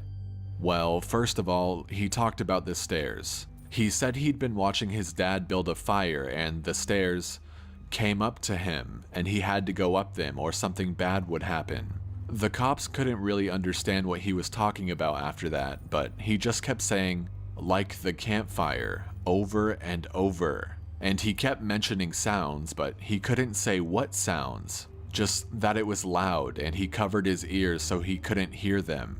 But the thing I remember most is that they asked him where exactly he had gone, and he just said he was right there. He kept pointing at himself, and they said they thought that meant that he thought he'd never left. He said he wasn't scared because the stairs were there, and he said they talked to him, but not like people talk. Like I said, it was really convoluted and hard to understand, and I have a feeling the cops didn't take most of it down. They ended up just saying that the kid had some kind of amnesia or fugue, and that they didn't think foul play was involved. Doesn't really explain why he came back a week later perfectly fine without a speck of dirt on him and well fed, but hey, what the cops say goes. And that was the end of his story. There's still a lot of questions I want to answer. I'll continue to ask around and find whatever I can. The next update should be soon.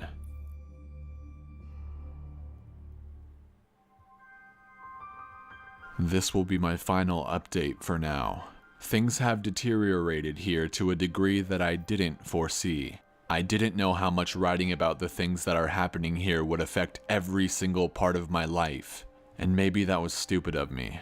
Maybe I should have considered it more seriously, but honestly, I just thought I was writing about a few things that a few people would want to hear. I didn't think it would get this much attention. People ask me about the stairs now. It doesn't happen every day, but when it does happen, I never really know what to say. My bosses know someone is talking about them, and I'm sure that if they know, the higher-ups know. And I could tell you that they aren't happy about it. I've been formally told that I am not to speak a word about them to anyone anymore, which is part of the reason this has to be my final update. I can't risk my job for this. As much as it's been wonderful to get a lot of these things off my mind, I still do love my work, and I need to be out here. If anything, my being aware of what's really going on is enough reason to stick it out. I may not be able to tell people that they're out there, but if I see them, I can direct traffic away to somewhere safer. Because of the amount of attention the stories have gotten, I've heard a lot of stories being swapped back and forth. I've heard so many that I can't even remember most of them. The ones I do remember are the ones I wish I could forget. One story that's made the rounds here was about a young woman who had disappeared upstate. Initially, everyone assumed she was a runaway. She didn't come from a great home life, and so it wasn't really any kind of surprise that she'd choose to cut and run. But people started coming forward, saying that they'd seen her around the park shortly before she vanished. So some of the rangers in the area were sent out to make sure she hadn't hung herself or something on any of the back trails. It took them a while, but they did find her. Well, not all of her. Just half of her tongue and a quarter of the lower jaw. Very clean cuts from what I heard. They've never found the rest of her. So many stories about children, so many of them going missing and turning up in caves, wedged in between impossibly tight spaces. So many of them found on mountain peaks or at the bottom of sheer gullies. Missing shoes, missing socks, or found with both in perfect condition despite them being miles and miles away from where they vanished. So many stories of black-eyed people wandering around the woods and calling out in the night, mimicking the sound of running water or a bobcat screaming. One man in particular goes to every news station that he thinks will listen to him and tells the same story. He was deer hunting, had camped out in a very remote area, and woke up because something was scraping against his tent. He thought it was a raccoon or a fox, until the thing pressed its face against the door of the tent, at which point he could very clearly make out a human nose and mouth. He kicked at it, but it leaped back and was gone by the time he opened the tent flap, gun at his side. He fired 2 warning shots, and when the sound had faded, he heard a snap behind him. A man was standing at the edge of the campsite. This man was not wearing any clothing, but he also didn't possess any kind of human flesh. As the hunter described it, the man was made of some kind of amalgamation of raw meat and hair, as if someone had scooped up roadkill and molded it into some vague shape of a man. The face was lumpy and only a rough approximation of a human face. The thing opened its lopsided mouth, and from it came the sound of the gun the hunter had fired. It did this twice before mimicking the sound of the tent zipper and fleeing into the night. A young couple, out for a hike in the rocky areas of my park, reported to me yesterday that they had seen something strange out on a peak I'm very familiar with. They were taking turns looking through a pair of binoculars when the man noticed a hiker climbing up a very steep part of the cliff face. He watched the man scale the slope, and it didn't occur to him until the incident was over that this person had no climbing gear. When the climber reached the top of the peak, which was about 5 miles away, they turned and faced the young man. He said whoever, or whatever this person was looking right at them. The climber waved in an exaggerated manner before snapping in half at the waist sideways and leaping off of the peak. The young man didn't see where the climber landed. I sent them on their way with assurances that I'd go check it out. I lied. I won't be turning in a report because there are 10 others exactly like it. The climber is well known in that area. I don't question it anymore. There are so many things I won't ever be able to understand about my job, and it would take me years to relate all of the things I've heard in the last few months. When I feel my job isn't in jeopardy, I will come back. It may be in a different format, but I will come back. Thank you all for sticking by my side and enjoying the things I've talked about. If you go out into the woods, I encourage you to be safe. Bring water, food, survival equipment. Let people know where you're going and when you'll be back. Don't go on uncharted paths unless you know exactly what you're doing. And above all, don't touch them. Don't look at them. Don't go up them.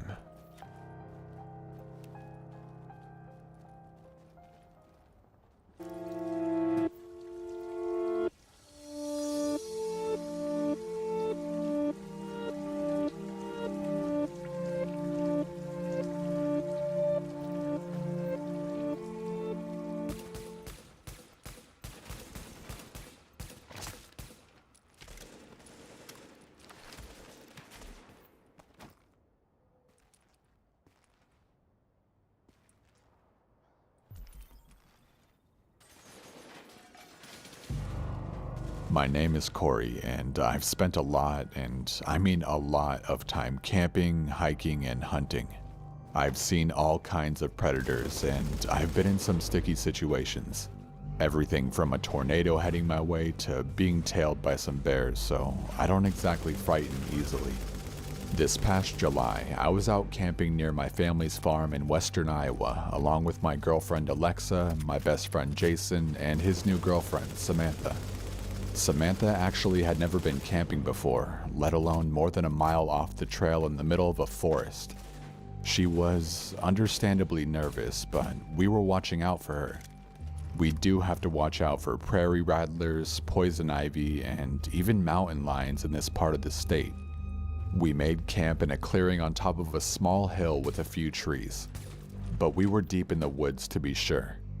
We arrived to make camp, eat, drink, and went to bed by midnight. Nobody had any injury besides a few mosquito bites. Everything was going according to plan until suddenly I woke up to the sound of Samantha screaming at the top of her lungs. I just couldn't believe how loud she was screaming. It was actually insane. I woke up, I guess at the same time as Alexa grabbed my light and my Glock and ran out. I told her to stay in our tent just in case. Jason was already trying to comfort Samantha, and she was talking, almost babbling about something huge walking through camp and scratching at the tent and making a terrible sound. I told her it could have been a coyote or even a mountain lion. What little food and trash we did have was outside of the camp area, so that wasn't an issue. But I assured her that I would stay up and light the fire again. That I would take turns with Jason watching the fire because our movement and the fire should scare anything away. This seemed to comfort her, and she actually went to sleep in with Alexa. Jason and I both stayed awake talking quietly, watching the fire and checking around camp for tracks and signs. We couldn't see anything obviously wrong or suspicious. It certainly could have been a mountain lion, and this did have me on edge with the girls there. About 30 minutes had passed and Jason walked just out of the firelight to take a leak. He was off to my left, my tent across the fire in front of me, and Jason's tent behind me. There, off to my empty right, I saw something and heard a large crunch. Jason heard it also and was practically still pulling up his pants running towards the fire. "What the hell was that? That is big," he said. I know, it could be a big cat. Better get your 44 out of your bag too and get that bright tack light, I told him. He returned with those items and we waited to illuminate whichever area we heard more movement from next. Then we heard a crunch and a snap. More movement almost directly behind us. We stood up simultaneously and spun around, turning the brightest light on. For just a second, we saw what almost looked like a gorilla-sized and shaped figure disappear back into the trees. At this point, I'm trying to keep it together and Jason is just frozen. I tell him to snap out of it and that we need to get the fire to grow. Once the fire is larger, we both need to take a position, one in front and one in the back of the tent to protect the girls. We heard this awful grumbling and growling sound for the rest of the night. I have never heard anything like it. And large crunching and snapping sounds continued to emanate from the woods behind Jason's tent and really all around us. Periodically, we would see something move either to our left or right in the clearing just outside the trees. I kept the fire going. I actually had the fire pretty enormous by the end of the night. As soon as the sun started coming up, we packed up. On our way out, we saw large prints in the mud down by a small stream at the base of the hill we were camped on top of. I can't really say anything other than the fact that they basically looked like a huge man's prints. The thing we saw was definitely not a man. I don't know what it was. I don't know if it was going to hurt us. I don't know if it was Bigfoot. Frankly, I don't want to know. The way I see it, it's really not relevant because I was thinking it was a mountain lion initially. Those are also dangerous. I won't let this stop me from camping. Sometimes I guess you just hear scary things at night in the woods. Because scary things do live in the woods. I guess that's just part of the adventure.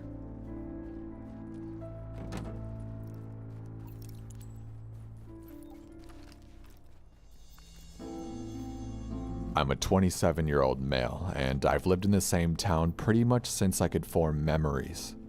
Until my 25th birthday, I had never been out of the state of Florida, or even further north than the Orlando area. For my birthday, I decided to change that and saved for months to visit some friends I have across the country. I've known them online longer than I've known any of my local friends. The first stop was to visit one of my then best friends, Alice. We don't talk much anymore due to a falling out over her drug-addicted fiancé. But at that point we talked and gamed together for hours each week. She lives in North Carolina, close to a large city but in a rural area on 10 acres of former ranch land.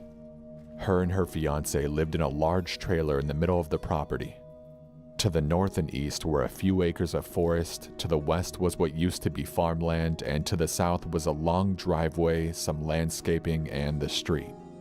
Alright, so the plan was for us to camp out the first 3 nights I was in town, and then Alice, Danny, and Alice's friend Kate, who was down for no-string stuff while I was in town, were going to stay in a nice hotel in the city the remaining 4 I was there.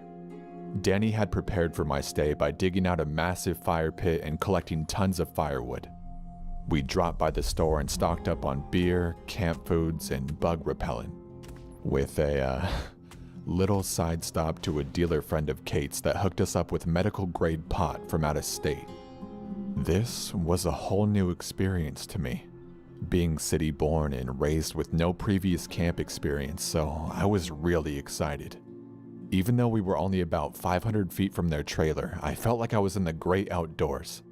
The weather was great, only getting to around 70 in the day and dropping to about 60 at night. With clear skies the whole week I was there, so we didn't bother with tents and just set up with sleeping bags. We roasted bratwurst over the huge bonfire Danny built, drank till we were buzzed, passed around the pipe a bit, and blasted music well into the night while chatting and playing game. When it came time to wind down, Alice and Danny set their bags up on one side of the fire while Kate came over with me.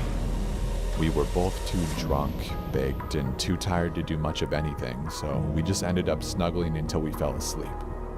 The next day, Danny and I went out into the woods to a stream that cut through their land and a few of their closest neighbors' land for an afternoon of fishing and small game hunting.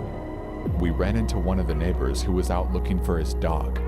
Said he hadn't seen her in a few days and was getting worried. We told him we would keep an eye out, and Danny told him not to worry, that if she was in the woods there wasn't any predators out there and he expected her to turn up soon. The neighbor continued on and we kept fishing. Around 5 or so, we turned up with a few fish and 2 rabbits. Alice and Danny got to getting them ready to eat.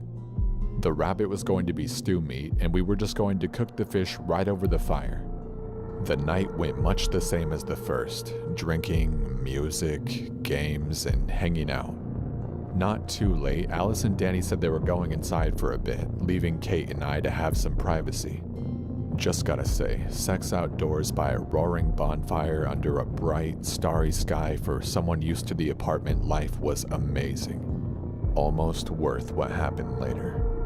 A bit after we finished, Alice and Danny came back out and we all hung out a little longer before planning the next day and then calling it a night. We slept under the stars again and it was as beautiful as the first night. Kate and I slept cuddled with me as the big spoon and slept pretty well considering we were on the ground. I woke up sometime between 2 and 5 in the morning. I can't be sure as my phone had died earlier and was charging inside. I had to piss my brains out but was too tired to walk to the house, so I made my way to the big pile of wood by the fire and stepped to the other side facing the forest. I took what had to be the longest piss of my life and went to zip when I thought I saw something moving in the tree line. Something roughly human-shaped, maybe the size and form of a lanky teenager. It stopped, looked dead at me and just stared at me for what seemed to be forever, but was probably close to 5 or 10 seconds before running off into the forest. I didn't think too much of it at the time. I mean, the closest neighbor had a boy about the same height and build, and I figured maybe he was just checking to see if we were still partying to join us. Thought that I may have scared him, being a 6'2", 240-pound bearded bear of a man. I shrugged it off, went back to Kate, and fell asleep. The next day, we hung out inside a bit because a neighbor was burning trash and the smell was carrying on the wind right towards us. We played Xbox in the living room most of the day, and Alice made that rabbit into a damn good stew. Around 5, we went back out and resumed the bonfire activities. The neighbor and his son came over around 7, bringing beer and a big Tupperware container of homemade jerky. We shot the shit for a while before I remembered the night before, and I apologized to the teen for scaring him off. He was very confused, so I explained myself. He told me he had been up all night playing Halo at home and never left the house. I was surprised, but Kate and Alice said I was probably imagining shit and teased me about being a city boy in the country for the first time. I swore by what I saw, but the neighbor just asked us how hard we had been partying and laughed it off. I just dropped it and went back to the previous discussion and card game we had going. Around midnight, the neighbor and his boy headed out in their truck and we decided to turn for the night. The early check-in time and the long drive to the hotel the next morning. Sometime just before sunrise, I woke up with a very uncomfortable feeling. I have bipolar disorder and anxiety issues, and together they cause me some problems, one of which being really bad nightmares. I passed it off as that and shifted to get up to take a leak, but stopped cold when I felt breath on the back of my neck. I almost passed it off as Kate deciding to snuggle me from behind in my sleep, until I woke up enough to realize that she was right in front of me.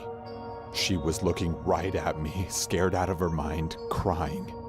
I started to turn my head to see who was behind me, and she repeatedly mouthed no silently.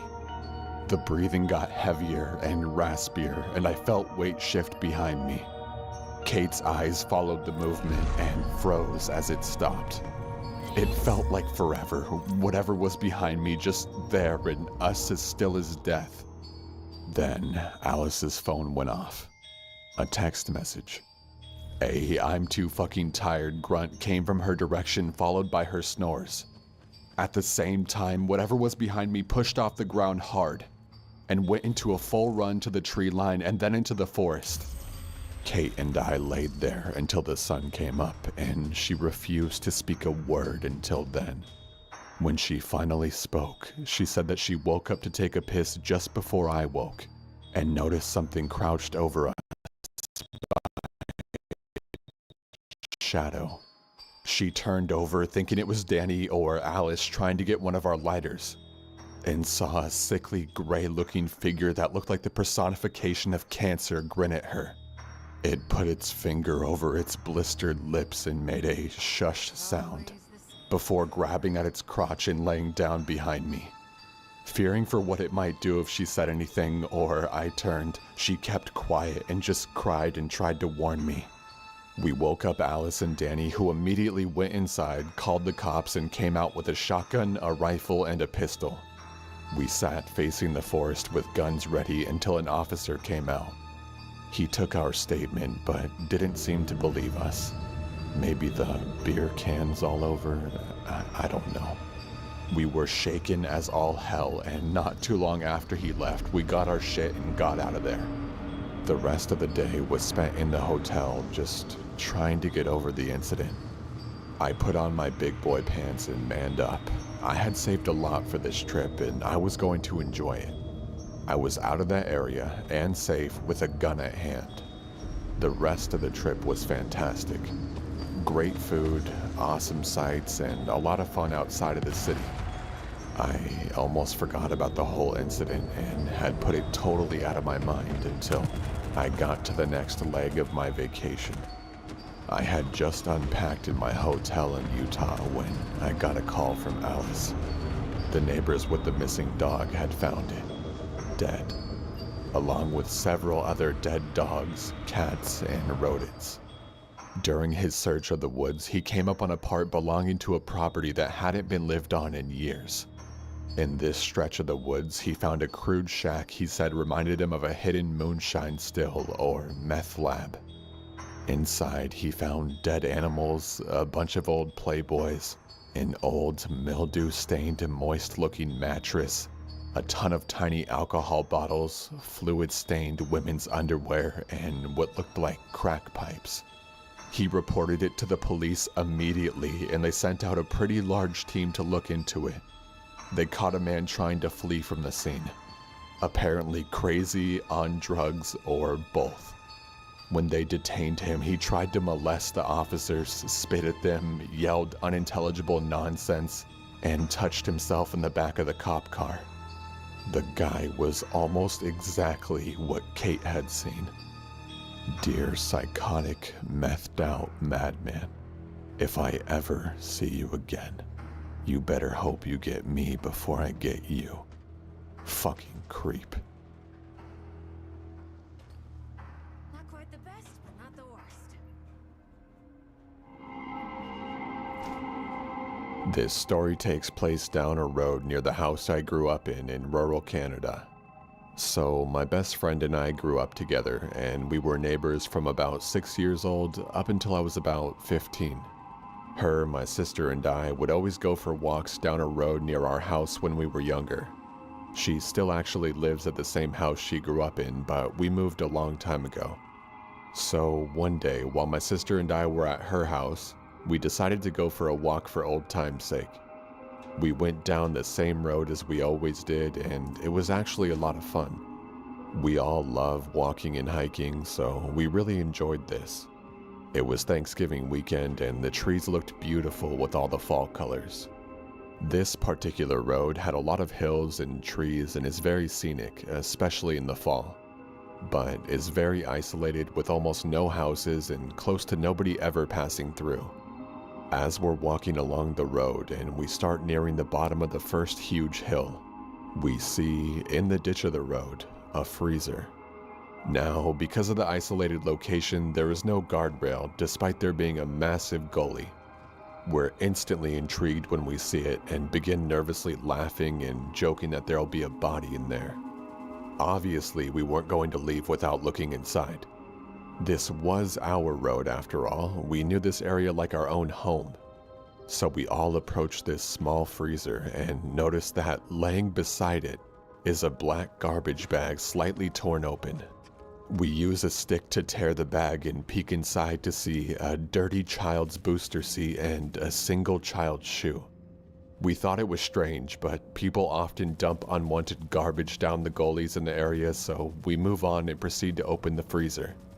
As soon as we do, it hits us. This foul and disgusting odor. I have never smelt something so vile. We slam it shut and run away gagging. My sister throws up, and I, seeing that, almost throw up myself. At this point, we are disgusted, but we have to see what smells so bad. My friend stays back to keep a lookout while my sister and I go back to see. This time, we hold our breath and peek inside, and there we see it. A decomposing blob of flesh partially in a black garbage bag. Half of the inside of the freezer was black with flies and covered in brownish blood. We can see some ribs and what appears to be a skull. The flesh is a mix of brown, red, and grayish ooze. We slam the freezer shut, gagging again. We decide to go back to my friend's house to grab some gloves, hoodies, and bandanas to tie around our mouths and noses. We return with her car this time so we can leave quickly if need be. Now, I should mention that there's a house about a kilometer down the road that most people in the area suspect to be a grow op or meth house. And we were afraid that we stumbled upon their freezer and that maybe they'd see us. Hence why we wanted a car to leave in a hurry. So when we return, we leave the car running and proceed with gloves and bandanas covering our faces. We record so we can look back at the video later without having to keep the freezer open for too long. Again, we can make out some ribs and possibly a skull and, of course, the chunk of rotting meat. I'll play one of the videos on screen right now. I'm not able to show the video with the possible ribs and blood everywhere because YouTube will punish me, but I am able to show one of the videos.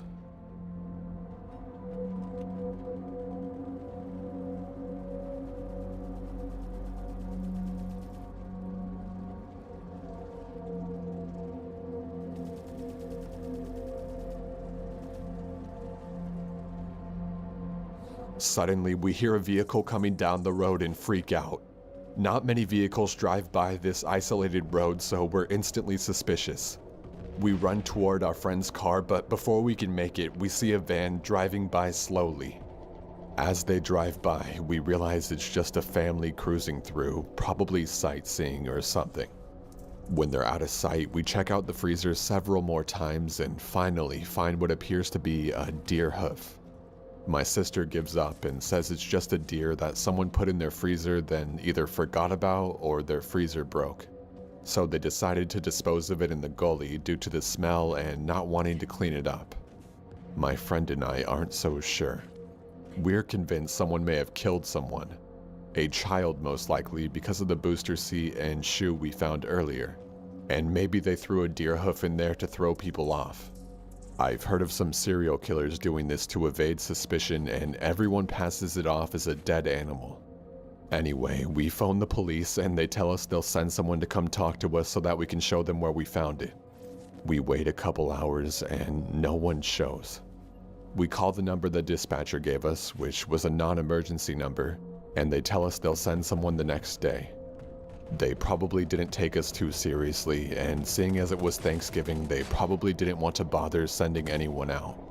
We made sure to tell them that it may just be an animal. I mean, obviously we didn't want to tell them that we 100% found a dead body, but that we would like someone to confirm and to get rid of the freezer. Maybe that's the reason they didn't come. I don't know. Long story short, the police never showed up or even contacted us to ask any questions. When we returned several weeks later, the freezer was gone, as well as the booster seat and child's shoe. Everyone we told laughed it off and said it was a deer and that we were crazy. I'm not so sure. I'm still convinced, to this day, that we found a human body.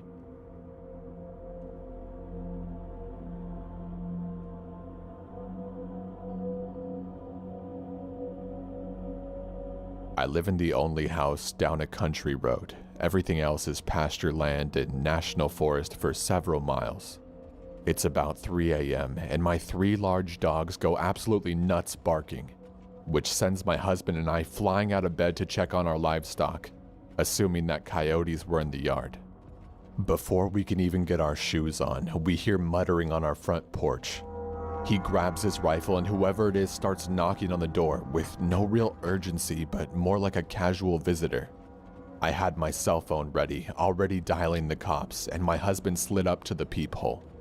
A woman that looked right around her late 20s or early 30s was standing outside, patiently waiting a few minutes and gently knocking on the door, not fidgeting or nervous and not being aggressive. My husband said, "Ma'am, the cops are on the way. If you need help, they'll be here in just a few minutes and you're welcome to sit on the swing right there and wait on them. But if there's anyone with you, we are armed in here and will not hesitate to shoot if anyone tries getting into this house." He said she kinda smiled, not creepy, but like she was glad her knocking woke someone up. She then said, "That's okay, sir. I just wanted to let you know the thing in the woods is coming, and he'll be here soon. Good luck." He said she turned around and walked down the driveway like she hadn't a care in the world. The cops looked all over the place and couldn't find her. It's a 10-minute drive to our driveway from the main road with no houses until you get into town another 20 minutes away. The whole thing freaked me out for weeks. Alright, so that story was posted to Reddit, and soon after, people started coming up with theories as to what could have really been going on. One person commented saying, "Here's my theory, a Bonnie and Clyde type duo. The woman is late 20s to early 30s, which really doesn't paint a very intimidating person to show up at your front door at 3 a.m. The fact that the knocking seems so innocent is just more of a reason to open the door.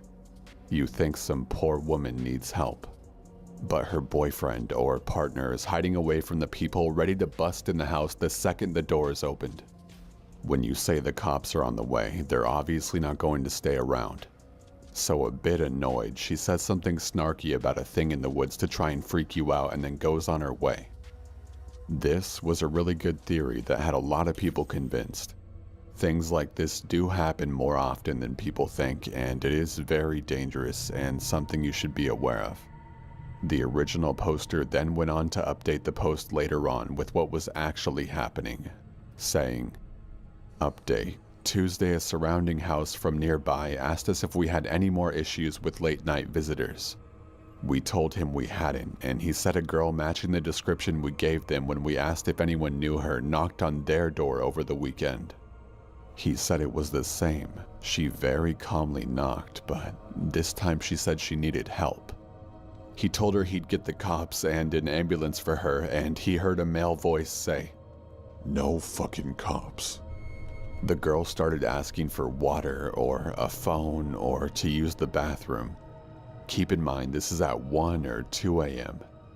He kept her talking, and luckily there was a cop super close on the highway this time, because they pulled up and caught them. It was one girl and 2 guys. They had a car parked down the road a little bit with another girl in the driver's seat. As it turns out, they're wanted for distributing narcotics and selling stolen goods. They were stealing people's medication and who knows what else."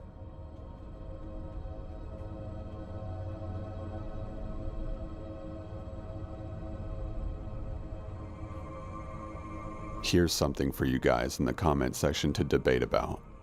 A Reddit user posted photos from their trail cam, and it has a lot of people confused as to what it is. I'll quote what they said, show the pictures, and I'll leave the rest up to you guys. I went to bed after a day of hiking through the brush and watching wildlife. Woke up in the middle of the night to my dog growling and heard some rustling and some other noises. Just assumed it was one of the foxes that lives around here and went back to sleep. I got up in the morning to check the trail cam and I found this. The timestamps are all fucked up on that camera and I can't seem to fix it because it always changes itself, but yeah. The figures in that picture seem like teenagers or something, but judging by the height of everything around that spot, they'd only go to my hip. The nearest town is at least 45 minutes away down a few gravel roads. I have no clue what they were or why they were so tiny. Here's a picture during the daytime to help give some more idea on their size. So what do you guys think it is? Leave a comment with your thoughts in the comment section.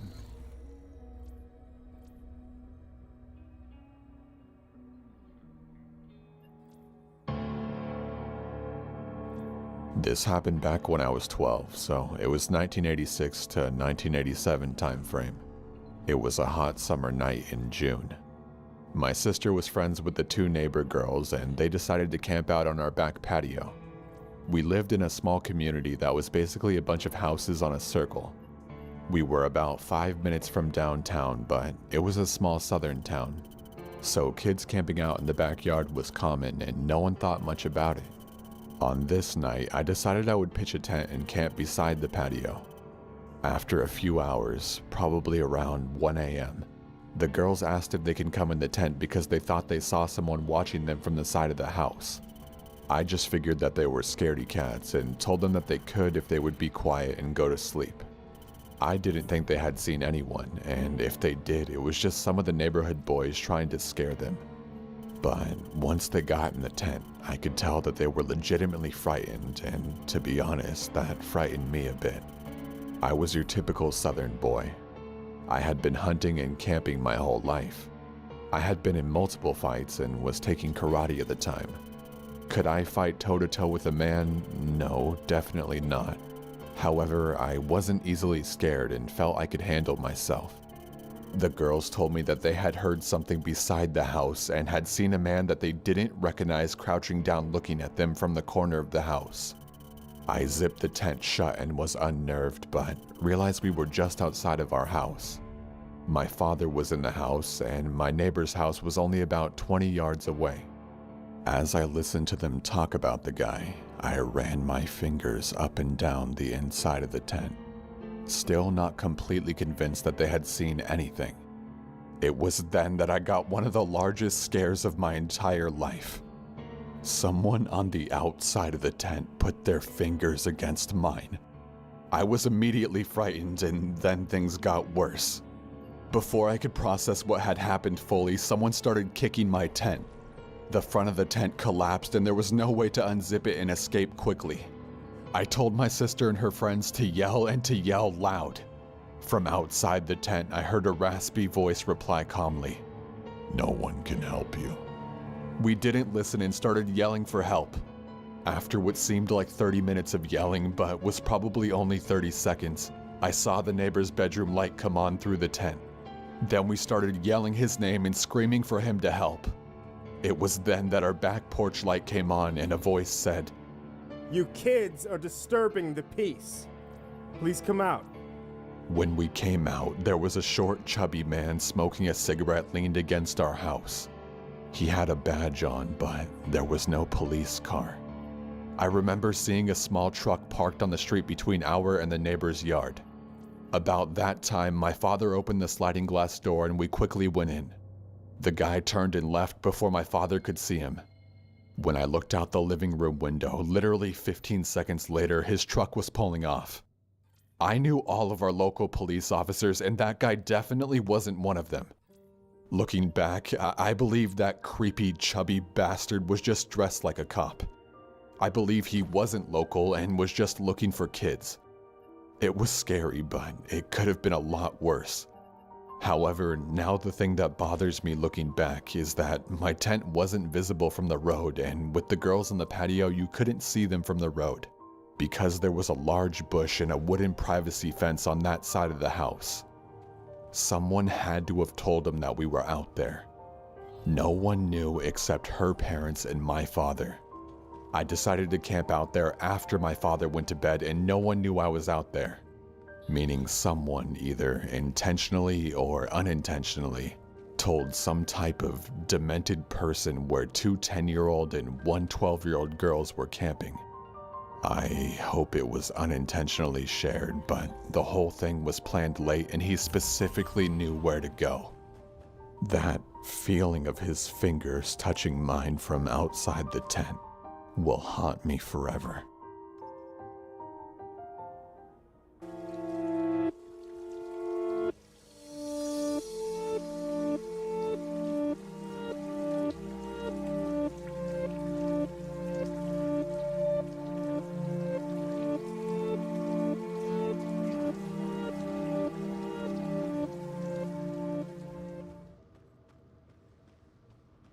This is a compilation of some of the creepiest classic true scary stories found on the internet. I've only ever read one of these stories on my channel about a year ago, but like I said, they're all classics, so if you've heard any of them, I will be leaving timestamps for each story in the description and pinned comment just in case you want to skip past any. Now that that's out of the way, I hope you enjoyed the video and let's begin.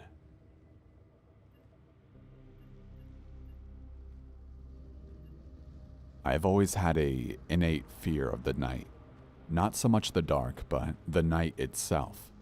As a child, my imagination was overcome with stories of creatures that come alive at night and the safety offered by a house and light.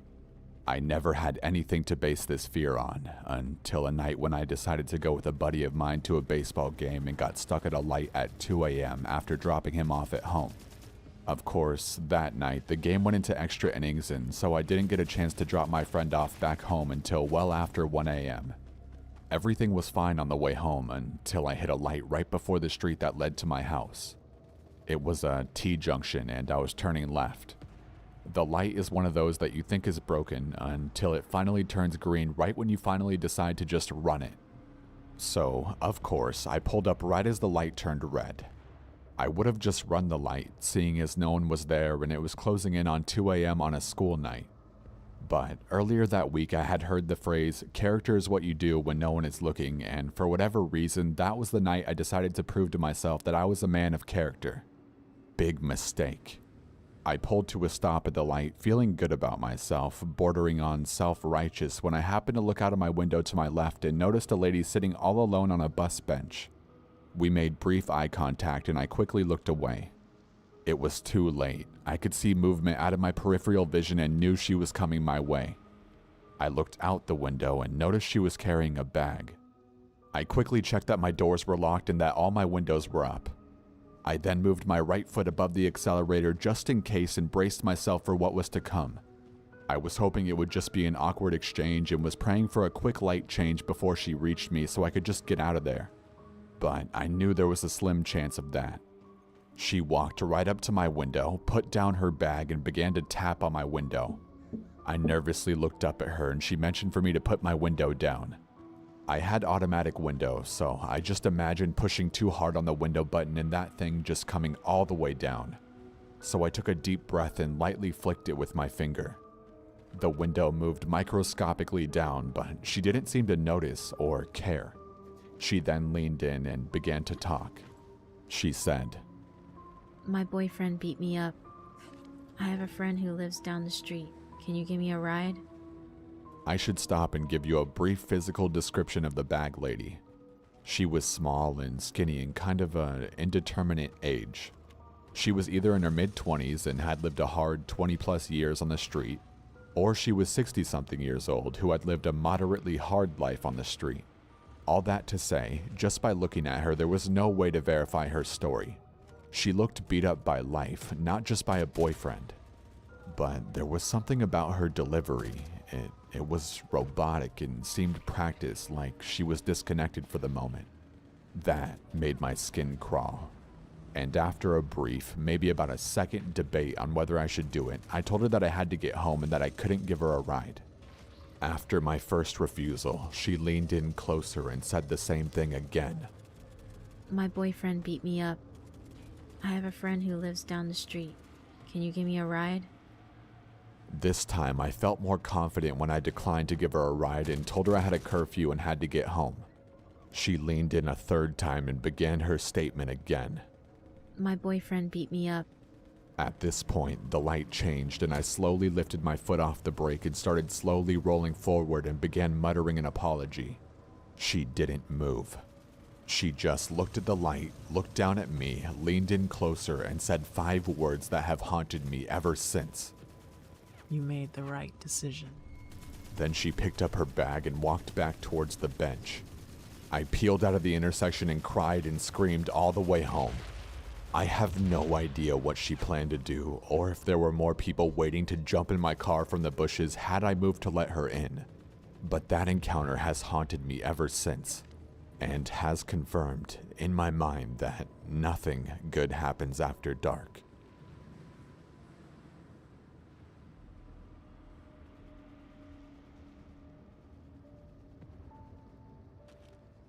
During my early 20s, I worked as a meter reader in Iowa City, Iowa.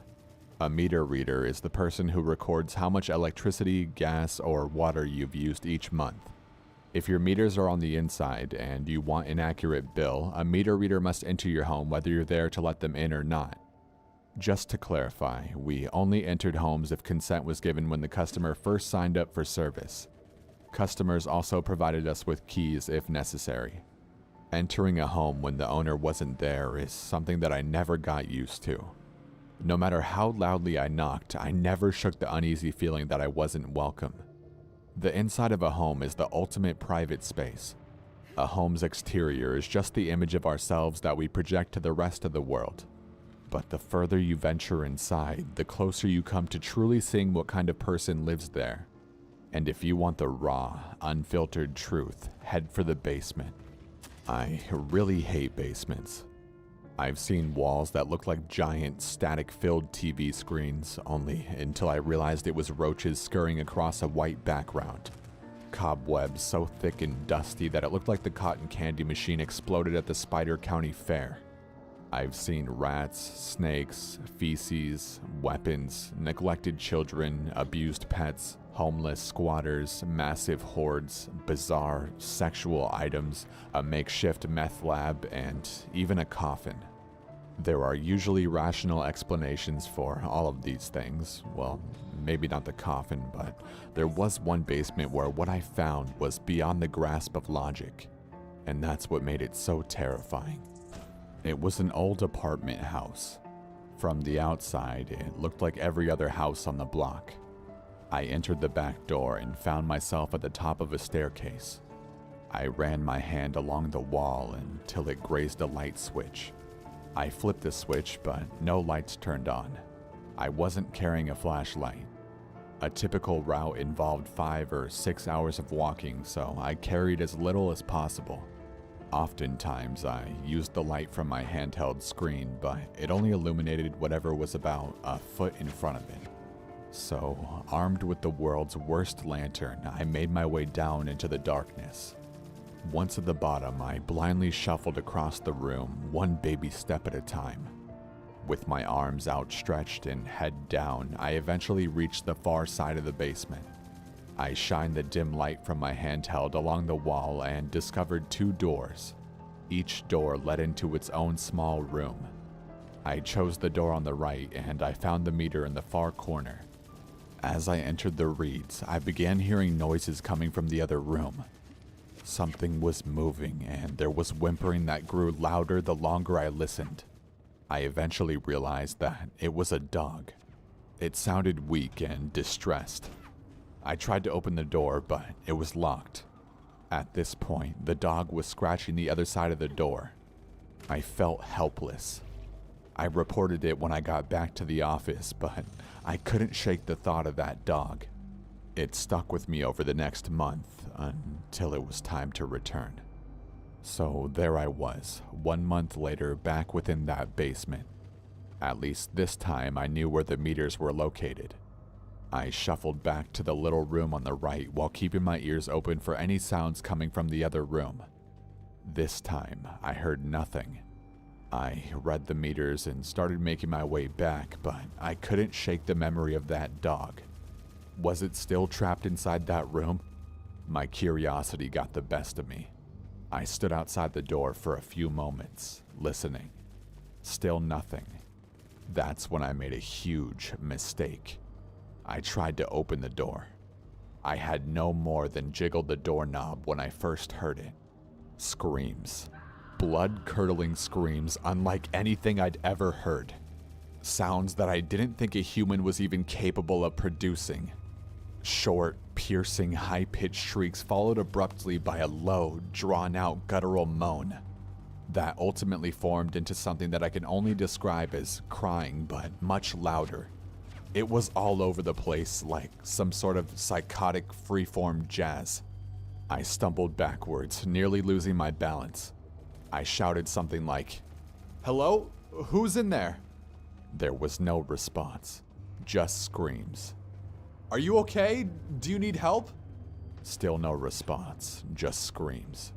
There was no doubt that I yelled loud enough for him to hear me. He didn't want my help, he wanted me gone. I fumbled my way through the darkened room toward the exit. When I reached the top of the stairs, I just stood there, listening. I was trying to wrap my mind around what I was hearing. I waited for the screaming to stop, but it never did. When I finally left, it was still as loud and demented as when it began. I felt relieved, but that quickly vanished when I realized I had to do it all over again next month. I reported what I'd heard, but nothing came of it. As my return drew nearer, a sense of dread grew inside of me. What kind of lunatic sits alone in total darkness and silence? My mind created endless explanations for what kind of hell laid beyond that door. By the time I returned, I'd built him up so much in my mind that anyone other than the devil himself would have been a letdown. But there was no sign of him the next month, or even the next several months. I'd nearly given up on solving the mystery when a stroke of luck pulled me back in. One night, I went to a concert with my friend Laura. After the show, I gave her a ride home. She'd moved somewhat recently, so she had to give me directions. I didn't pay much attention to where she was leading me, until she pointed to a house a little bit up the street. I couldn't believe it. She had moved into the house with the mysterious room in the basement. I said to her, "Look, this sounds weird, but have you noticed anything odd about the basement at this?" But before I could finish my sentence, she blurted out that there was a crazy guy who lives down there. Finally, I had confirmation. She went on to tell me that even though her apartment was in the attic, she often heard him yelling late at night. But that wasn't all. She had actually met him.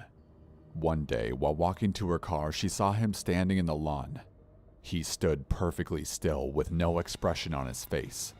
He was directly in her path, so she cautiously made her way around him.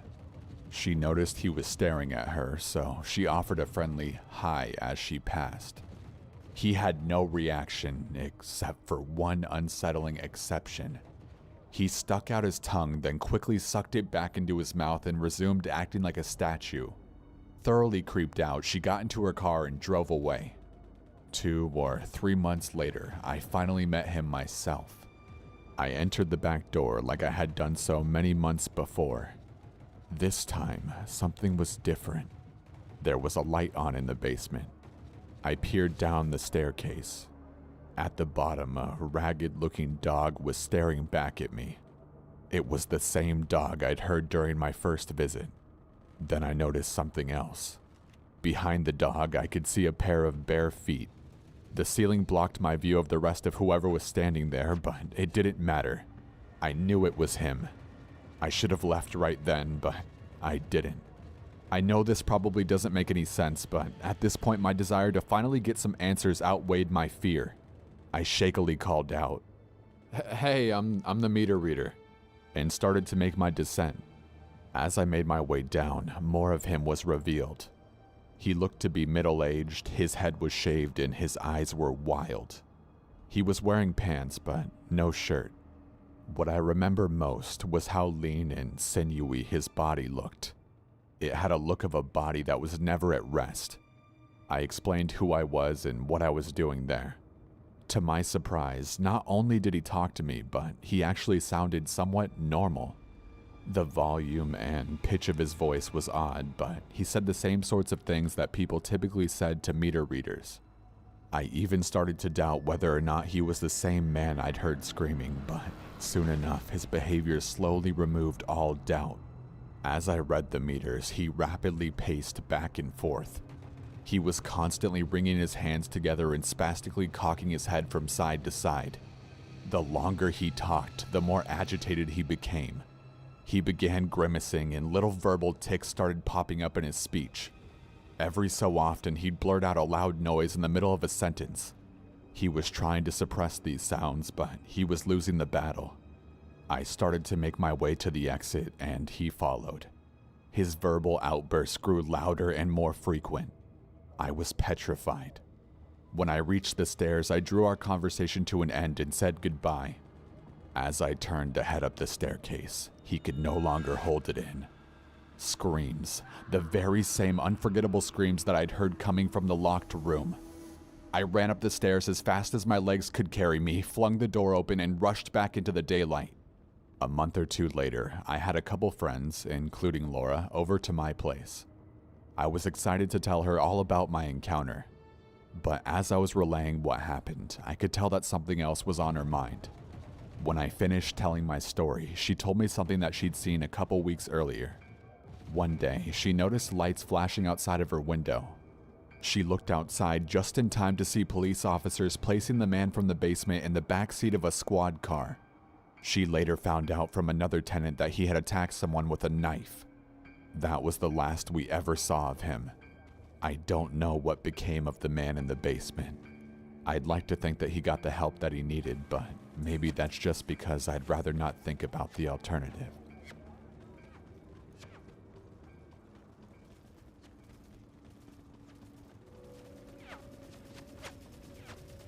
This is something that happened to me about 2 years ago, but thinking about it still gives me chills. I used to live in a small town in rural Missouri with my mother and stepfather. Our house was a few miles outside of town and along an old state highway. We were pretty isolated out there, other than the occasional passing car or farm equipment. One day, I came home from a morning shift at work. I was pretty tired, so I immediately came in the front door and sprawled out on the couch. My mother and stepfather were preparing to go into town to visit a family friend, so I just started a movie and quickly drifted off to sleep. I remember waking up to the sound of my parents leaving, but after that I slept rather soundly. I must have been asleep for a couple of hours before I was woken up to the sound of my front door opening and closing. I laid silently, hoping to fall back asleep. I assumed it was just my parents returning from their visit. After a moment of silence, I heard an unfamiliar voice say, "Where is everybody?" My eyes shot open and I looked up to see a man standing over me. I have never seen this man before. He was tall and muscular and he was wearing a white t-shirt with cut-off sleeves. He was also covered head to toe in blood. I jumped to my feet instantly. I had never been so scared in my life. Trying to rationalize, I asked, "Are you looking for my parents?" He stared at me for a moment and asked who I was. I replied by asking, "Who are you and what the fuck are you doing in my house?" He stared at me blankly. I thought I was going to be murdered. He kept talking incoherently and asking where everyone was. At this point, I had no idea who he was referring to. After about 5 minutes of nearly crippling fear, I realized that the blood that was all over his clothes and his face was his own. I glanced out the living room window toward the highway, and then I started to understand. In the drainage ditch in front of my house was a red pickup truck. I told the man to come with me and we went outside. Soon after we got near the truck, another vehicle pulled up. Apparently the man had been drunk driving and had driven his truck into the ditch. He was drunk and had a concussion from the wreck. He was so messed up that he thought that other people were in the truck with him before the wreck when, in fact, he had been alone. He had stumbled into the nearest house looking for help. The driver that had just pulled up drove the man to the hospital and, as far as I know, he was okay. Though I understand the situation now, I will never forget this. It was fucking terrifying.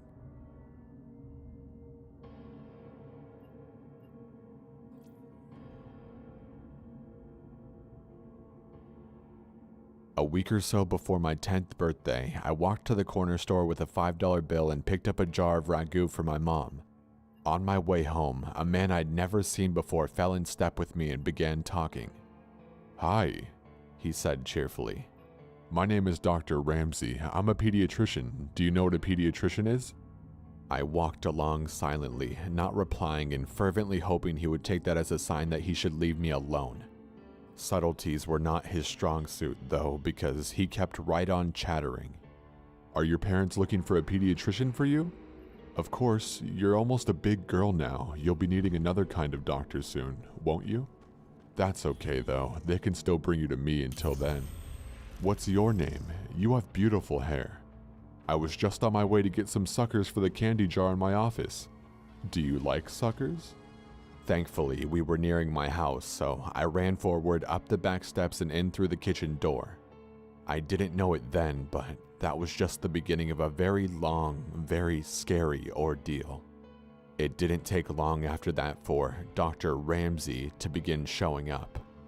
At first, it seemed benign enough, at least to a kid. He would drive by nearly every day smiling and waving.